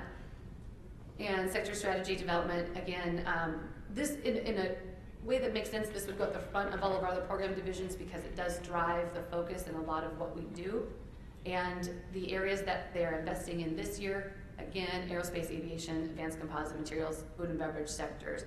The other, with the fabrication lab grant, just to remind, that was a $500, I think Brian mentioned this too, it was an additional appropriation in the budget last fall of $500,000. We ended up funding $601,000, and now we're putting in $500,000 of WEDC funds, budgeted funds, into this year's budget. Marketing and brand strategy. This I just want to highlight this, though it's not program goals, this is a significant amount of what we do in terms of promoting Wisconsin as a place to do business, invest here to show the competitive advantages of doing business, and now as we take on more of what that means for our talent and attraction efforts, it will play a significant role in that as well. There we go. Organization-wide fiscal year 17 initiatives. I talked about the talent position already. In addition, we'll be starting the development of a rural economic development strategy, which was also a CREC recommendation and something that's been on our radar as a need. That will be a project we undertake this year. Opportunity Wisconsin, we talked about that. And then I had to add this one so that Mark didn't get mad at me, continuous process improvement. Which is our mantra. So again, within WEC, although those are just the programs. This is, we have 108 positions, 108, right? 108, and so it takes the entire team to make all of this magic happen. And then we want to talk about measurement and impact. And these are the goals that we've set for ourselves in fiscal year 17. You'll notice that although the budget's fairly flat, we've increased all of our goals, including businesses, communities assisted, our leveraged investment ratios, and of course our jobs. Did I do that fast enough? And we appreciate that. I know in the interest of time, we've gone through it really quickly, but I don't want that to detract from our appreciation to staff for putting this all together, because I know just a tremendous amount of time and thought went into this, so thank you. Are there any questions or comments regarding the budget and operations plan? Go ahead. And I don't know if this is the appropriate time, but I have some questions about some of the program guideline changes. So I don't know if that's coming up later. Well, nope, this is part of that because the awards, tell me if I'm wrong here, the awards administration committee, they approve those, so the board doesn't actually have to. No. It's part of this? Okay, it's part of this. So Amy is actually going to answer any questions on the program guideline changes. You think so? Maybe. It depends on the question. The other VPs are here too. If it is something where if it's more of a program division directed change, they can help too. All right, okay. So in terms of the brownfield grant program, I noticed that you had changed the eligible expenses. They included 3 different specific types. Now that's been eliminated, and the wording indirect construction costs, is that just broadening the definition? So we're looking at soft costs that are eligible for the program. Right. We actually had a little mini Kaizen thing around our community development programs related to what's eligible for match and what should be ineligible for match. And Ryan led that charge, and so we want to make it consistent across the programs. So we also wanted to simplify the list for the purpose of the program guidelines and our underwriting guidelines. There are specific categories within what soft costs means, but in general, development. We also have, outside of that, a simplified language in the guidelines, but it's a much broader worksheet, so to speak, of all the very specific and eligible costs, and they're just too numerous to really try to put it to the guideline, so we took it out as a separate document.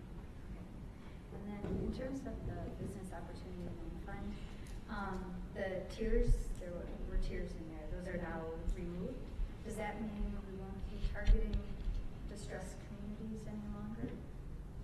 No, the tiers were for the amount of award, not how we target the resource itself. So simplifying it, the last year we had $5 million. We would like, we just thought that it was cleaner this way, and the ability to utilize the funds in the most effective manner in a swan song. And Julie, I would just say on that, I think if we're going to be really effective with we're going to have many awards at lower dollar amounts and spreading those dollars out and trying to find smaller businesses, and that's where I think that loan fund should be used this year. Okay, and then in terms of the criteria for forgiveness, it looks like the standards that were some of the standards that were higher than the standard for a full-time job under the policy have been removed. So are we weakening the standards there, or? No, that's also a simplification, but you could ask Mark about what thoughts are. No, I think the answer is no. I know that the answer is no. And then in terms of the community development investment grants, so we used to have a requirement that the participants had to advertise that this was part of WEDC, or was it that our involvement was part of it. We have removed that. Well, it's removed from the program guidelines, it's not a contractual requirement. So it'll still be there, but in contract, not the guidelines. Okay. And then, So then for I know, I'm not sure if I want to ask this because Peter's on the phone, but historic preservation tax credit. So that continues to be a moratorium for that? On the qualified portion of the historic tax, but not for historic buildings. Okay. And there's no moratorium, it has not been since the first month, a moratorium on actual historic properties. And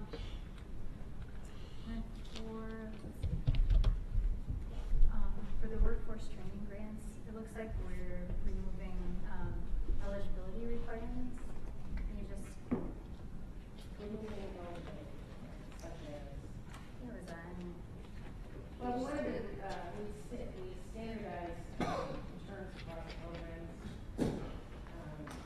We simplified the list of evaluation criteria. Barb, do you have anything to add to this? There still are eligibility requirements. It's up to $5,000 per employee training, covering 50% of the overall training budget. There are certain industry sectors in which are eligible and those that are not. So there still is a list of requirements that have to be met before we would engage in a workforce training. The onboarding is not included either. Onboarding It is has not to be like an advanced skills or.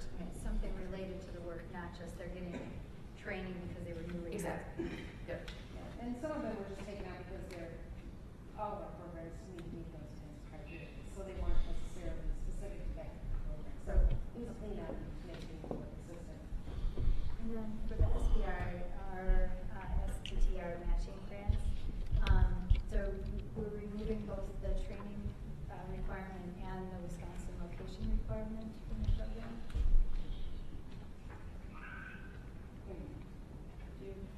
Then, this is in the straight out portion.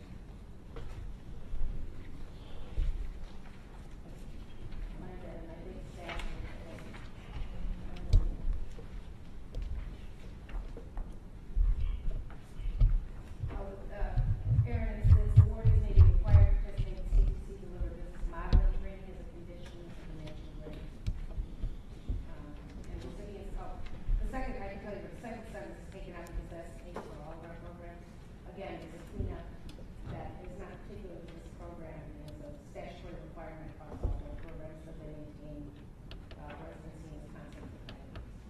So, That one is- so it's not like we're getting removing that requirement. It still appears, but it's just not. It's just not under that one because it applies to everything we do. Yes. I think we took that out because I'm trying to remember what they said, but I think we were talking about CTC doesn't always deliver that kind of training. It doesn't always fit within the model of what they're doing. And there's some other models training out there that I think wasn't too near. So the business modeling training? Yeah. So that, with the SBIR, that happens as part of a phase 1. And it could be where the company has already demonstrated that they have a very robust plan. They might be advanced, and so going through that kind of a process may be redundant for a particular company. But it's still the basic intent of the program to make sure that those early stage companies have a qualified commercialization plan that they can use as they move forward. So the intent is still there. They might just not have to do the they already so far advanced. It's not they're so far advanced, it's just that it would be in a very particular circumstance where this type of training may not be applicable to that particular company. Anything else? Okay. Are there any other questions? I have a question regarding the historical tax credit. I heard that, the one element is still a moratorium. The demand that great because it is a mistake to do this, to see a moratorium for an entire number of years. These are shovel-ready projects. I know that there's a number of them of which there's great interest in moving forward. Are we sitting on applications right now? No, we have no applications in-house for qualified rehabilitation. Did you hear that, Peter? We do not have any applications in-house. So then why do we need a moratorium?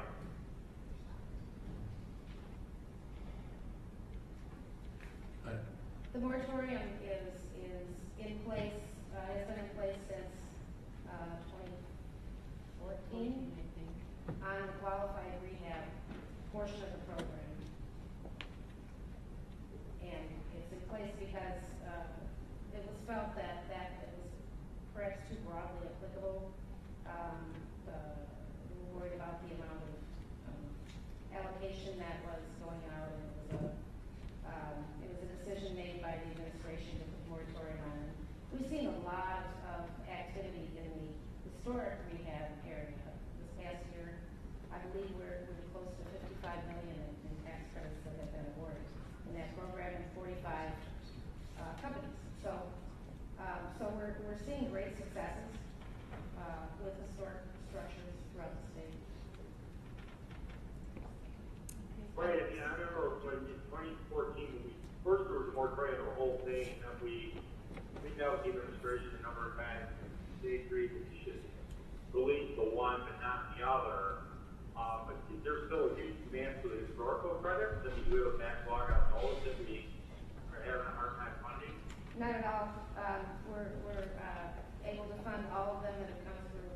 As I said, we're seeing great success with the historic tax credit and had, I think it was 45, told me, this for us about 45 projects this year, and 55 million was awarded.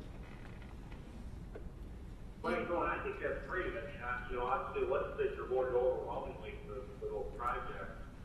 But I just don't understand why we continue a moratorium then, because if we don't have a backlog on that, there are projects out there that people would like to bring forward, but they know the last 2 years there's never been an opportunity.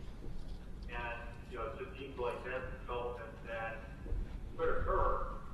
And, we, like you said, I appreciate the work staff has done. They just did terrific work on historical tax credit. It just seems like now's the time to move forward with the other one, even if we have to limit the amount that we make available. That would have to be done statutorily. Why would it have to be done statutorily? Both were approved. It wasn't like only one was approved, both were approved. Then there was a moratorium put on hold. My understanding is that they both are authorized, based on the first bill that we have. To limit the other would have to be statutory. If we were to lift the moratorium. Okay, so in other words, I see. So if we open it up, then you're saying we can't limit it, we just have to be wide open. Right. Correct. Senator Lawson. And even though we're not sitting on applications, the concern is that we're just going to get inundated with applications all of a sudden. I have no way to answer that. Representative Barca, Senator Lawson has another question. Yeah, or comment. Yeah, I guess I want to go back to the performance-based loans, what we're calling them now, and I think that's an appropriate name because that's what they are. But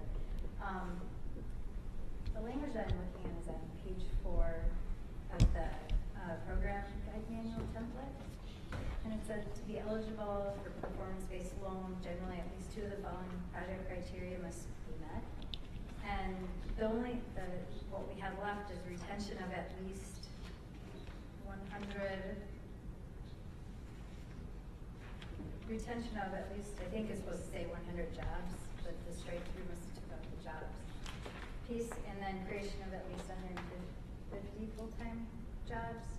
And then there's a couple of things, but it says what was stricken was retention of at least 100 jobs that earn at least 250% of the federal minimum wage, creation of at least 200 jobs that earn at least 250% of the federal minimum wage, and attraction of at least 200 jobs. And there's some other things in here, so I'm just wondering if we're taking out the quality of the job piece and just saying retention of 100 jobs or creation of at least 150 full-time jobs.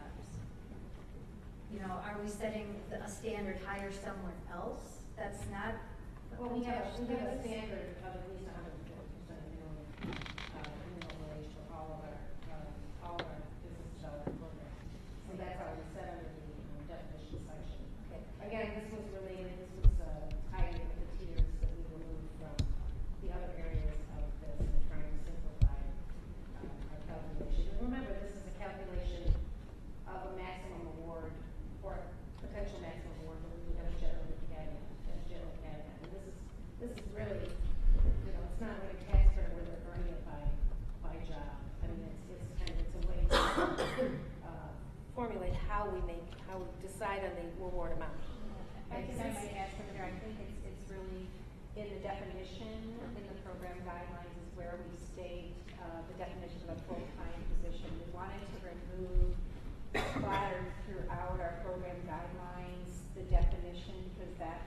where we can get hung up, where one might not equate to the other. So to be consistent from a legal perspective, having that put under a definition of full-time employment in the program guidelines and not underneath each individual category. Okay, so then what is the definition then that we have for full-time job? Is it the 150% of federal poverty or Federal minimum wage. federal minimum wage? It's minimum, it's for regular seasonal, or non-seasonal, full-time position, scheduled to work 28 hours or have comparable benefits and what it was, but it has to be equal to 150%. Okay. But this, before it was set at, at least 250% of the federal minimum wage. So it seems like we're dropping by 100%. Then what we define as a full-time job. For purposes of performance-based. For performance-based loans. Yes, Correct. and it really, it's to simplify that process. It becomes very difficult to try to track when we've got one definition, we've got multiple definitions of a full-time job, and then 250% of federal minimum wage. So do you check that at the base payroll, then you check that every year, then what if one person is off? It becomes a nightmare to try to track something like that. So if there's a decision that's a policy decision, then we need to do that. But when we start to splatter varying definitions across our program guidelines, it's impossible to track. It's impossible. I can understand that. My concern is that, and I can see where you want that continuous to be one continuous definition and to make it really much easier to track.